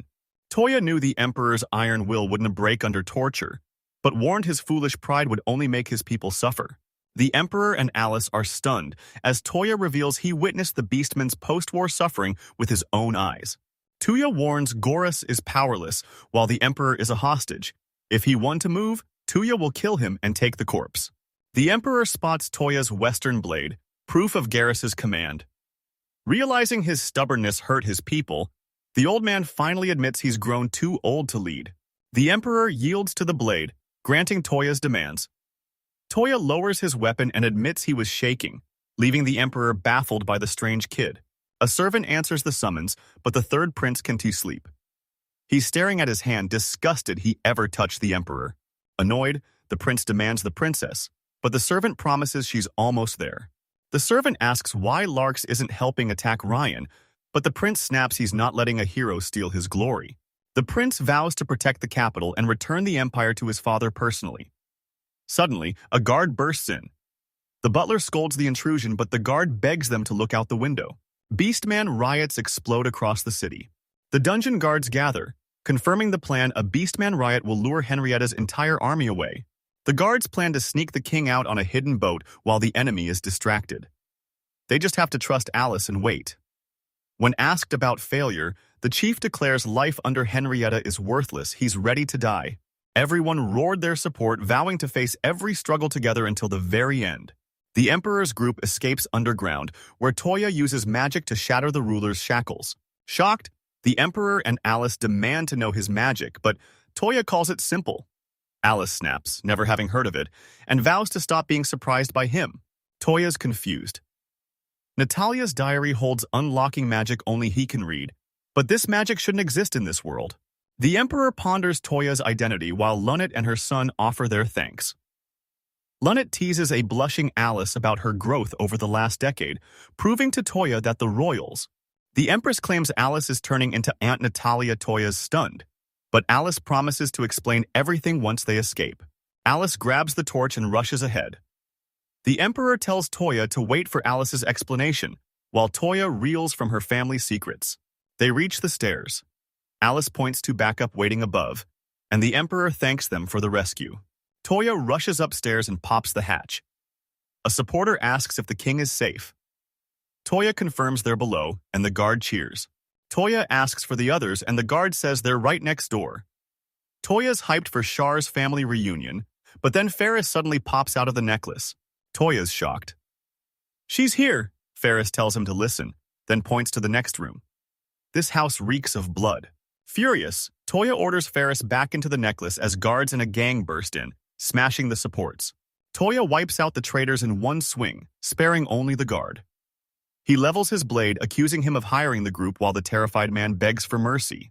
Toya demands answers at sword point, but the guard sneers, capturing the royals guarantees them a massive promotion. Alice spots Toya with a sword as the guard mocks the idiocy of beastman equality. Toya sheathes his sword, letting the king decide the punishment while he tracks down the leak.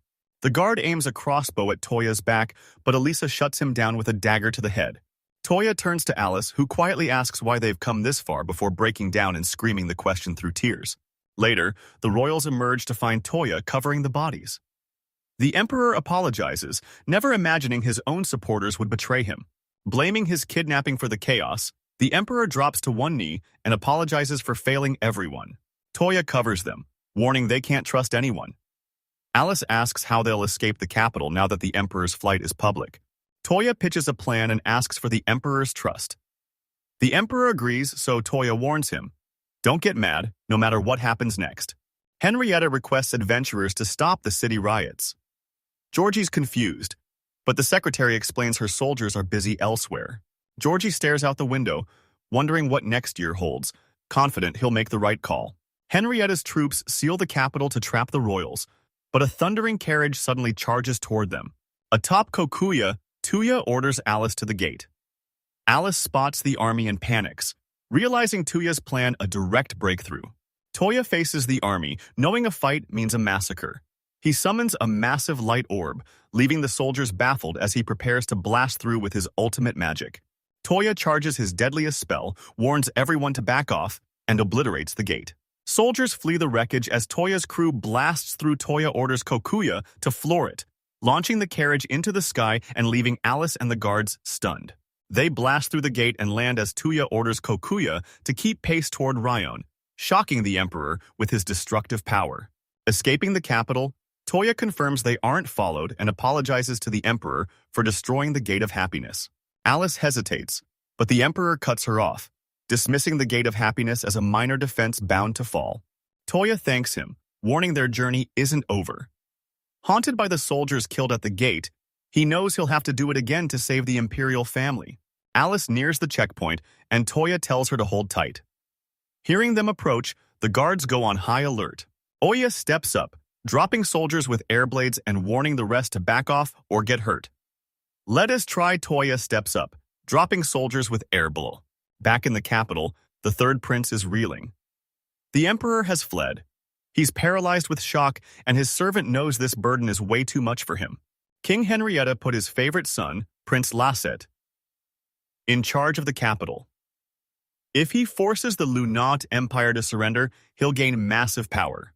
With the capital fallen and the tide turned, Lasset knew finishing the mission would be a breeze. The third prince hunts the fleeing emperor, but his servant interrupts with news that makes him snap. Toya's group clears the checkpoint, closing in on the Beastman region. Alice and Kokwe urge Toya to take a break. Toya refuses to stop, fearing the pursuers and Ryan's safety. He offers Koki a rest, but she slaps him with her ponytail and kicks him hard. Alice vows to deliver the king's family to Ryan if Toya fails. Toya smiles. He's counting on her. Toya asks about Natalia, and Alice reveals she's an elf using a magic ring to look human for her secret agent work. Toya asks if Alice looks like Natalia without her ring, so an annoyed Alice calls him rude and yanks it off, revealing only her ears change. Toya's disappointed. He asks why Alice didn't see Natalia in Ryan, but she reveals her family abandoned her there as a kid. Alice knew Natalia would be shocked by her growth and had no clue how to handle their reunion. Natalia trained Alice to survive by hunting forest monsters. Despite being an elf, Alice mastered magic and became lightning fast. Alice loved living with strict Natalia, but then Natalia quit her job and vanished on a trip without a single word. Alice isn't mad, but meeting family terrifies her. She jokes that Natalia's getting old and losing her memory. Toya smiles and reaches out, promising to restore her aunt's memories. Alice nervously threatens revenge, but agrees to count on him. Toya tells her not to worry. Inside the carriage, the prince asks his father who is Toyo. With that unknown magic, is he the legendary hero? The Emperor asks about his job, but Toya apologizes, postponing the talk until the fortress is cleared. Alice warns of a heavy defense, but Toya's pushing through. His mana is draining fast, but he refuses to quit now. Toya readies his magic but spots a flag. Soldiers target the carriage until Raoul sees the monster's horse and halts them. Toya's carriage pulls into the fortress as Char and R tackle him with hugs. Char beams, shouting she never doubted he'd return. The Emperor asks if she missed Toya. More Char sprints over, hugging them through happy tears. Toya's happy for Char, but asks why Ryan's army is here. Goris defers to Natalia, who reveals the kingdom attacked Ryan days ago. Guru's and Char's squad decimated the royal army, nearly wiping out every warrior and forcing the survivors to flee back to the capital. Everyone celebrated the retreat as a total win. Goris told Shah that taking the fleeing soldiers hostage would cripple the capital's power. Goris plans to retake the capital if Toya saves the king, but a hesitant Natalia reveals he supposedly failed. Cher and R interrupt. Certain Toya will bring the royals. Natalia asks for the plan, and Cher vows to retake the empire themselves. Toya confirms their progress as the group agrees. Char notes the fort's soldiers are broken, making Toya wonder if his strategy is being questioned. Toya says the mission is complete and he is fine. Cher and R agree only he could pull this off. Natalia treats the group to celebrate. Toya remembers Alice, and Garus arrives to thank him for saving the king. Toya cuts him off. He saved the royals, his job is done, and he's quitting. This isn't his war. Natalia asks what's next, and Toya plans to stay in Sarandi to find a safe home for Ferris and Koku. Toya claims his reward after the war. Garus tries to protest, but the Emperor grabs his shoulders and shuts him down. The Emperor shocks Toya by dropping to one knee, begging him to become the nation's sage. The Emperor offers Toya the sage title. He silences Garus's objections while Natalia stops Toya from protesting. Natalia tells the Emperor, Toya's power is insane. He would have become a sage even without her help. The Emperor tells Toya their legend, a sage of knowledge, a berserker of combat, and a hero of courage. The Emperor demands Toya's power. Toya asks for the catch. The Emperor claims a debt, and Goris vows to crush Prince Rasset and reclaim the capital. The Emperor gave them time to reflect before the march on the capital, leaving Toya outside to brood. Natalia sits with food, noting that Emperor requests are rare and reward you with a city. Toya nervously declines. Toya shares the credit, and Natalia agrees mid-meal. In the stables, Alyssa sings while washing Koki, wondering what the horse is worth, but knowing Toya's family won't sell. Natalia and Toya hit the barn. Natalia asks about Kokoe, making a nervous Elisa spin around and call her grandma. Natalia demands to be called little sister, but Alice refuses. She's her grandma's sister, and that's final. Toya's stunned. Natalia praises Alice's growth, but Alice reveals 10 years have passed. Natalia's shocked. She meant to visit home way sooner. Alice shows off, Natalia joins in, and Toya cringes as the noise doubles. Natalia smiles, noting Alice hasn't changed, then apologizes for vanishing. She left to find a safe haven for half-humans, but didn't know how to say goodbye.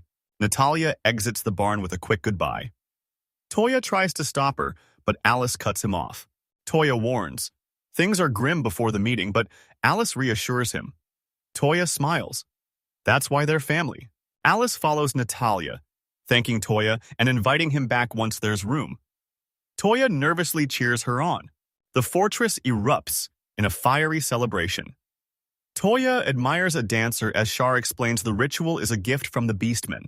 Shar credits Toya for the people, smiles. Toya pauses, then Shahar vows that retaking the capital will reunite their hearts. Toya wants to spare everyone, but Shar warns. The third prince want to surrender the capital. Toya counters that winning the war will rally the people to their side. Natalia warns of a merciless war to the death. Shah vows to retake the capital for peace and demands Toya's help. Toya hates seeing suffering, but he's no hero and refuses to be a weapon of war. Next day, guards report Toya vanished. Goros is livid, but the Emperor reminds him Toya isn't their soldier, they can no longer use his power. Ar and Char mourn the news at the Emperor's tent, while Toya levels up his fishing skill with a massive catch. He and Kokoe stare at the beast, wondering if it's edible. Back at the guild, Ferris preps Toya's bath. He reports 2 new monster sightings, but she stays completely unfazed. Toya hits the bath to unwind after his long stint with Natalie for Alice, already planning his questions for the Emperor about the berserker. Post-bath, Toya asks if goddess Tartaria knows their world, but Ferris says she likely only knows the name. Toya wonders if his power is only for killing. Ferris reaches out, but her hand crumbles, making the tragedy even worse. Toya asks about building statues of Ferris everywhere Ferris is down, and since Coco's laughing, Toya decides to make it happen. In the capital, Lunet's army breaches the border, arriving in 2 days. A servant suggests waiting 5, but the prince explodes in rage. The prince sends his army to Leon, fearing a rebel breakthrough would shame him before his father. His servant notices his growth, but the Adventurers Guild's sudden arrival leaves him stunned. Stepping into the street, the prince meets George, who's already captured the king's accomplices and 50 rebels. Irritated, Prince Georgie orders the rebels executed, but quickly realizes they're better used as human shields to stop the emperor. A rebel calls Georgie a traitor, earning a punch and a curse. Now, the prince asks the price for his idea. George grins, asking the prince for a guildmaster recommendation in the imperial city. The princess's servant urges him to accept, and the prince agrees. The gate-crushing emperor returns, morale soaring as the armies face off. He rallies his men to retake the capital, but then they spot the prince waiting at the gate. Atop the gate, the third prince gleefully vows to slaughter every rebel George dares him to prove it by tossing one down himself. The prince hesitates but joins George. The emperor screams cowards, while Char recalls Toya's promise to stop the violence. The prince tries to shove the rebel, but a sudden shockwave frees the traitor and blasts the prince toward the cliff, shocking his servant. Toya suddenly grabs the prince, warning he can die yet. Everyone's stunned as Toya mocks the end of this trash kingdom. Toya seizes the prince, ordering the soldiers to disarm or things get messy. The servant warns him the hostages will pay for this. The rebels' ropes snap. They swarm the guards, telling Toya to go.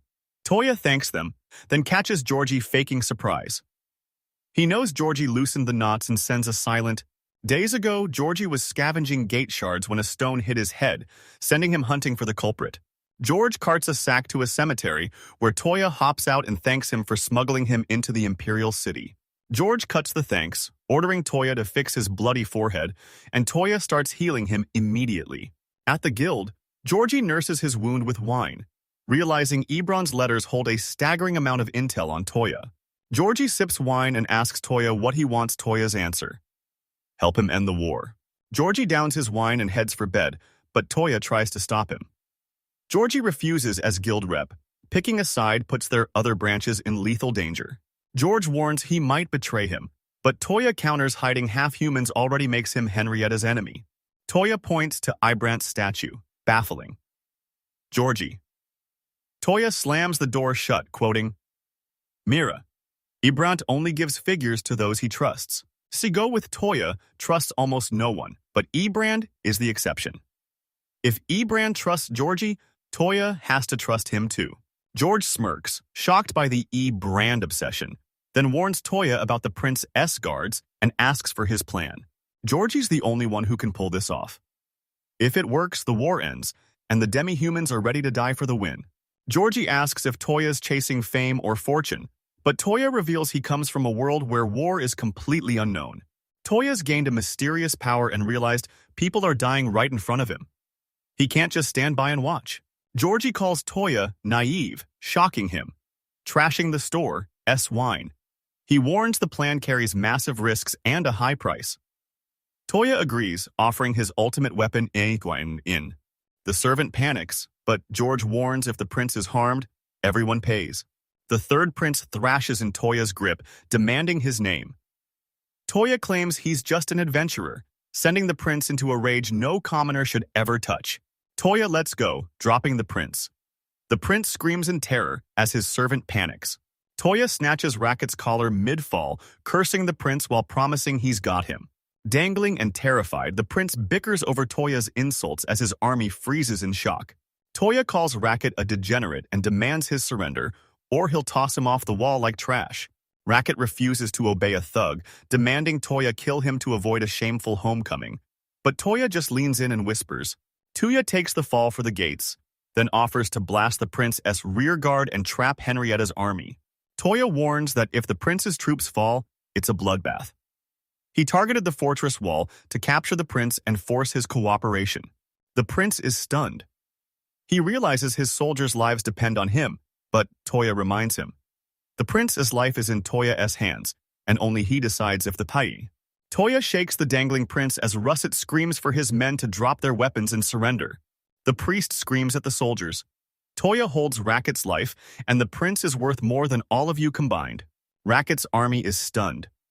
Is the prince worth more than them? Disgusted, they drop their weapons. Watching from afar, the emperor and his commander see the enemy surrender. Sir Toya's genius play has the emperor thrilled. Raising his hand, the emperor tells his men the enemy surrendered and laid down their weapons. The emperor and his men roar in victory. They've finally reclaimed the capital with their own hands.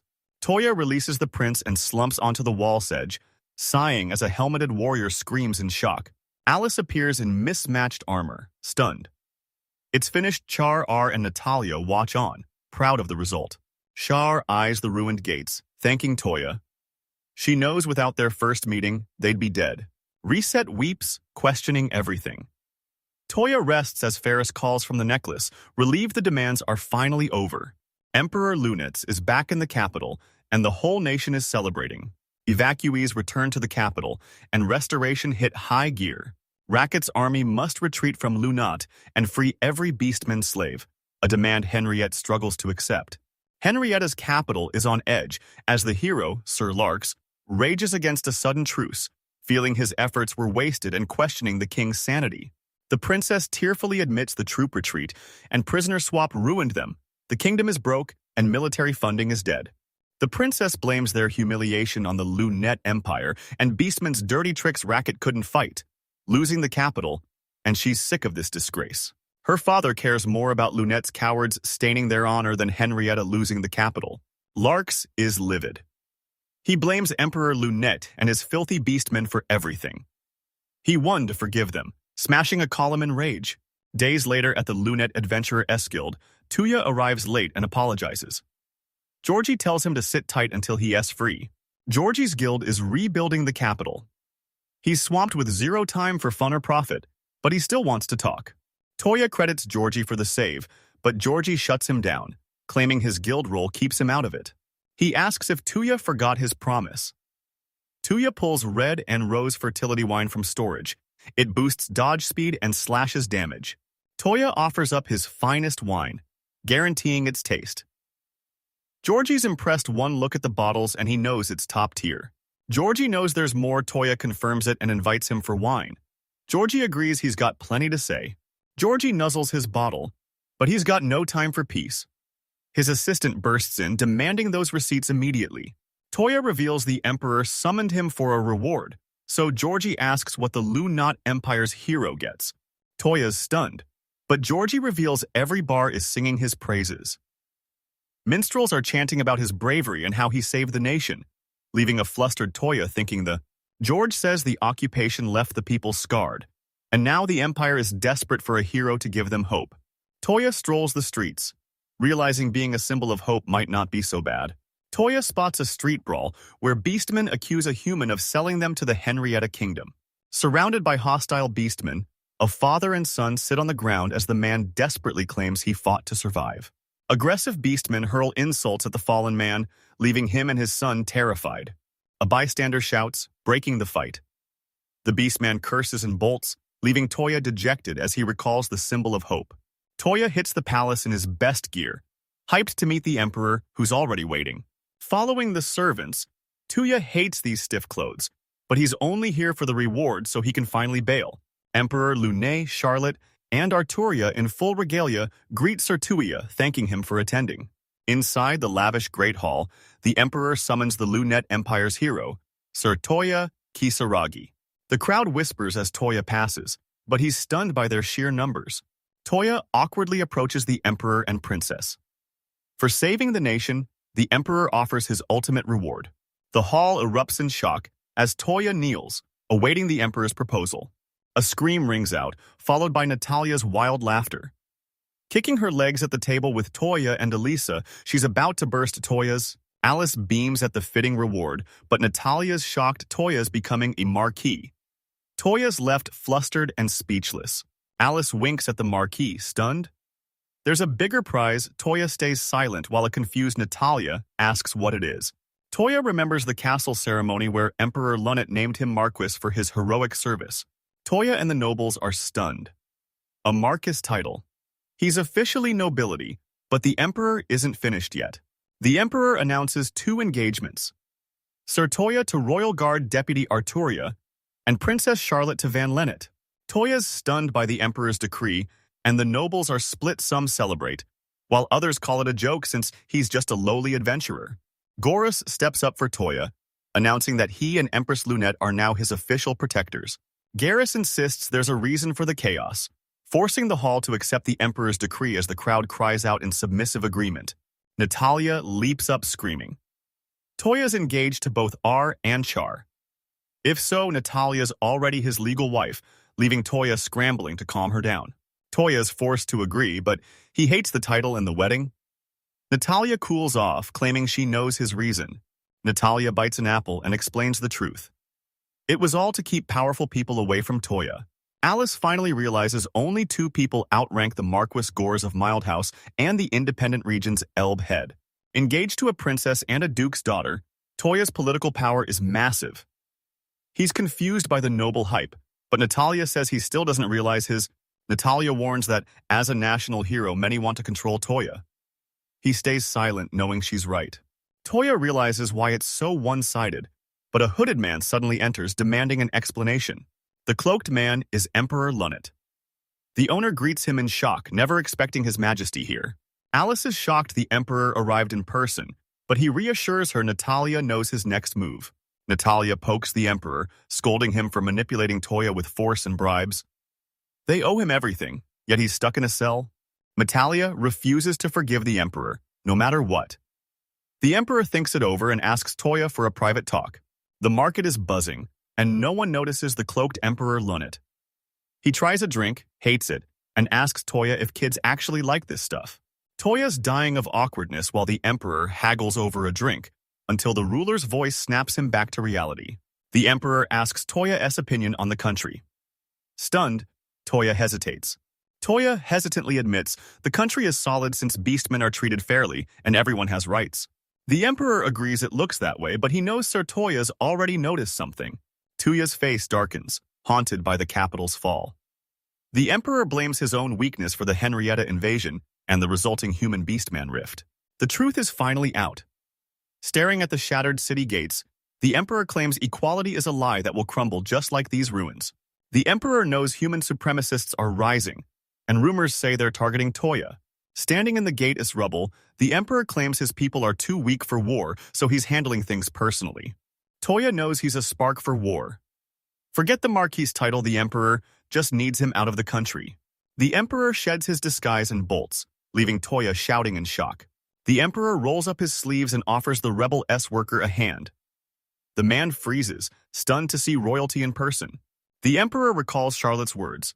Sir Toya can't return home. The Emperor tells Sir Toya to call the capital home, despite its ignorant ruler. The Emperor vows to restore the nation with his ideals, inviting Toya to stay and witness his endgame. Memories flood back as the Emperor invites Toya to stay with his new friends. They all want him there. Toya found the Emperor's words insidious, but he understood the motive. Toya triggers a skill, engulfing the workers in light. Protecting this new home and its people doesn't sound so bad after all. The Rulans vanish, shocking the workers and easing their burden. Toya turns to the Emperor, ready to jump in. Toya's about to call the city home when a scream cuts him off. A young man sprints over, joyfully shouting his name. Toya's stunned, as the kid offers him everything, even fencing lessons from a total master. Toya's lost, so the guy insists on making a sketch first.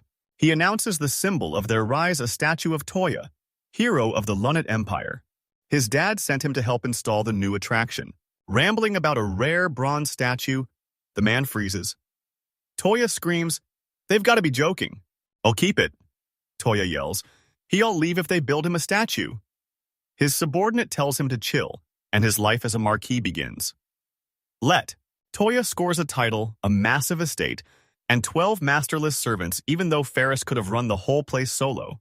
Toya was exempt from noble duties, but people still hounded him with gifts and unwanted lessons on how to act like a lord. They begged Toya to stay for dinner, offering their top beauty to serve him all night as thanks. Toya snaps, shouting, "He's done!" He's ditching his noble title to escape the constant daily visitors. Toya asks about guests. The maid confirms 1 merchant officer this morning and 2 more tonight. Toya's annoyed, he's sick of the constant visitors. Alice eyes the riches, noting everyone wants to suck up to the Empire's hero. Toya finds it a hassle, feeling like he's being judged instead. He asks about returning to Serendy, but Alice sticks to the road and resumes her merchant life for safety. Alice smirks, reminding Toya the country's low on supplies, and she needs the cash. Toya asks if she'll still help with their plan. Alice sits across from Toya, confirming he means the berserker. She agrees to update him the second she finds anything. Toya struck out on berserker leads in the capital, so he turns to Alice for her expert traveling intel. Alice is baffled by Toya's info gathering, but he's keeping his career change and secrets hidden. Alice heads to Ireland, a small city southeast of Henrietta. It was the first to fall, and rumors say they're desperate for help. Toya snaps, "Is the kingdom breaking the truce?" Alice says no, the army's gone and the city is free, but something's off. Alice warns Toya. A dungeon on the Ireland. Henrietta border is swarming with monsters, and they're already closing in on the city. Toya knows these monsters are high level. Stop them now, or the city's wiped out and the rare loot is gone. Alice snacks, oblivious to Toya's tension, until a sudden crash makes her jump. Toya just slammed the table. Toya's creepy grin loomed over a shocked Alice, demanding dungeon intel. Meanwhile, in the Henriette capital, a priest warns Princess Sharon monsters are massing at the border, ready to invade. Sharon wants troops at the nearby enemy city. The king knows Lunnet's prepping a dungeon raid. The princess demands more workers. The priest says the king ordered Sir Larks to conquer the dungeon and crush its boss before the Lennet Empire beats them to it. The king's done letting the hero play soldier, he wants some real action. At his estate, Toya dons his old adventurer's cloak, thrilled to have it back. Ferris urges a stealthy exit, but Toya thanks her and asks to return to the necklace. Ferris isn't mad, she's thrilled. After a long break, she's hyped to finally join him. Toya beams at Ferris, settles lingering concerns, and reads a note for Charlotte and the others. He's locked in. It's time to move. Toya mounts Kokyo, shouting for Arlen to wait as they rush to catch up. Toya asks if Kokuyo's scared of strong monsters, but the horse just gives him a judgmental look. Kokuyo snaps, tail whipping the rider in fury as Toya quickly whines, he was only joking. Toya and Kokuyo hit the hilltop, met by a stunning mountain forest. This world is gorgeous. Toya's happy, but he's done with the manor and those nobles. 1 more level and he's a berserker. Clueless. Why he was summoned, Toya makes finding the truth his dream and charges the boss, yelling for his XP to wait up. Meanwhile, Lark's guard confirms they're ready to move. Lark orders him to notify the king. Sir Larks, Henriette's hero, vows to slay the dungeon boss for his kingdom before the Lunnet Empire can strike. Toya hits the Arland forest, smiling and ready to level up. Deep in the forest, an ominous dungeon entrance hides behind tangled roots, pulsing with a mysterious power. The camp is on edge, as the leader warns of forest monsters, pig-faced orcs. Swarmed in a clearing, a battle-ready girl and her squad are stunned by the massive monster horde. Near Arland, Toya and Kokuyo clash with pig-faced monsters as the warhorse's lethal hooves crush the horde to protect its master. Toya's annoyed Kokuyo went rogue, but his power will make quick work of these monsters. Surrounded by dead orcs, Toya's hyped he and his horse just shredded the entire horde in a second. Kokuyo licks Toya's head in triumph, and Toya finally admits they're both winners. 5 days from the capital, they clear the forest and level up, nearing Arland in the Linnet Empire's southeast. Toya and Kokuyo hunt for monster-infested ruins deep in the forest.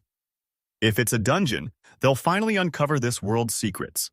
Toya wipes his face, revealing the real reason he fled the capital. He warns Kokuyo that deeper in, the monsters get way worse, just like Alice predicted. Wind blasts in, and Toya feels a terrifying presence on his back. He brushed it off as just his imagination.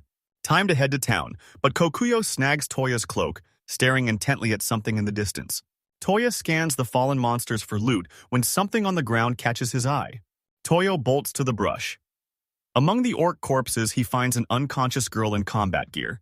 In Ireland, a girl in a sorcerer's hat storms the guild, demanding Gilmus launch a search party before time runs out. Gilmus tells Myra to chill, warning her that B-rank adventurer Lisa won't be an easy target. Gilmus orders a team assembly. The Monster S raid trashed the guild, and with no medics or supplies, all plans are frozen. Wounded adventurers curse as relentless packs of orcs and goblins swarm them. They've never seen this many monsters in the forest.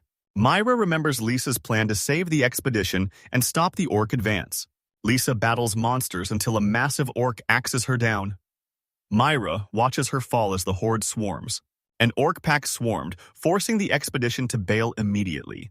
Myra begs the wounded Lisa to flee, but she refuses, staying behind to buy the others time to escape. Lisa rejects Myra's offer to flee. She's sworn to protect Ireland. Myra collapses before the guildmaster in shame. They fled and got lost, and now Lisa is missing, likely captured by orcs. Gilmus says if this is true, he's sending soldiers into the forest. The admin girl bursts in, shouting to Gilmus that she's already in the city. Everyone rushes out to find Lisa unconscious, carried by Toya on a massive warhorse. He's returning her since she's a guild member. Gilmus thanks Toya for his heroism, but Toya brushes it off as a lucky find. Gilmus then drops a bombshell. She wasn't the only one Toya failed to save. Gilmus thanks Toya for using quick Regan magic to heal every adventurer in the guild. Toya's flustered, but he couldn't abandon the wounded Gilmus doubts a kid could have this much power, so Toya just claims he's in great shape. Gilmus can to tell if A-rank hero Toya Kisaragi found the question stupid. Toya's shocked. He's recognized, but Gilmus laughs. Who could miss a legendary healer on a warhorse? Toya totally underestimated him. Gilmus has the Guild S intel, but Toya's motive is a mystery. Toya claims he's just sneaking in to avoid a scene. Gilmus gets it, but fears Toya's unconventional heroism want to be believed still. He's hyped to meet him. Gilmus regrets sending the city as irreplaceable. Lisa into the forest unprepared. Toya asks if she's an adventurer, and Gilmus confirms he sent her to explore the dungeon. Rumors say disasters flooded the dungeon, but the war blocked the guild's investigation. Gilmus warns the flood likely swallowed the entire area, while Toya demands to know the reason behind it. Gilmus fears the war will rupture the dungeon core, while Toya investigates, recalling its massive importance in games. Dungeons are cave ruins that form wherever the world's magic power pools. Accumulated magic forms a pearl called the dungeon core. Magic-hungry monsters swarm the dungeon, and some say the core itself spawns them. Toya's stunned. Are monsters really from the core? He grills Gilmus on the link between the core and the flood. Overloaded cores collapse, leaking raw mana that drives nearby monsters into a violent frenzy.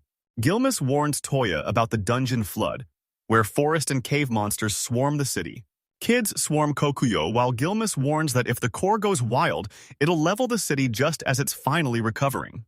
Toya realizes he can split his forces between city repairs and border defense. Toya asks how to stop the flood, but Gilmus doesn't know since the dungeon is still unexplored. Gilmus knows the play kill the guardian deep inside, seize the core, and stop its mana buildup for good. Gilmus confirms the mission, but Toya remembers this boss a high-level raid where pro players teamed up to crush the guardian and free the core. Toya's certain. Only he and Kokuyo can handle the job.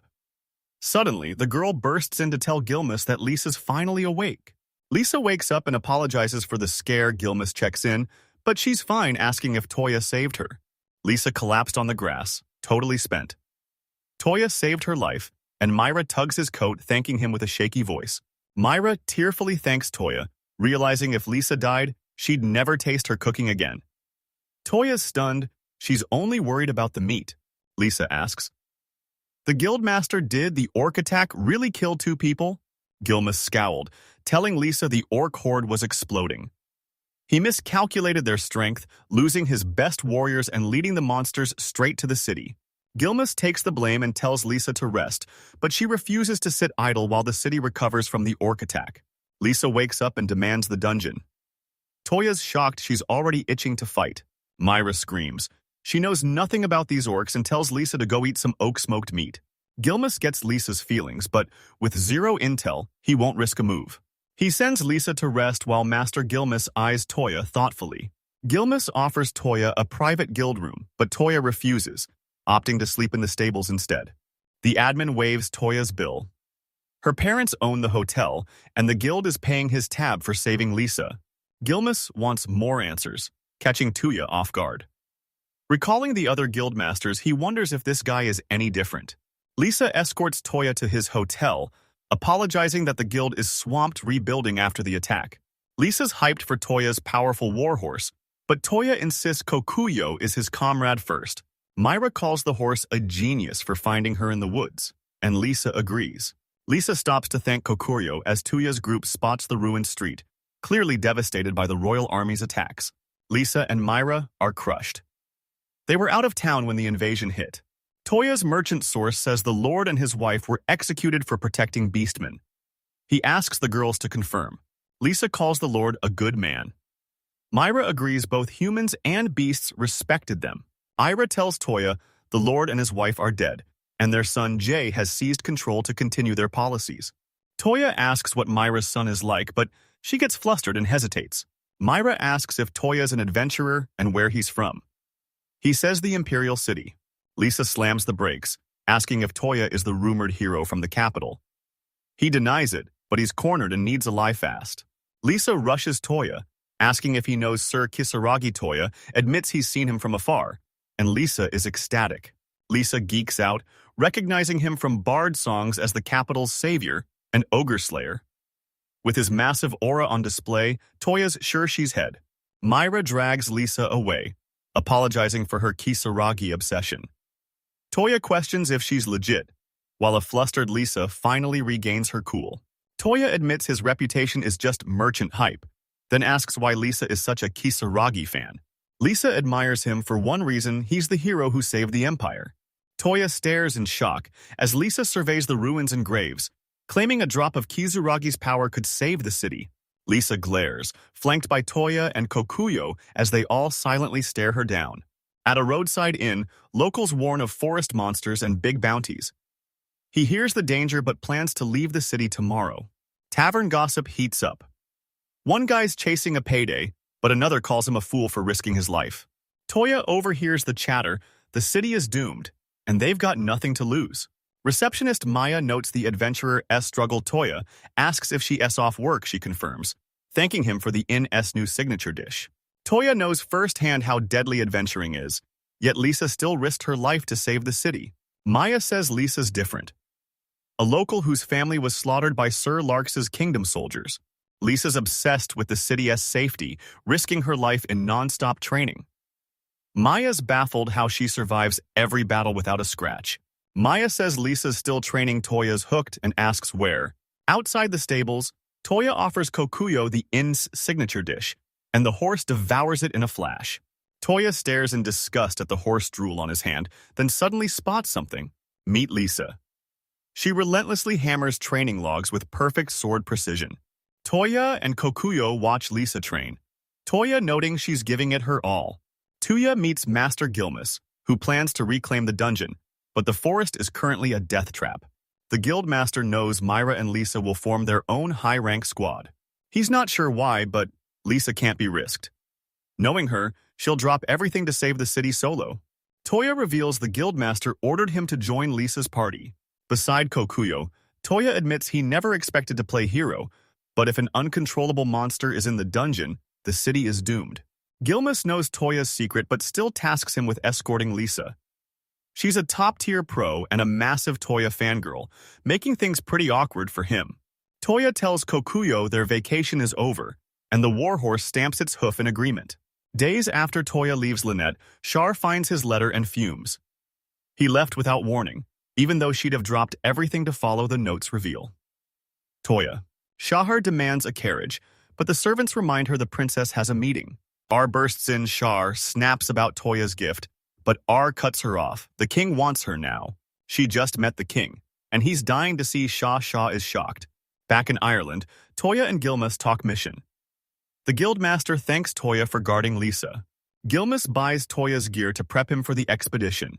Toya doubts the guild can handle it, but Gilmus insists it's vital for the forest monster hunt. Toya's grateful, thinking this is for the mission, but the master's just making up for his earlier words. Master says prep takes 5 days. These trips are banned, but they found a loophole for easy travel. Now, they just wait. Toya can easily clear the way for their expedition, but first, he demands to know Lisa's true motive for tagging along. Gilmus noticed Toya's distress, but a man desperate to meet him arrived, and his identity left Gilmus stunned. Lord Jade von Rythard summons Toya, but the lazy noble changes his mind because the journey took too long, letting them go without help. Gilmus is livid. The Lord promised to lead, but now he's insulting Gilmus and gambling with the citizens' lives. The Lord coldly claims no one cares if they're eaten by monsters or left behind. Toya's stunned. Is this really his leader? Suddenly, he has a plan. The Lord brags that if things fail, he'll just seek asylum. Since they're both human, His Highness will understand him best. Gilmus is livid. The Lord can have just abandoned the city. The arrogant Lord just flops on his couch, his mind's made up, and kicks them out. Toya's stunned. Is this guy really their only hope? And claims the king is sending backup regardless, making a request pointless. The Lord demands to know if an adventurer said that. Scowling, the Lord snaps at Toya to watch his mouth. He's in a foul mood. The Lord snubs them, and Toya's ready to swing. Gilmus panics, terrified. Toya won to hold back. The Lord doesn't care who takes command. Even his sister is an option. Outside, the guildmaster cursed. They needed to rebuild the city, but the Lord was being a total nightmare. Toya asks if the Lord has a sister, and Gilmus confirms it's Lisa Lot von Rythard. Toya's shocked. Lisa's a noble and asks Gilmus why she'd become an adventurer. Gilmus hesitates, but finally spills the truth. Gilmus recalls Lisa's childhood fencing obsession, sneaking into the guild to watch adventurers. Gilmus taught her the blade as a child, smiling as he recalls losing to the young master every time. Toya notes his warmth. Lisa joined Gilmus's guild on one condition. Her past stays secret. Now an adventurer, only the master and her friend know the truth to everyone else. She's just an orphan. Gilmus kept his word, hiding her identity until the very end, and Toya understands why. When the city fell, Lisa's family fled, and she still hates herself for running. Gilmus says this city is everything to Lisa, so she's fighting to save her people. Toya knows the Elder Lord can't rule this city alone, but he refuses to admit it. Lisa's more noble than this lord and can protect the city alone. Bells ring out. Gilmus is stunned, but Toya's completely clueless. Maya sprints up. Gasping monsters are near the city and the alarm's been triggered. Maya collapses but keeps talking. Lisa's squad charges the forest to stop the raid, while Gilmus races to the Lord for backup. Maya screams at Gilmus, "No time to waste, these aren't normal monsters. These aren't just monsters, they're earth dragons." A rank swarms are already tearing through every warrior in sight. Adventurers are stunned. Rank monsters shouldn't be here. They must protect the innocent and stop these beasts from breaching the city. Massive earth dragons roar, forcing defenders to flee, but not everyone survives. Myra drags a stunned Lisa away, screaming that dragons are deadlier than orcs. But seeing the fallen adventurers, Lisa refuses to abandon her people. She is unsure she can beat an A-rank monster, but letting it escape means Arland's new city is doomed. Lisa won't let this happen. She's taking these massive monsters head-on. Lisa begged her brother to save the city, but he just sneered. Praying for her parents' forgiveness, she knows she has no choice. Earth dragons lunge, jaws wide. Myra pulls Lisa back, but Lisa screams mentally for her to stay out of it and let go. Bells chime. A dragon freezes inches from Myra and Lisa, but it doesn't attack. Myra and Lisa freeze as Toya suddenly crashes the battlefield. Toya arrives on Kokuyo with an apology and a strange provocation bell. It stops enemy counters for 90 seconds, leaving Lisa shocked. Why is he here? Toya's ordered to slay these monsters for Lisa. The other adventurers rush back to defend the city from the dragon. Recognizing their savior, the party retreats, shouting for Toya to win and return home safe. Lisa's stunned as a B-rank warhorse challenges an A-rank dragon. She declares Toya an outsider and tells the adventurers to go home and protect their families. Toya smiles, telling Lisa not to worry, they'll protect everything she holds dear. Lisa's in tearful shock over his breakdown, but Toya just grins cruelly and asks for 30 seconds. Ringing the bells, Toya shouts a buff and blurs through the trees, dodging the dragons on his tail. Myra and Lisa stare at Toya, stunned. Myra hesitates to follow, but Lisa refuses to abandon the fight. Lisa tries to follow, but Kokuyo blocks her. She screams. She must save Toya as Kokuyo watches her intently. The warhorse nods in agreement, but Myra's skeptical. Can Lisa even ride this beast? Earth dragons hunt Toya as he tears through the forest. Can he escape? Ada rank monsters block his path, but he's going to stop them anyway. Toya triggers Thorn Trap, stalling the enemy for 10 seconds. He hurls the trap, instantly snaring the earth dragons into a writhing, snarling mess. Toya knows this is the only way to gather and stall the monsters. Toya raises his hands to finish them, aiming a massive magic blast straight at the dragons. Toya triggers his dragon scroll, blasting glowing vortexes that swallow the trapped earth dragons. Toya keeps attacking while Myra and Lisa spot the mysterious light from atop Kokuyo and wonder what it is. They reach the light and stop dead. Lisa stares in total shock. Toya slaughters monsters with a massive blade, standing atop a mountain of dragon corpses as Lisa asks the obvious, "Are they all dead?" Toya grins, announcing the dragons are dead. It was a tough fight, but he handled it, hoping the city stayed safe. Myra screams, "These are rank monsters. How did he solo them?" Toya tells Lisa dragons are weak, regardless of their rank and size. Lisa collapses in tears, devastated. Toya calls her name, confused.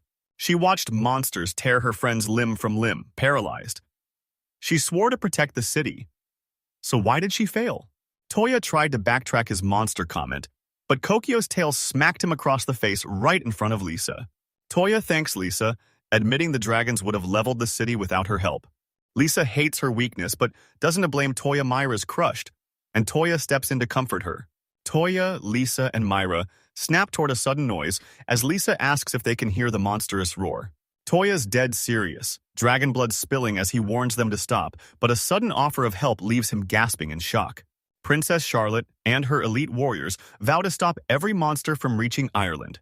Toya's stunned to see the duo, but Natalia explains she tracked his robot's light from a distance. Stunned, Myra and Lisa grill Toya. Is that really Princess Charlotte, and how does he know her? Charlotte smiles, announcing she's brought Imperial troops to defend Ireland on her father's command. RR explains that dungeon flood rumors forced the prince to send backup to Ireland, but Toya is still confused why Char, and Natalia are even there. Natalia knows they'll be fine and joins them instantly. Charlotte glares at a stunned Toya, demanding to know if that's his only worry and if he has anything to confess. R comforts Char, questioning Toya's goodbye note. Char admits she panicked and rushed here to find him and tell him everything. Myra and Lisa watch the scene, but Myra's itching to ask about Toya. Toya claims he was just relaxing, but Char sighs, joking that Toya and weekends just Don T mix. Charlotte smiles, knowing Toya's definitely helping someone. Natalia brags to Liza and Myra about Toya's strength. A sad Charlotte reveals a letter brought her here, but Toya demands to know which one. Sharandar frowned. Dungeons are flooding both nations, so the king proposed a joint raid to turn their truce into lasting peace. 2 nations sent reps, each putting up 1 million gil to seal the dungeon and stop the flood, a 2 million prize to finally end their feud. Toya's worried about Char and R chasing the prize money and wants them out of the deal. Natalia shuts him down. Refusal signals weakness. To keep their power, they must win and return as legends to protect the Empire's legacy. R backs Natalia, they can quit. Toya refuses, still haunted by his father's expeditions. High-rank monsters are swarming, but Sir Larks, Henriette's mustachioed hero, tells everyone to just follow his lead. Lisa realized. A warrior impossible. She thought back to who he really was. Toya introduces Lisa to Charlotte, Lord von Rythard's sister, then cuts Lisa off to announce Charlotte will lead the Arlen City squad. Toya and Lisa join Char and R to conquer the dungeon, uniting to stop the flood. Toya and Lisa join the dungeon squad, vowing to save the Empire together. Lisa would die for her city, making her the perfect pick to clear the dungeon, and Toya's joining the fight. Sha and R are happy. Since Toya suggested it, Sha's all in. Toya's pleased, but Lisa snaps. He only knows rumors. As a Rythard descendant, she'll risk everything to save her city. Lisa feels too weak to help, shocking Toya. Natalia steps in, explaining that Toya's insane power makes everyone else feel like a useless warrior. Char says Toya's power is off the charts, and R agrees no one else could solo an entire swarm of earth dragons. Shahar turns to Lisa, thanking her on her father's behalf for her parents' sacrifice as lords. Char grabs Lisa's hands, vowing to protect their home together for her parents. Touched, Lisa agrees. Toya notices Charlotte's growth, but R skips the city. They're hitting the dungeon now. Troops deploy to Arlen to protect civilians. Toya orders Mira to report Liza's mission to HQ, but Mira insists on joining the fight. Lisa objects, but Myra shuts her down. Bound by years of service and her father's dying wish, Myra refuses to leave her side. Myra's baffled by Toya's strength until she learns his master is the great sage Natalia. Now she wants that same training. Myra screams she's not going back. She's halfway to the dungeon, ready to help, and promises to learn fast. Natalia doubts taking a student with unknown potential, and Toya knows it's a total mess. Toya takes responsibility, letting Lisa and Myra enter the dungeon. The girls thank him, thrilled. R's troops alert the guild about Liza and Myra's dungeon run, while Toya sends the fallen home for an honorable burial. R guarantees the troops will handle it. Now they move out. Everyone's heading underground to join the troops and stop that flood for good. Toya and Kokuyo are set. Toya mounts up, thanking his horse and admiring the team's bravery. After a half-day trek deep into the forest, a massive monster horde ambushes them at the dungeon, but they blast through, wiping out half the pack. The first army charges, obliterating every monster on the path to the dungeon with a devastating strike. Toya's thrilled. He tells R their army is elite, and she agrees the Emperor's new tactics are working. Adventurers used to hunt monsters alone, but now the Imperial army is joining the fight. It's a prime chance to level up, and the capital's fall is still fresh in. Lisa asks if they re-entering the dungeon. Char confirms that was the plan. Lisa warns it is dangerous. Myra agrees, noting the attacks made the monsters even more brutal. Toya hopes the princess isn't using his cheat ring for her tactics. It's way too dangerous. Toya checks if R and Char are still training. R confirms, and Toya asks for their current level. Charlotte hits level 87, while Arturia climbs to 89. Toya's hyped. These levels are rare, and they're already pushing 90 BT. Lisa's stunned levels like that would make them elite magicians. Charlotte reveals her level 87 guild token, leaving Lisa and Myra stunned. It's impossible to forge, but how did they reach such insane heights? Charlotte says she trained like her life depended on it, proving just how brutal it was. Lisa's stunned by capital training. Myra asks a tense Natalie if these level boosts are legit. It's unbelievable. Toya was floored by the girl's massive level spike from Natalie. He told Myra their skills and mana grew from non-stop fighting. A guard rushes up, warning Captain R of massive rank A ogres waiting ahead. Lisa and Myra are floored. An A rank ogre. Toya asks if the forest holds more high-tier threats, but Lisa's only seen B ranks nothing this powerful. Lisa doubted the flood even phased the monsters. The forest felt different. Lisa warns Toya. The forest is shifting. He tells R the rank. A ogre is too strong for their troops, so they decide to take it down themselves. Don't think, Natalia shouts, grabbing her staff. It's time to finally grind for some XP and skill.